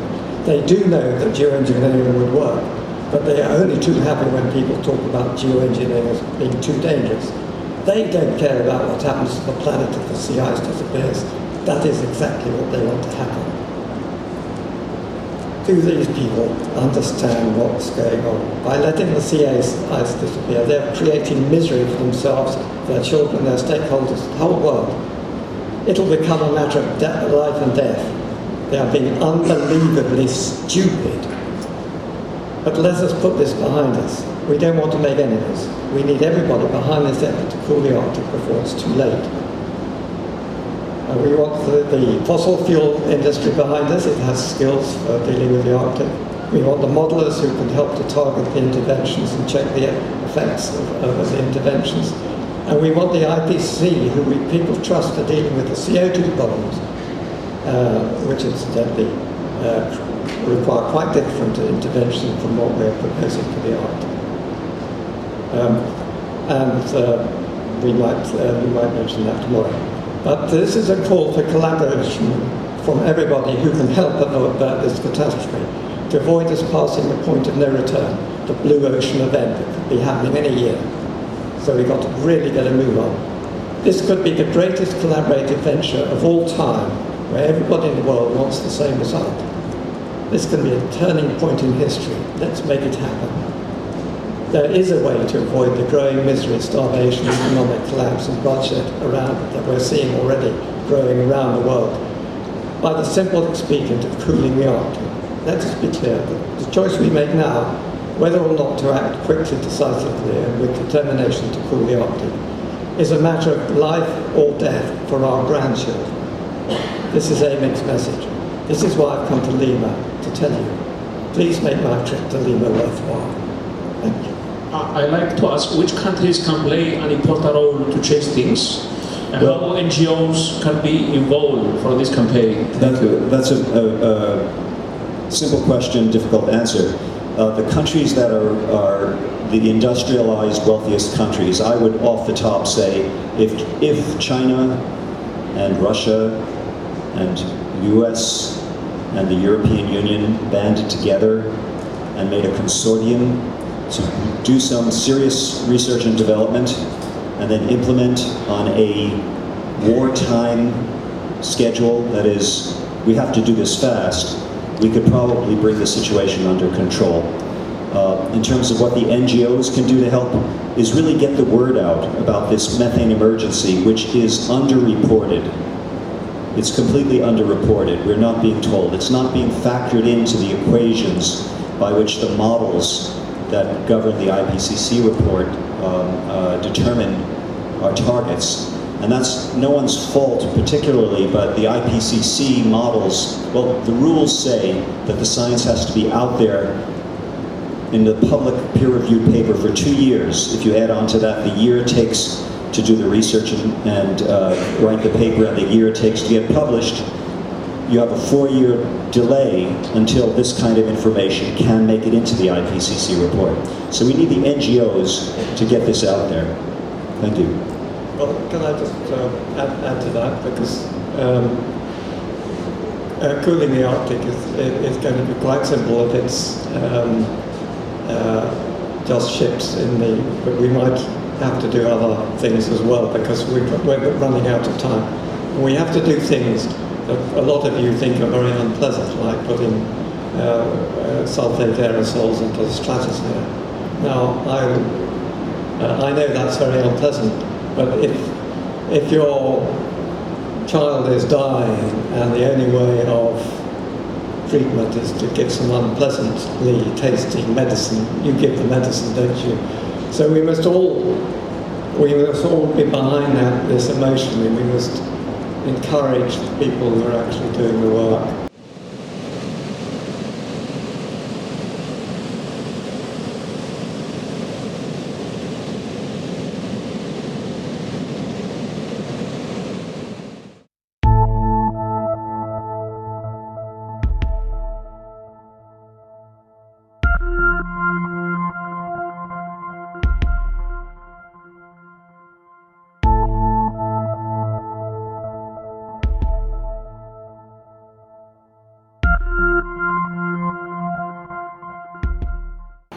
Climate change is really being fueled by our lifestyle changes.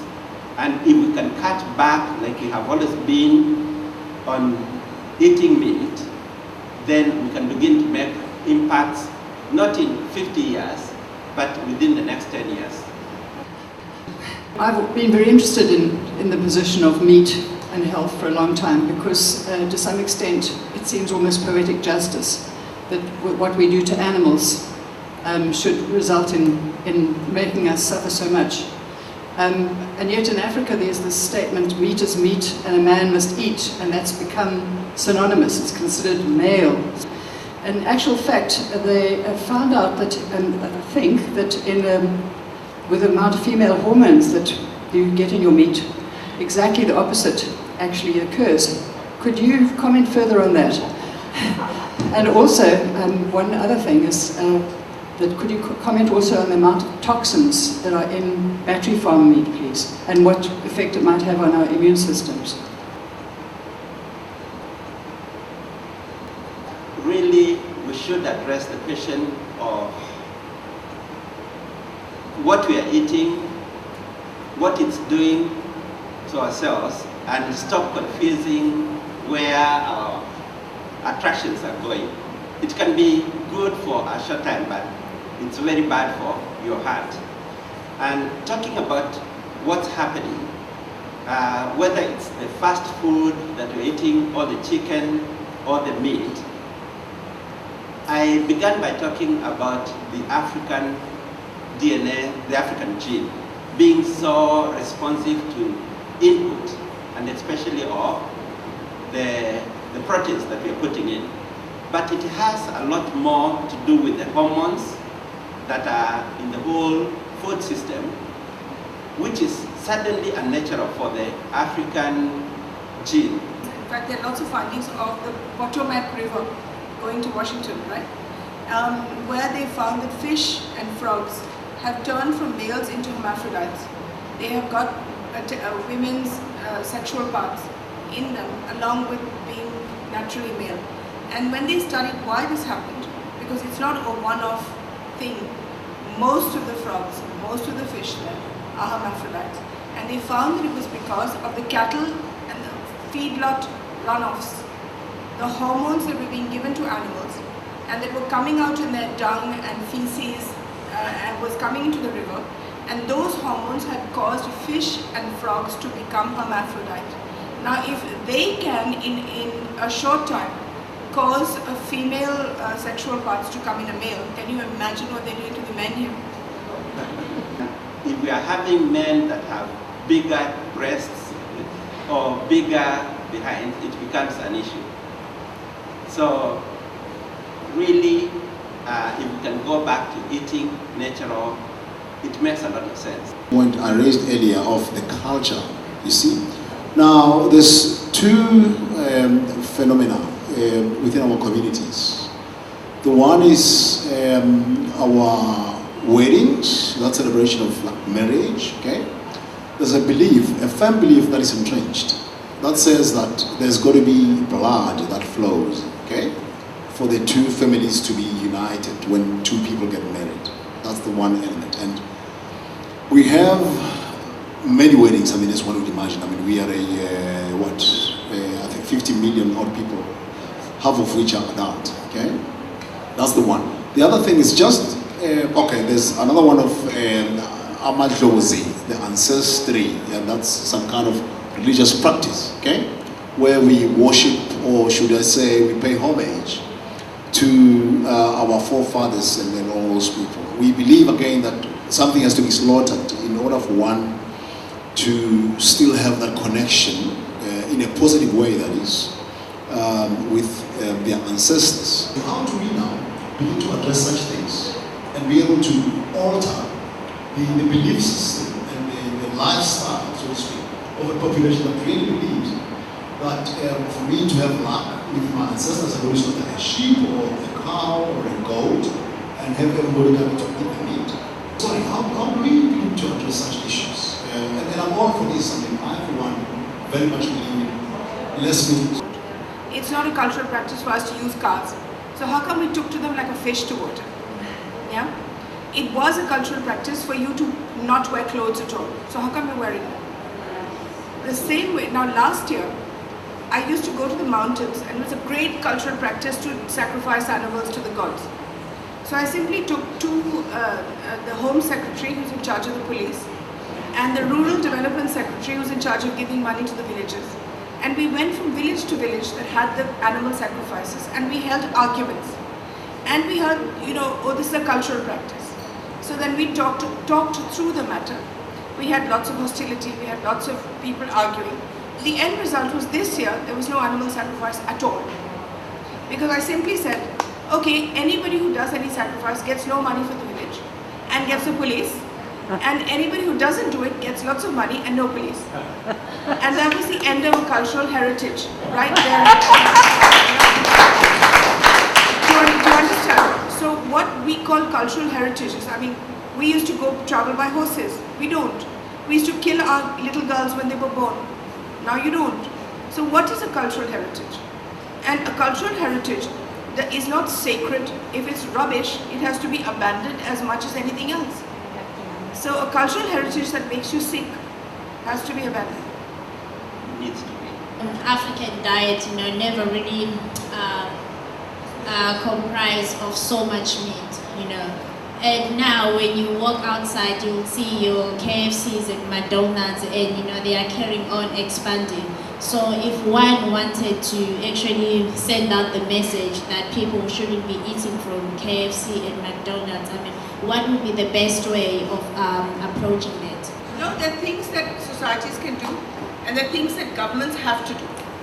One of the things that have to be done is for executive orders on what can and what cannot come. In our country, for 2 years, KFC was banned. It was only when there was a massive bribe that they came into India. And monosodium glutamate was banned for 50 years. Ultimately, it gave way to a bribe. But the point is, executive orders that ban need to come in. Government needs to play its part of being a paternal feature, right? Otherwise, why do you have government? If they don't have the courage to take decisions that cannot be taken by you and me, then they must take them. That's what they get their jobs for. In Nairobi and actually Kenya, in 2010, we just got our first Kentucky Fried Chicken. For a long time, we never had them. And we need to develop. And unfortunately, the policies and our own desire to develop towards what everybody has is a wrong mentality. And then you have WTO that is saying, no, you cannot close your market. And like Madame Gandhi here is saying, that when it was her turn, KFC did not have, they didn't come in. And when she went out, whether they're coming through the back door to bribe somebody, it finally comes in, and all it takes is to have big billboards with very juicy chicken, and soon you'll see everybody going that way. So equally, if you do want people to have healthy lifestyles, you should look at hospitals and building of new hospitals among the populations is a bad sign, not a good sign of development. Because why would you need hospitals that much? Because people are getting sick. People have cancers and people are having all sorts of things. And so you create an artificial remedy and you call it a sign of development. I think that is thinking backwards. India and China are the biggest consumer market for the United States and for Europe. Because there are just so many KFCs that you can absorb, and now you're going to use us. Therefore, you listen to us on rubbish, matters, like not allowing methane and anything else. If I were to say, today as the boss of India, if I were to say, okay, every foreigner who comes to India must wear purple underwear, he probably would. Because if that's what it takes to get into India, to make our people eat and drink and buy European stuff, that's what will happen. Now the next big target is Africa. And therefore there will come a time in the next COP, believe you me, that anything that any African leader says will be accepted. Because this is the next big market. So we have to stop seeing people as markets and consumers, and we have to stop being them. And actually, to add on to that, we are already seeing South Africa standing as the spokesperson for Africa. South Africa has the largest poultry industries, factory beef production industries, and so because South Africa is a leader, mainly because of the resources it has, and then we perceive that South Africa is developed, then the rest of Africa will try to copy South Africa, And South Africa has been trying to catch up with India. It's trying to catch up with China in what is called the BRICS. And so they have a bargaining position, and this is really exactly what Madam Gandhi said. Could you just answer the question about whether the toxins in battery farm meat, because they're far more concentrated than they are in meat that is pastured, whether that is possibly part of the reason why our immune systems are so damaged? 70% of all antibiotics in the world are given to animals because of the way that we keep them. All those antibiotics come right back into us, as Dr. Mayanki told you earlier. If you have so many antibiotics floating around inside you, when you're really sick, those antibiotics don't work at all. Secondly, as he said, all hormones are given to animals. They're produced for animals. Not just growth hormones, but hormones to do other things as well. Now, in India, every single morning, twice a day, all cows are given an injection of oxytocin. Oxytocin is a particular hormone that makes your milk come out faster. It is given for women who are going to labor and yet can't produce children after 24 hours. So instead of a cesarean, it's meant to increase the contractions of the uterus so that the baby is pushed out faster. Now what it does is it creates contractions in the cow, and she goes into labor twice a day. And the pain of labor, anybody who's been a mother, you know how much it is. But the point is, blood comes into the milk because of the labor pains, and the cow goes sterile within 4 years instead of 12 years. So she's quickly put into the meat conveyor system. But the oxytocin, between the giving of the injection, which is stabbed into any part of her body, and the taking out of the milk is about 30 seconds, because the milk starts coming out immediately. Now when that milk comes out, it has straight got oxytocin in it. It has been tested 1,000 times. Oxytocin does two things. It gives men no hair. It takes away the hair from their bodies and their heads. It gives them breasts, and it gives them prostate cancer. It gives women a masculine look. It interferes with their sexual makeup to make them more masculine, and it gives them breast cancer. These are the things that have been proven by scientists. Now we give this injection twice a day. It is probably being given in Africa as well, because oxytocin is exported directly from the United States, not made in any of our countries. But you can get it at in India you can get it at a normal grocers. You go there and say, just give me some oxytocin, you get it for 1 cent an injection. So those are the kind of toxins that come straight into our bodies every day.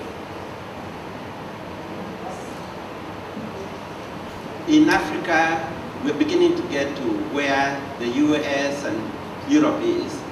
We have our own version of, is it Hudson's and Tyson's and all these big chains that grow the meat and then sell it to the end user, knocking out all the middle producers.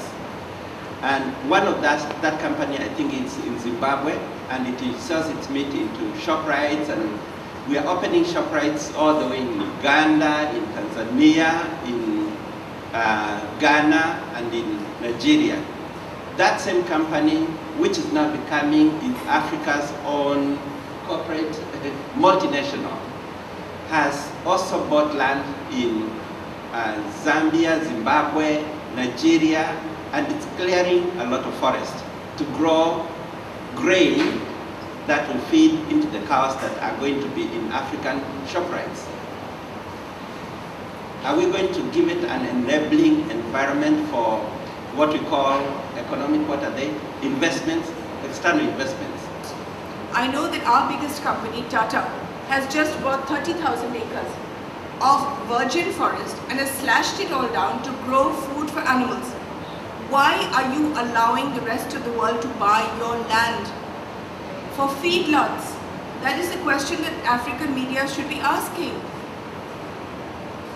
And I don't know whether I'm allowed. And we're not the only ones. The Swiss have bought, the millionaires in America have bought, all the China has bought, everybody's buying African land. And and only for meat growth. That means we will stop it sooner or later and we will buy from you. Should we be approaching the brand owners, the American, traditionally they own most of the brands in the world actually, the KFCs you spoke about, the pizza companies, and perhaps it's more about looking at how can we create a strategy that makes financial, fiscal sense for them so that they see an inherent benefit. This is a question, a benefit for them to make a shift, or is it totally dependent on awareness to the individual to make their own decision? Because looking at what's happened to yoga in the United States and how that industry is very young, and there was a statistic recently launched that the amount of money that's spent on yoga in the United States is now more than it's spent on Pepsi. So if we look at that as a new industry that's really over the last 10 years blossomed, that's being driven by the American consumer. KFC or anybody else selling meat, whether any brand, what they're doing is going down the lazy or the media way, which is doing organic meat.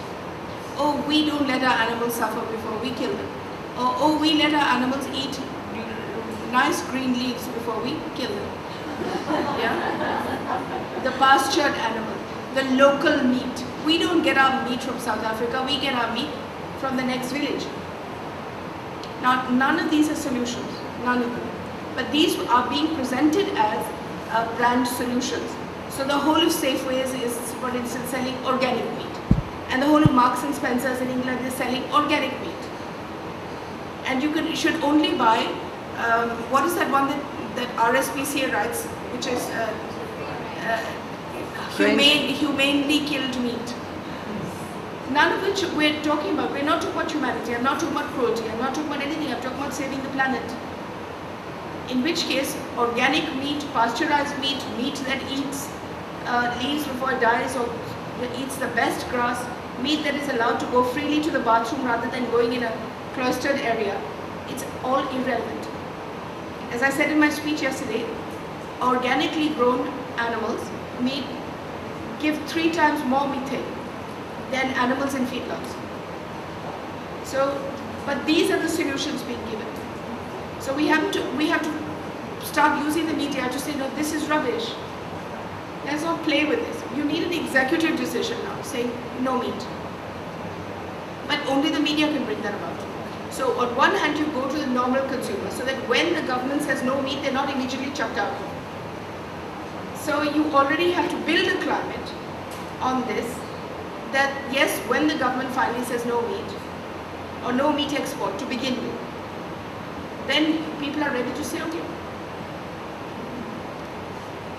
After all, when the government said no smoking in restaurants, they weren't chucked out, were they? But 20 years ago, they would have been chucked out. It's because the media created a climate, said, disgusting, how can you have people smoking when we're eating? How can you have them smoking in cinemas? How can you have them smoking in public places? So finally, after you created the climate, the government moved in with an executive decision. And that's what's needed. It's a partnership, but it has to leave out the brands. You cannot, if you're going to go the brand way in educating brands, you're wasting your time.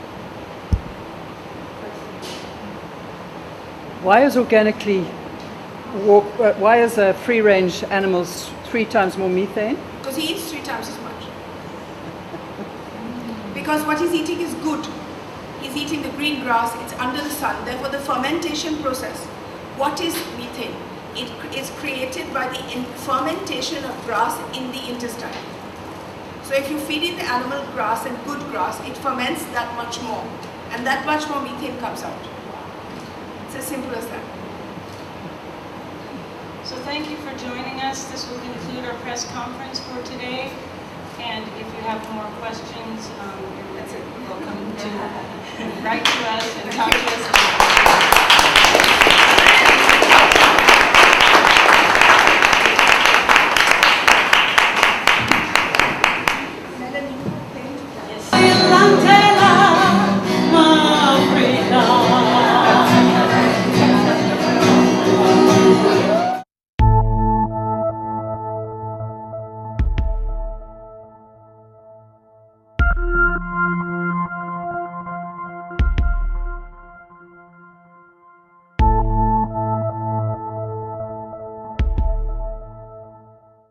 I'm Ben Margolis with the Global Call to Action Against Poverty, the world's largest anti-poverty movement. And we're here because we're calling on delegates at the conference to really take urgent action on climate change, because we see our constituents all over the world see that today and not tomorrow people are being affected by climate change, people are dying because of the impacts of climate change. And we're hoping that from this conference we get some real agreements from the world's leaders on several measures, specifically on adaptation and on more funding for adaptation above and beyond the 0.7% aid commitments already. Also on deforestation, and really importantly on negotiations around the post-Kyoto Protocol and making sure that those negotiations, the world's poorest countries' voices are heard, and that the world's richest countries take the responsibility for historic carbon emissions, take that into account when agreeing the post-Kyoto framework for tackling climate change. So we really hope that at the end of this meeting we don't just see another talking shop where people come together and they agree that this is a huge problem, but that they actually agree it's a huge problem and put in place some of the measures needed to tackle it really urgently. Would you prefer that this conference was about cutting out the use of fossil fuel instead of reducing emissions? It's got to be based on what works for countries all over the world. I think it's very nice to say that we'd like to see a complete cutting of fossil fuels, and I think in an ideal world that is what we'd be looking for. But in reality, for many of the world's poorest countries, their economies rely heavily on fossil fuels still. So for example, in Timor-Leste and East Timor, 82% of GDP to that country is from their oil reserves. So it's very difficult to say at this stage completely cut fossil fuels, because for such a poor country that would have a devastating impact on the world's poor. So I think what's really important is that the world's richest governments really invest money in technology transfer, in renewable energy sources, so that countries like Timor-Leste and others can start to move away from an oil-based economy to a renewable energy economy. What the impact would be if you stop deforestation? Yes. How do you mean? You just explain. Well, at the moment they're just talking about cutting down the emissions from deforestation. From In other words, carry on deforestation. burning it, carry on getting rid of it, but cut down the amount of smoke that's coming out. Yeah. The forests provide an absolutely vital source of livelihood for so many of the poorest people in the world. And I was recently in India and working with some forest user groups in India, and also with Nepal with a fabulous organisation called FECA Fund, which is the Federation of Forest Users in Nepal. And actually what they have found they've been able to do is to continue to use the forest as a source of livelihood, but for the community to take ownership of that forest. So actually they are reforesting the area and using it in not just a sustainable way, but actually a way which is reforesting and not deforesting the area. So they're still able to gain the livelihood from that, but they're actually increasing the size of forest at the same time. And what they're finding, especially in Nepal, is as they are regrowing the forest, then the knock-on impact is fabulous in terms of less flooding, in terms of more wood for fuel and so many other things. The big problem with deforestation is in areas where the forest is no longer owned and used by the community, and where large businesses have ownership and access to the land, and then the use of the forest is seen purely as an economic factor. So the use of the forest has to be seen as a benefit for the community which is living with that forest, or as a benefit for the wider community as a whole, as in the global world, which relies on the forest as a carbon sink and so many other things. So actually I think there are ways to continue for the forest to be seen as a livelihood for so many poor communities living in forest areas, but actually to reforest the area at the same time.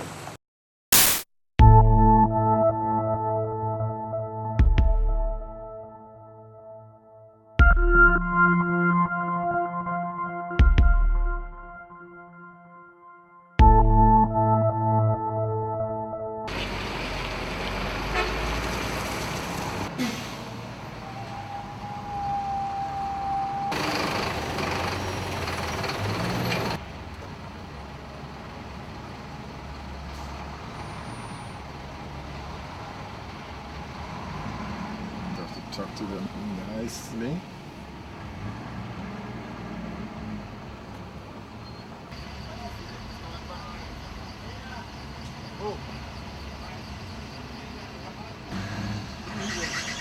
Oh.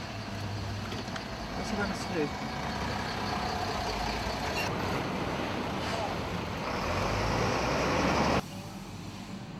One minute.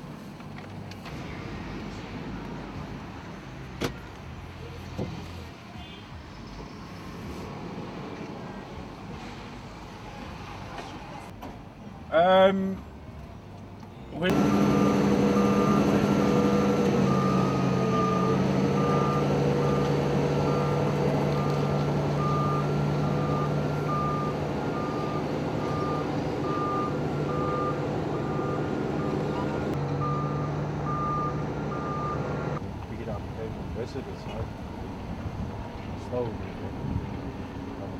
Because of the leachate problem and the methane problem. So that's why we put a compost plant. We actually make compost now. Do you have worms in your compost? No.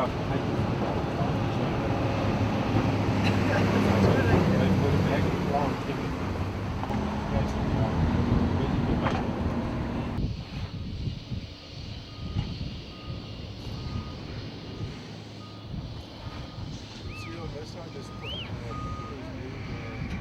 Reclaiming.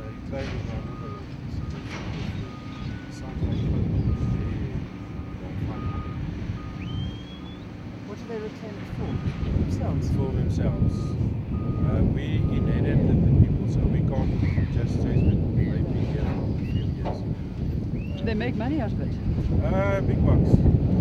Reclaimer can make up to $2,000 a week. Yes. Just from what he finds? Yeah. Your 2-liter Coke bottles is between £2 and £2.50 a kilo. Packet. So normal white plastic.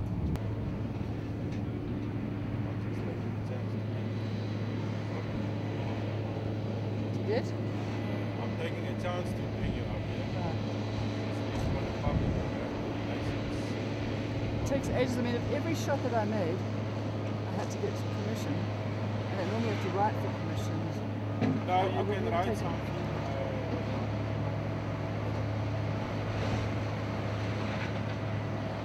Now we've got a public relations go to them now.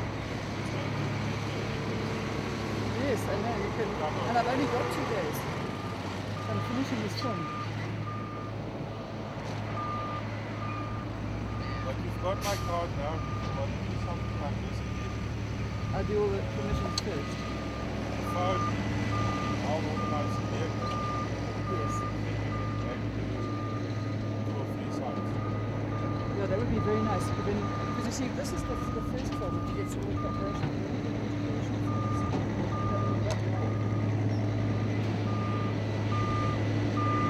Threw it away.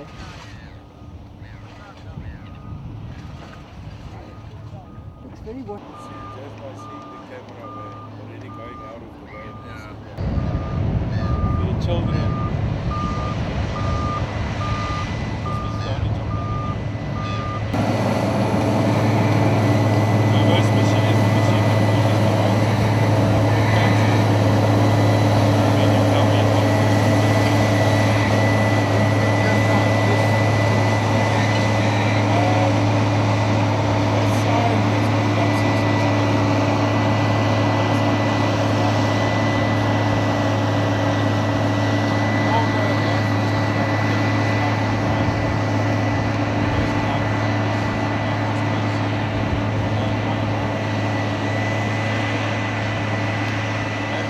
outside of the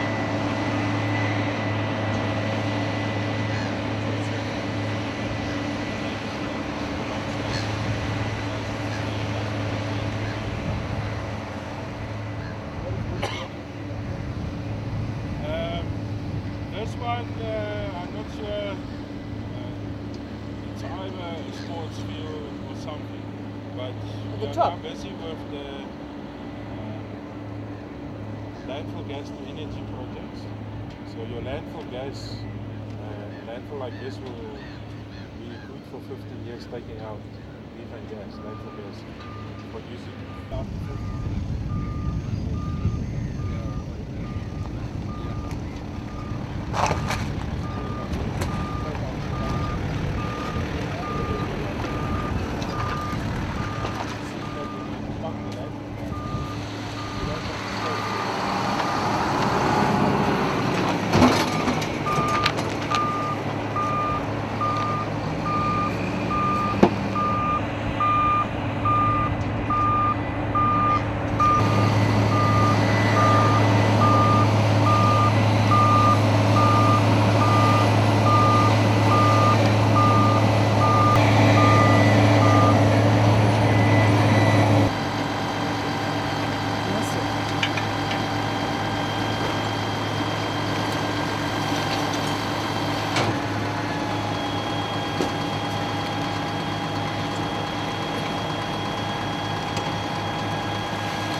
It's mostly seagulls. No, I think they're sated ibises. The small white ones. They're a relative of the white. There are seagulls too, though. I don't know how they get here. Yeah, that's the street truck. It's cleaning the streets. That one there? Yeah. Those big trucks, they are the household waste, the domestic waste, the black bags you put out. Small trucks, the people clean the streets by hand, the bags, the trucks.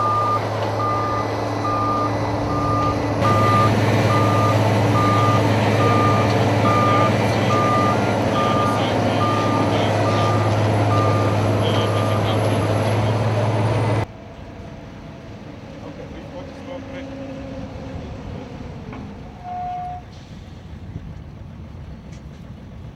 There's a lot of money in waste. Is there? How do you make money out of it? Yes,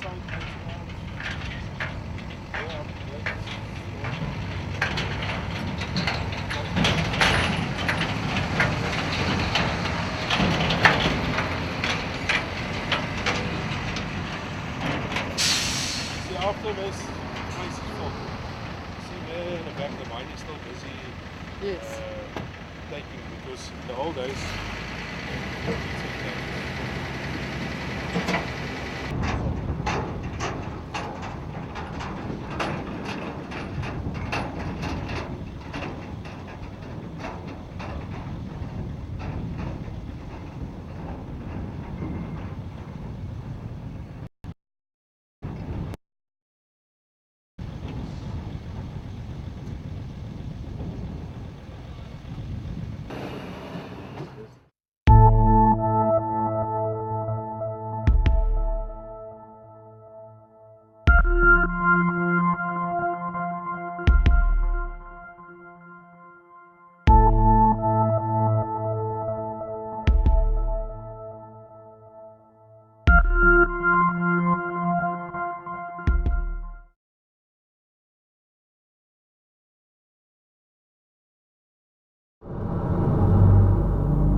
Years ago, before the Industrial Revolution began, the tropics were covered with rich rainforests, the lungs of the world, from which hot, moist, oxygenated air rose and disseminated itself over the globe.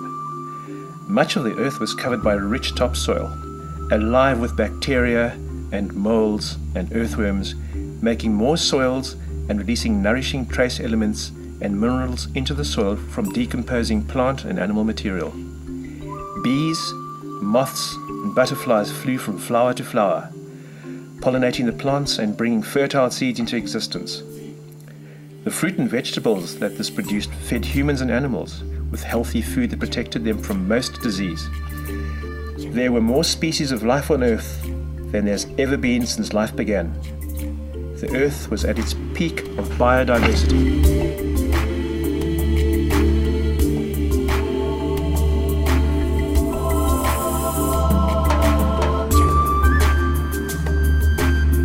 Wild animals roamed in ecosystems all over the world.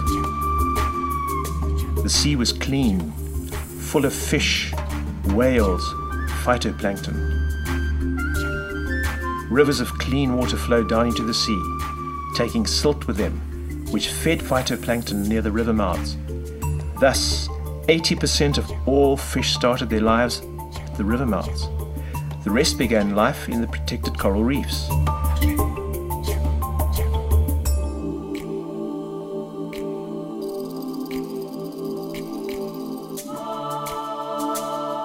The carbon dioxide in the atmosphere was taken in by the dense plant life on the planet. The oceans, the grasslands, the forests, made into plant matter, a carbohydrate so to speak, and only released back into the atmosphere when the plant died and rotted. Coal, oil and limestone were in the ground.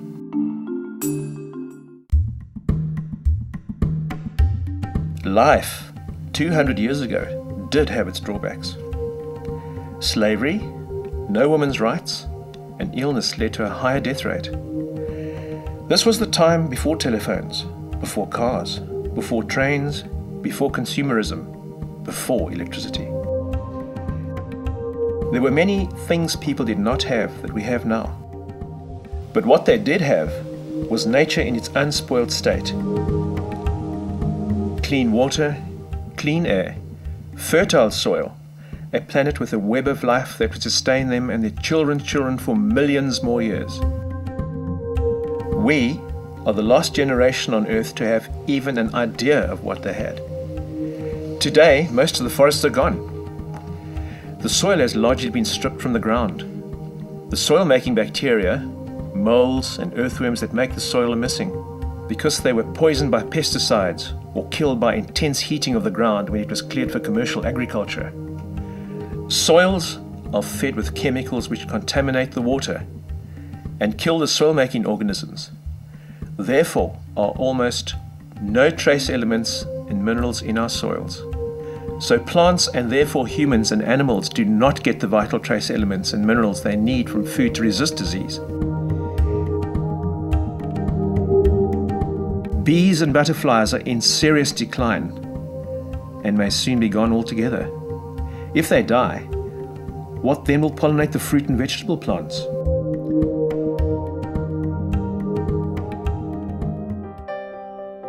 Genetically engineered seeds have largely contaminated naturally grown plants and caused them to be infertile or not to germinate unless there is a hormone they cell present. They now control almost all the fertile seeds. That is, seeds that can be planted and will produce plants for the following year. They therefore control, to some extent, who eats and who doesn't.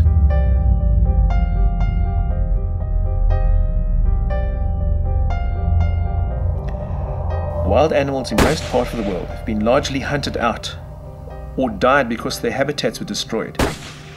They have been ruthlessly hunted down for the lucrative trade in wild animals in China. Millions of people in China eat wild animals from all over the world or use them as medicines. As the population and wealth of China grows, they pull more and more animals through this illegal system. The animal populations through many countries of the world are being decimated to supply this market. The sea is fast emptying of fish due to factory ships that sieve the sea with gill nets. These take out even the smallest of fish, so they do not get a chance to grow and breed. Factories' poisonous waste and raw sewage discharge into the rivers. The toxins from these kill the fish and marine life and create huge dead zones in the sea. The silt that used to wash down the rivers and nourish the phytoplankton at the river mouths is now often held back by dams. This has also reduced the amount of fish, as 80% of fish used to begin their lives in river mouths due to the large amount of phytoplankton that used to feed them. Coral reefs worldwide are dying due to the increased sea temperatures and also because some are blasted from those trying to extract building material. Fish will soon have no sheltered place to begin their lives, and soon there will be no fish.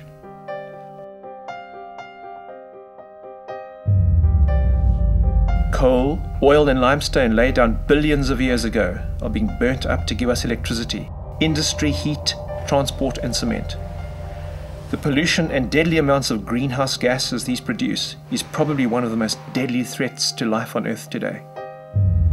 Every living thing is contaminated with toxins from our food, water and air.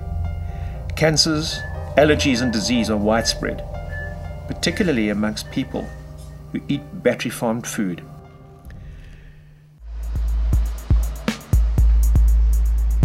A few hundred billionaires and several thousand people in the world are super rich, largely as a result of the plunder of our planet. Often, these are leaders of countries who use their own country's money as their own bank account and grow exceedingly rich while their people starve. By paying for the election campaigns and offering politicians a share in the wealth pie, some big corporations make sure governments will let them keep plundering. Often in less than a year, politicians have forgotten the people that put them in power and are engaged in increasing their personal wealth. Corruption, greed, these are the hallmark of the super rich, whether corporate or governmental, totally in control of most of our resources and largely without conscience. These few are leading the planet to extinction. Another 5% of the world have been invited by the super rich into relative wealth provided they run their enterprises. They have cars, cell phones, television, use planes, and lead the consumeristic way of life. They also have heart disease, cancer, obesity, stress, high walls, crime, and little time with their children, little time for leisure at all. They have internet. They have television. They can afford to see movies like An Inconvenient Truth. They read the newspaper. So they are beginning to realize from the media coverage of environmental damage and global warming that they have a short future if they are to carry on their lifestyle. They do not want to believe. So many will probably fight every effort to save the planet if it disturbs their comfort zone. Another 30% are workers and the main customers, earning a living by giving away their lives, spending all their money to buy basic necessities to live. They spend most of their day getting to work and back, doing a dull job for little money. Have enough to feed their family and save up for one of the first world items like TV. If something goes wrong, such as illness or losing their job, they have nothing. They have almost no idea that the planet is in trouble. They have their heads down trying to keep their families going. Anything that could disturb is a risk to them. Forgotten by their leaders, administered to by NGOs, disregarded in the leaders' quest for riches, they've been brought up in some long tradition of accepting that the chief can take it all. So they do nothing to stop their leaders from stealing the money that should be providing them houses, health, education, and training. Their country's land often does not grow food for them. It grows cash crops for the first world nations. The cash crops are to pay back money borrowed for their country by their leaders. Money they never saw. Money that often went into the pockets of their leaders. Their forests are cut down to provide chopsticks and hardwoods for first world furniture and buildings. Burnt down to grow soya for first world hamburgers. The water in the lakes from which they used to fish have all but dried out, because it was taken out upriver to irrigate cotton plantations for first world clothes. Their children are starving, often deformed, and many have cancer because of poisoning from pesticides used in the plantations. They don't need to be told the environment is under threat. They live with the results of it every day. However, they may not know how widespread the problem really is.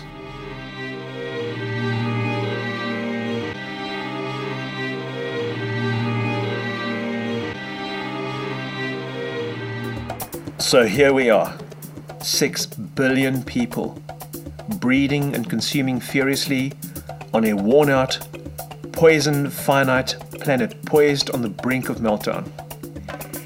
Each for our own reasons, ignorant of or ignoring the fact that our planet is dying, unwilling to do the huge changes that might save it, each hoping that if we shut our eyes, the problem will go away.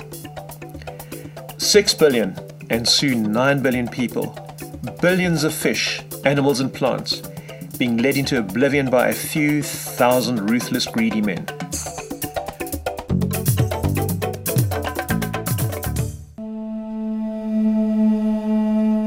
For centuries, there has always been someone predicting the end of the world. Much of it ancient superstitions, tales of meteors hitting the earth, the atomic bomb. But now, predictions about the end of the world are in every newspaper, The television is always screening programs warning about its happening.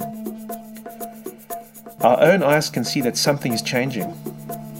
There is not a country in the world that has not experienced huge climate changes. I would have argued that Katrina hitting New Orleans and those images around the world, I would have thought that was enough. Right? How much is enough? What's your threshold? Do you need 5 Katrinas? Do you need? We have a prolonged drought in Australia. Our rice production is down by 91%. How much farther do you have to go? I would argue that we're seeing in some places some pretty dramatic changes that would suggest that we need to change our emission trajectory immediately. But the process here doesn't seem to support that view. Everyone over 40 has seen the change in the ecosystems with their own eyes. We may not see what is happening beneath the surface of the sea, but we see the bleached coral reefs, and there is not a fisherman in the world who has not seen a rapid loss of fish in the sea. For the last 300 years, all the time we worried about other things, we were pouring into the atmosphere what was to become the most real and deadly danger of all: carbon dioxide. The Al Gore film, An Inconvenient Truth, did an enormous amount to get rid of any ideas some people may have had about this being part of a natural cycle. We now know that carbon dioxide levels in the atmosphere are now higher than they have ever been since there has been life on Earth. Everywhere, people are beginning to worry. Conditioned as we all are to think the governments will do something about it, we uneasily continue with our present economic system. Why aren't governments doing something about what is happening? In March 2007, the IPCC report was released. Of course I'm worried for the planet's future as well. I'm worried, and the scientists here are worried enough to come together and make this declaration. Yeah, of course.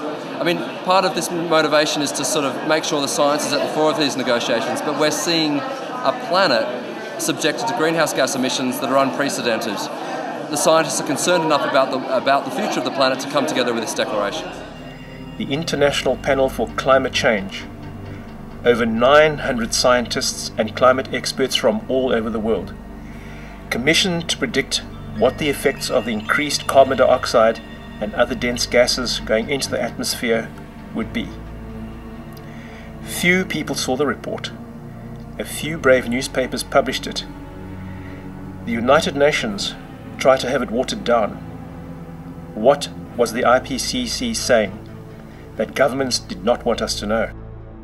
I think at least the next generation of the children, they still will have the future. But the future, they will have a very sad future. That's my view. I don't think they will know future. They will have the future. The future will be kind of horrified. Frankly, I believe my children and the grandchildren, especially grandchildren, not only my children, my grandchildren don't have a future, because the impacts which we already see now are so effective that one has to realize there is a problem and we have to solve this problem now. IPCC, the International Panel for Climate Change, over 900 climatologists and scientists of the world unanimously agreed the climate is changing rapidly as a result of human actions primarily using fossil fuel and deforestation. But more important was what they predicted would happen as a result of these changes.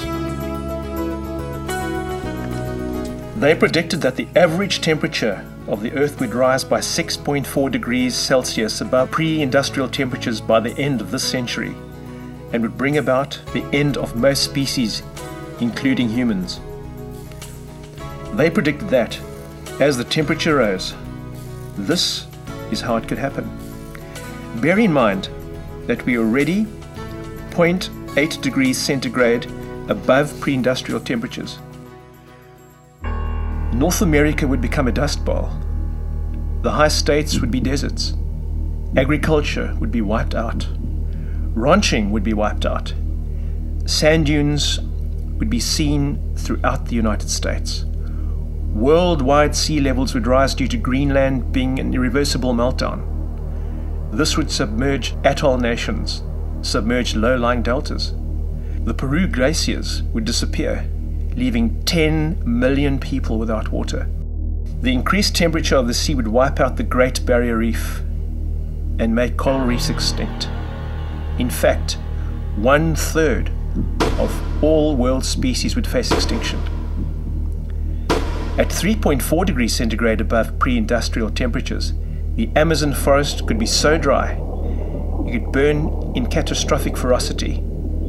South America would be covered in smoke for about 3 years. This would increase the amount of carbon dioxide in the air and increase global temperatures even faster.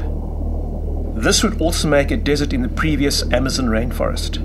In addition, the Arctic ice cap would disappear in summer months. Polar bears and many other Arctic animals would become extinct.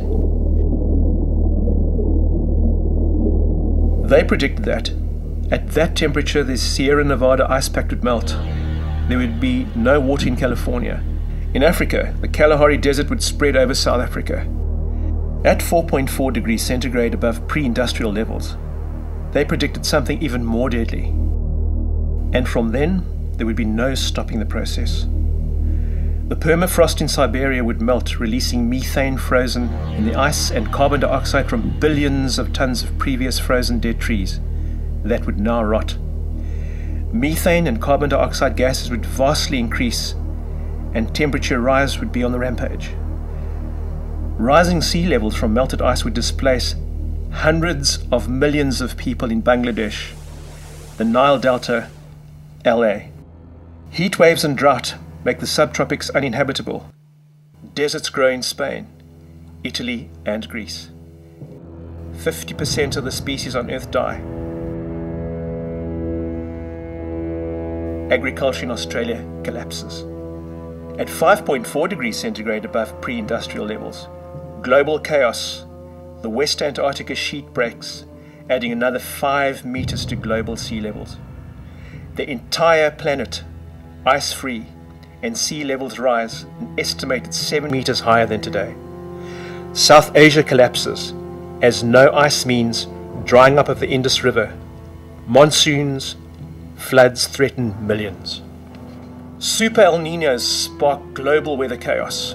Humans seek refuge closer to the poles, away from the heat.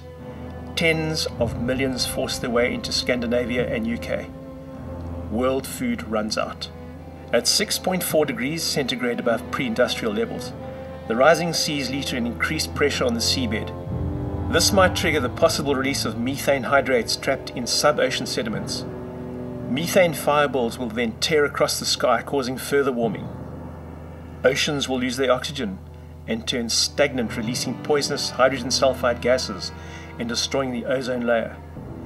Deserts will extend almost to the Arctic. Hypercanes, hurricanes of unimaginable fury, circumnavigate the world, causing flash floods which strip the land of soil. Humanity is reduced to a few survivors eking out a living in polar refuges. Most of life on Earth has been snuffed out as the temperatures soar higher than hundreds of millions of years. Basically, Armageddon in our lifetimes. So, what can we do? We are in extreme danger, and few people understand the situation. Even those super rich who profit from the economic system now could have no customers left alive, nor employees, and their money will be nothing in the future that is almost upon us. In a world of cyclones, collapsed food supplies, tornadoes, floods, droughts, dying forests, no pollinating insects, dead seas, with uninhabitable tropics, many coastal cities partially under the sea, fleeing desperate people, fighting for food, for water. It will be each person for themselves. Anarchy. Money will be irrelevant. The key thing is to change the mindset we have created over the past 90 years. That is thinking we can't live without the current economic system, a ridiculous mindset. considering that man in some form has been on Earth for 2 million years and, except for the last 90 years, has lived without this economic structure. The most important thing for everybody to understand is life on Earth is very like the working of a huge body. Every aspect of life is designed so that it works in harmony with other organisms to keep the delicate web of life continuously sustainable and evolving slowly. We are like one great body. In fact, some give this web of life, of which we are a part of, the name Gaia. Here we humans are, one particular organism on the planet, becoming too successful. Our numbers are soaring exponentially, like a bacteria infection in the body. Our numbers have grown so much that we are about to kill our host, this beautiful planet. The toxins from our activities are making this planet sick. Its normal functions have been interrupted. What is the result? Like what the body would do to protect itself from an organism that is too destructively toxic, too stressful, the Earth is raising the heat almost as if it's trying to kill off the destructive organism, man. The result of our actions has led to the planet becoming too hot. As soon as we started burning coal and making cement out of limestone, we started to release back into the atmosphere carbon dioxide that had been out of circulation for over 250 million years. Coal, oil and limestone are the ancient carbon dioxide that used to be in the atmosphere, making the planet too hot for life on Earth. This was captured by the living plant and held out of the atmosphere in the body of what the plant or the animal that ate for millions or billions of years. It is the existence of coal, oil and limestone as what they are, solids, instead of the gas carbon dioxide that kept the carbon dioxide out of circulation and made the planet cool enough for life to develop. By burning that coal, oil and limestone, we are putting that carbon dioxide back into the atmosphere, and soon it will again be too hot for life. Most of life on Earth will die, and over another few billion years, other forms of life may start again. From time to time, one organism has done what we are doing to the Earth, used up all the natural resources, poisoned themselves on their own waste, and then died out and become extinct. Most of the plants and animals who ever inhabited the Earth are now gone. They altered the world so much that they could not survive in it, much like man is doing today. So do we just accept this and think, well, it'll see us out? Do we care what our children are going to live through? Do we care about what most of us are going to see destroyed in our lifetimes? Do we quickly go and see it now before it's too late? Or do we change what we are doing? If the last 200 years' advances had not happened, we may have not had but many things. But as a species, we would still have a future. This planet would have gone on and on, evolving with humans as part of it for a very long time. So how do we turn back the clock? Here are some solutions. The first thing is to make as many people as possible on Earth understand how the world works and what we have done to it, so that each one of us, within our own way of life, can use our own brains and actions to save the planet, for ourselves, for our children, and more especially for the whole web of life on which life depends. The basic thing is to understand coal, oil and limestone are extremely important to us, left where they are, but will destroy us if we change them from what they are. If we release by burning the carbon dioxide that has been held by them out of the atmosphere for billions of years, that same carbon dioxide that, when it was in the atmosphere before, made the Earth too hot for life on Earth. And this is why, 3.9 billion years ago, the sun was about 25% cooler than it is today, but the Earth was a lot hotter. Too hot, in fact, for there to be life on Earth. This was because the levels of carbon dioxide in the atmosphere may have been as much as 70%. In the period between 3.9 billion years ago and 250 million years ago, blue-green algae and other microplants developed in the sea. Using sunlight and water, these took carbon dioxide and turned it into a carbohydrate of its own body. From being a gas, carbon dioxide now became part of a carbon compound, a solid. More important, it was out of the air. When the plant died and rotted, the carbohydrate of its own body disintegrated and the carbon dioxide returned to the atmosphere, but not always. Sometimes, the amount of other dead bodies above it or silt from the now emerging land, which had no plants on it at the time, covered the organisms and the rotting process was prevented. The bodies of these small plants and animals became the coal and oil of today. But always the level of carbon dioxide stayed below 300 parts per million, because the carbon dioxide that would have raised it above that was in the earth as a compound, as a solid. Coal, oil, and limestone. That was until 200 years ago. Then humans discovered coal as a source of heat and energy. Gas came next, and lighting changed. The steam engine followed. Then the fossil fuel and oil was discovered. In a short time, ships ran on oil, as did cars, and electricity was made using coal. The ancient carbon dioxide from billions of years ago was now being returned to the atmosphere, and without realizing it, the beginning of what was to destroy us. Global warming over and above the regular cycles of the last 250 million years of life. At the same time, the link of septicemia to dirt was discovered.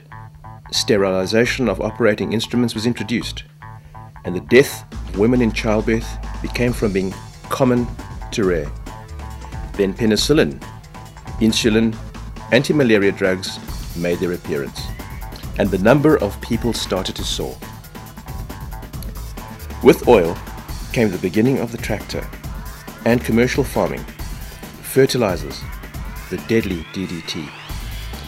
Then DDT killed all the natural pests that normally control the insects, the birds, and the lizards. It contaminated underground water reserves forever, but the amount of food increased and fed the rising population. Then in the 1950s began battery or factory farming. A huge amount of arable land was required to grow food for these animals that would be kept in small pens. That meant a huge amount of chemicals had to be made. The land had to be ploughed. And all of this meant petrol oil was being burned. That ancient pre-life on Earth carbon dioxide kept getting put back into the atmosphere. In addition, factory shipping began. Huge ships began to go out to sea for longer and longer periods, with nets up to 7 kilometers long.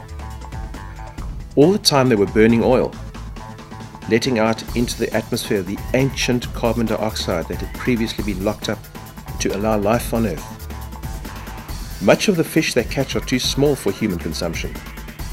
Instead of being thrown back to grow and breed the next generation of fish, they ended up as animal feed. So the seas emptied and the carbon dioxide levels grew. With medicine stopping death in childbirth and infant death reducing, the numbers of humans on Earth grew. By 1990, there were almost 6 billion people on Earth and rising. One of the leading climatologists of the world was interviewed recently about what could be done to stop global warming. Reduce the population of the Earth from 6 billion to 1 billion was his reply. Instead, the population of the Earth is expected to rise to 9 billion within the next 10 years. To make matters worse, television and capitalism had combined to make each of these people aspire to a way of life of the rich. Everyone wanted more and more clothes, televisions, radios, cars, and flights. To provide these, more and more of the world had to be exploited. But more importantly, to extract the raw materials to produce these things and to manufacture them meant more and more carbon dioxide entering the atmosphere.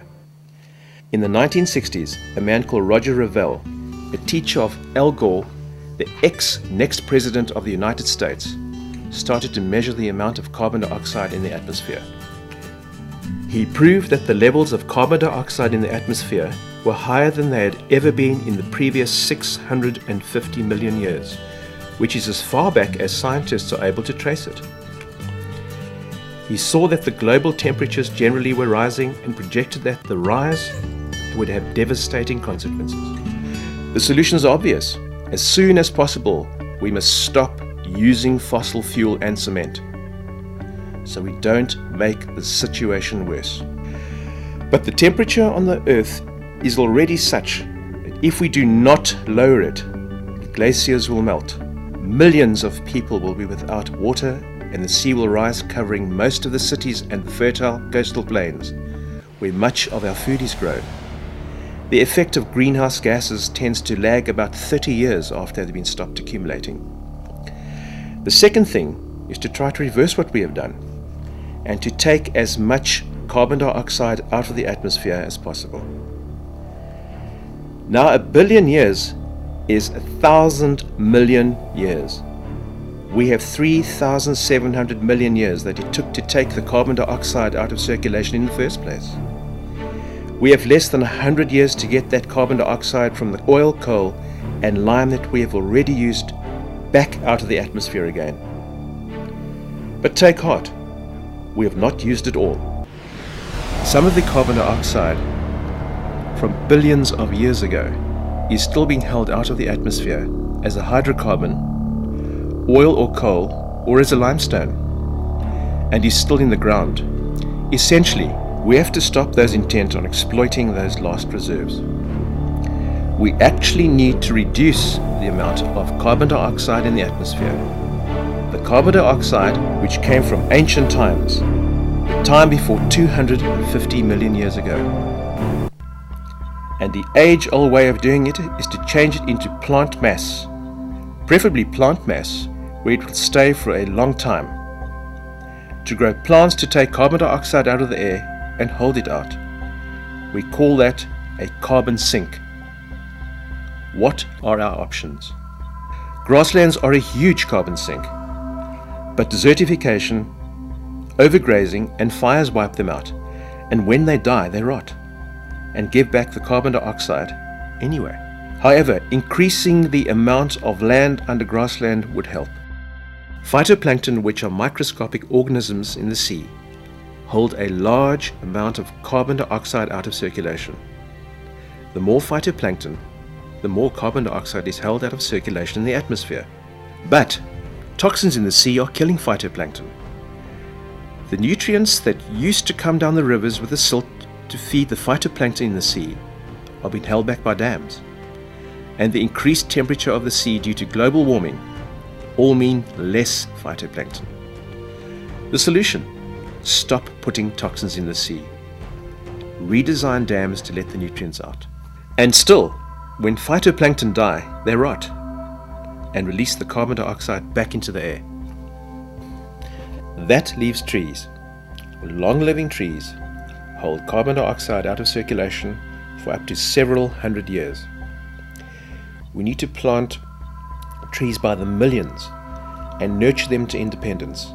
Instead, we are clearing and setting fire to our trees. If we reforest as far and as fast as possible, preferably indigenous, long-living, fast-growing trees, we will not only do a lot to reduce the carbon dioxide in the atmosphere, but will also increase the rainfall. To date, Israel has planted 220 million trees and has resulted in a rainfall rise of about 10%.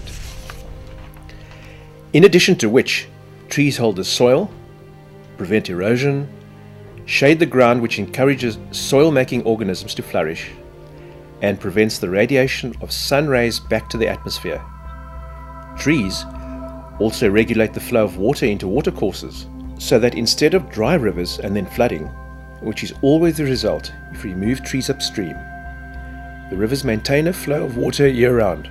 Trees take water from the deepest parts of the ground, beyond where it is available to other plants, and seed it into the atmosphere for it to rain again. So plant indigenous and if possible fast growing trees where we can, while the climate still provides sufficient rainfall. We need to stop the plundering of our rainforests, which are the lungs of the world now. Because the ground is so infertile in our rainforests due to thousands of years of rain washing out all the trace elements and minerals. Once cut down, rainforests can never return. The soil is too infertile. Rainforest trees can only grow where they have leaf litter to nourish them. Man always looks to science to make a plan, and one possible plan is carbon sequestering. These are machines that take carbon dioxide out of the atmosphere, but they can't work fast enough to undo what we are doing daily. The third thing we need to do is to stop producing other greenhouse gases. Methane, for example, 20 times denser than carbon dioxide. The amounts of methane in the atmosphere are currently climbing 5 times faster than the current carbon dioxide. Why is this amount rising so fast? How can we stop it? Methane is produced by anaerobic bacteria which live in places where there is no oxygen, like rice paddy fields, rubbish dumps, and the stomach of animals which chew the cud. It also comes from forest fires. The amount of Chinese people in the world is currently 1.3 billion and rising. Their staple diet? Rice. Another huge population, India. Their staple diet? Rice. To cut down the amount of rice paddy fields, you need to stop those populations growing and use dry grown rice. The world produces millions and millions of tons of waste. A first world person produces nearly a ton of solid waste, rubbish, litter per year. We have entered a world of disposable everything. Disposable cups after each drink. Handfuls of serviettes as well. Clothes that become unfashionable after one season. Packaging that is often more than the product itself in an effort to attract the buyer, in often ridiculous concerns for hygiene. We have entered the most wasteful few decades ever known to man. Millions of tons of useless articles manufactured for frivolous reasons, much of it slow to decompose, and all the time methane is pouring into the atmosphere. The more rubbish dumps, the more methane. To cut down on methane emissions, we have to stop the packaging, stop the disposables, stop the articles that are made for a short time use anyway. Stop the manufacture of articles of superfluous use, because everything we can do to cut down the amount of waste we produce will take us closer towards saving the planet. Then there is methane from cattle and sheep, all ruminants. Since the world started eating battery farmed meat, the number of cattle has soared, and so has the amount of methane. In Australia, there is a tax on meat because of the methane they produce. Because there are so many cattle, battery farming is one of the biggest contributors to global warming. Kept in small areas to stop them moving and losing weight, these animals are fed more than half the crops of the world and about 40% of the fish catch. Half the carbon dioxide produced in the world would stop if we did not have factory or battery farming. The carbon dioxide from the production of their feed, from the making and transporting of the fertilizers and pesticides, from the fuel for the farm machinery and the factory ships, from the energy for the battery chickens' 24-hour lighting, etc. Because we need so much animal feed, we use chemical fertilizers like nitrates. This is an unstable compound, and about 10% of it escapes as nitrogen into the air. Nitrogen is a dense global warming gas. But the damage done is far wider than that. Pesticides and fertilizers from commercial agriculture go into the water, into the underground aquifers and rivers, and sea to toxify everything. We then drink the water and eat the fish, and eat the battery farmed meat with its high levels of toxins, so we get sick. Our immune systems are compromised, and we are very susceptible to cancer. Cutting down rice grown. growing rice in dry fields as opposed to rice paddies, stopping battery farming, stopping wrapping, stopping disposables, and cutting down on frivolous products does not seem a big price to pay for saving the world. Stopping fires should be done on a more serious level anyway. Is it as easy to stop carbon dioxide production as it is to stop methane production? First of all, with the situation so serious, much of what we use electricity to produce could stop. Is it so important to have these, for example? Plus all this packaging. Coal used for electricity generation can be replaced by natural, non-carbon dioxide producing energy, which is in an indefinite supply, and once installed, gives genuinely free energy. There could be a micro power station in each home, using sun, wind, hydrogen in the coal countries for domestic use, using energy efficient appliances. The electric and air-powered cars which plug in at night using renewable electricity and need no petrol or diesel have been available for years. If we continue with our existing economic system and consumeristic way of life, scientists are predicting a horrifying future. They are saying that we only have a little time to implement the solutions, because in a very short time, at the outside 8 years from now, that is before 2016, if we have not already massively changed our way of life, the breakdown of the ecosystems that give us life will be irreversible. We need to introduce wave and wind power generators, even out at sea, and solar voltaic farms in deserted areas, on a grid of direct current cabling to supply industry and commercial needs with electricity. Need to stop nuclear power for many reasons, but mainly because it uses more energy than you get from it. Carbon dioxide producing petrol or diesel to mine it. Dispose of dangerous tailings and extremely hazardous waste. It is also much more expensive to produce nuclear energy. If you really want to save the planet from global warming, coal-fired power plants should be stopped immediately, no matter what the upheaval. It is that serious a problem.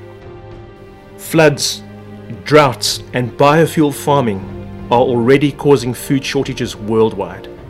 Yet we continue to feed half of all edible crops to animals to make battery-farmed meat and eggs.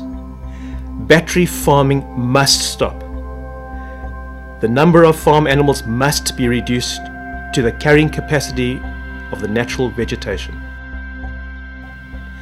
Soils must be covered and restored using animal dung, plant matter, and earthworms, and the land should be used to grow food more appropriate for humans and to grow it organically and not genetically engineered food. Producers must be forced to include the costs of undoing damage done to the ecosystems in the production of their products, the packaging of products, the use of the product, the marketing, the transport and disposal of it. And that money must be used to undo the damage. Here is a plan that makes everyone on Earth part of the solution. At the moment, very, very few people on Earth understand how the world works and what we are doing that is destroying it. Imagine if every person on Earth suddenly did understand what terrible danger we are all in and was encouraged that they should cooperate with solutions and use their own ideas to do everything within their own sphere of influence to save the planet. What incredible new energy would we see at work on this planet? Imagine if all media cooperated, so that we were suddenly witnessing the ideas, the inventions, the films, the programs, the steps individuals, companies, municipalities, governments all over the world were taking. The ideas would cross-pollinate and be built upon.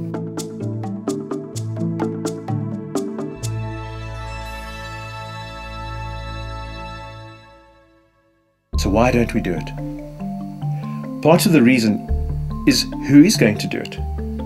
Will it be the petrol companies? So far they have done everything within their power to stop the production of anything that runs without an oil. Oil companies are among the richest companies in the world. Indeed, oil is the sole product of most Arab countries. Even though continuing to sell their product will kill them and their children as well, they do not seem to want to look at stopping the use of it.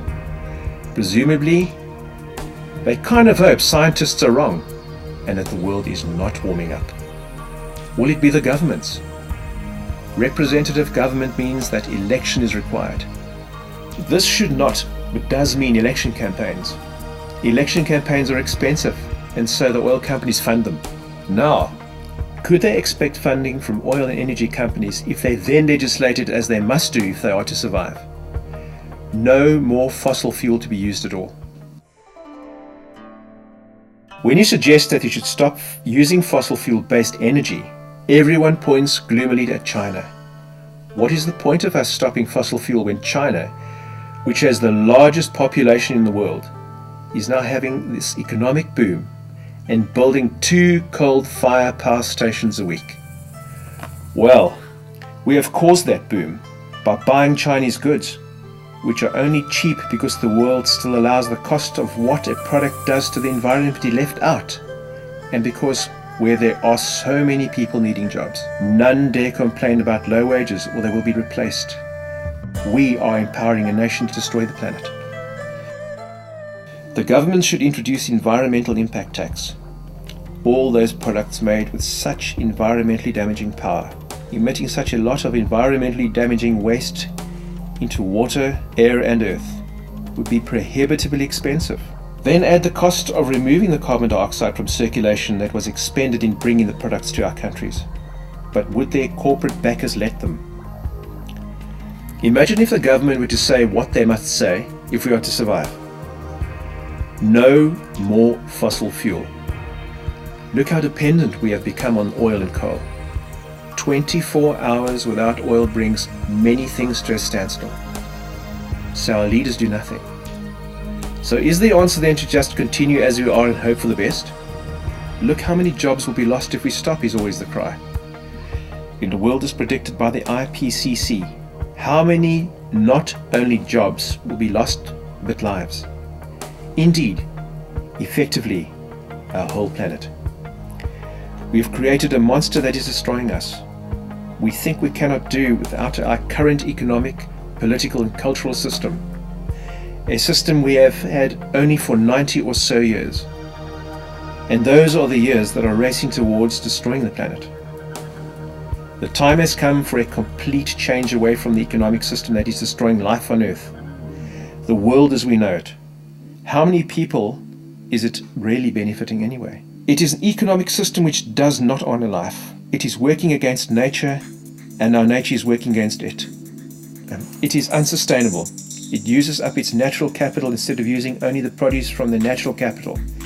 And that capital is now almost at an end.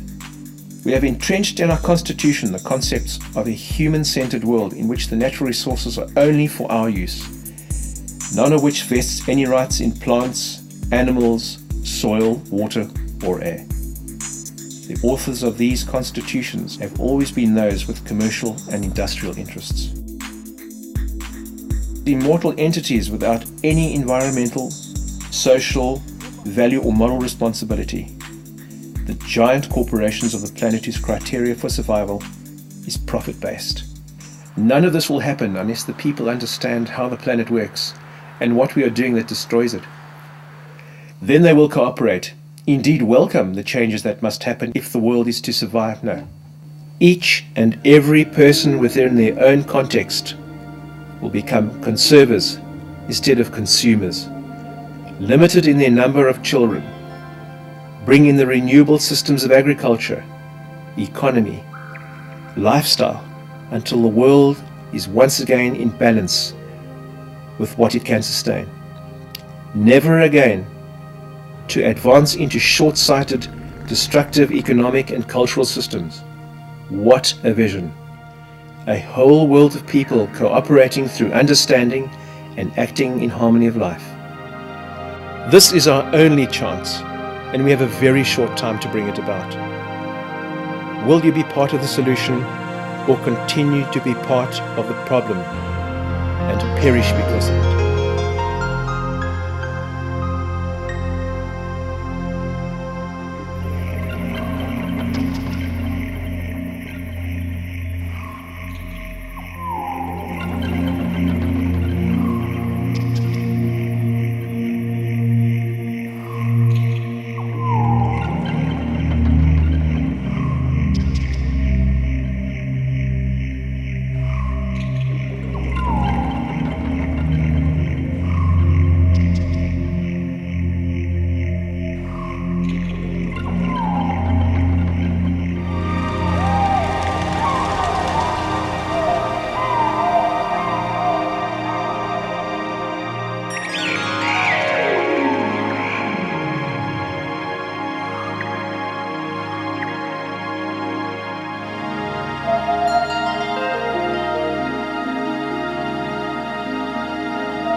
I think at least the next generation of the children, they still will have the future. But the future, they will have a very sad future. Frankly, I believe my children and the especially grandchildren, not only my children, my grandchildren don't have a future, because the impacts which we already see now are so effective that one has to realize there is a problem and we have to solve this problem now.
The big thing, though, is going to have to be a systemic and structural change in the way that energy is produced and distributed, because nothing else will do. The days of where we could dump all this toxin into the sea and just get away with it are numbered. Take shipping. It's 1 billion tons of CO2. If it was a country, it would be the 6th largest country in the world, in between Germany and Japan. On a SOx, NOx and PM level, it's even worse. One large ocean-going vessel pollutes the same as 50 million cars.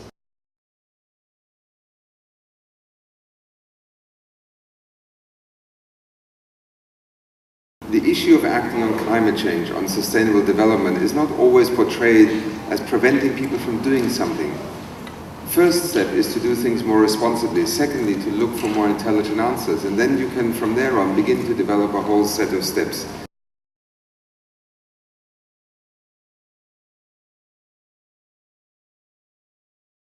The New York Times a few days ago, and in particular, the quotes in the second paragraph: even with a deal to stop the current rate of greenhouse gas emissions, scientists warn the world will become increasingly unpleasant.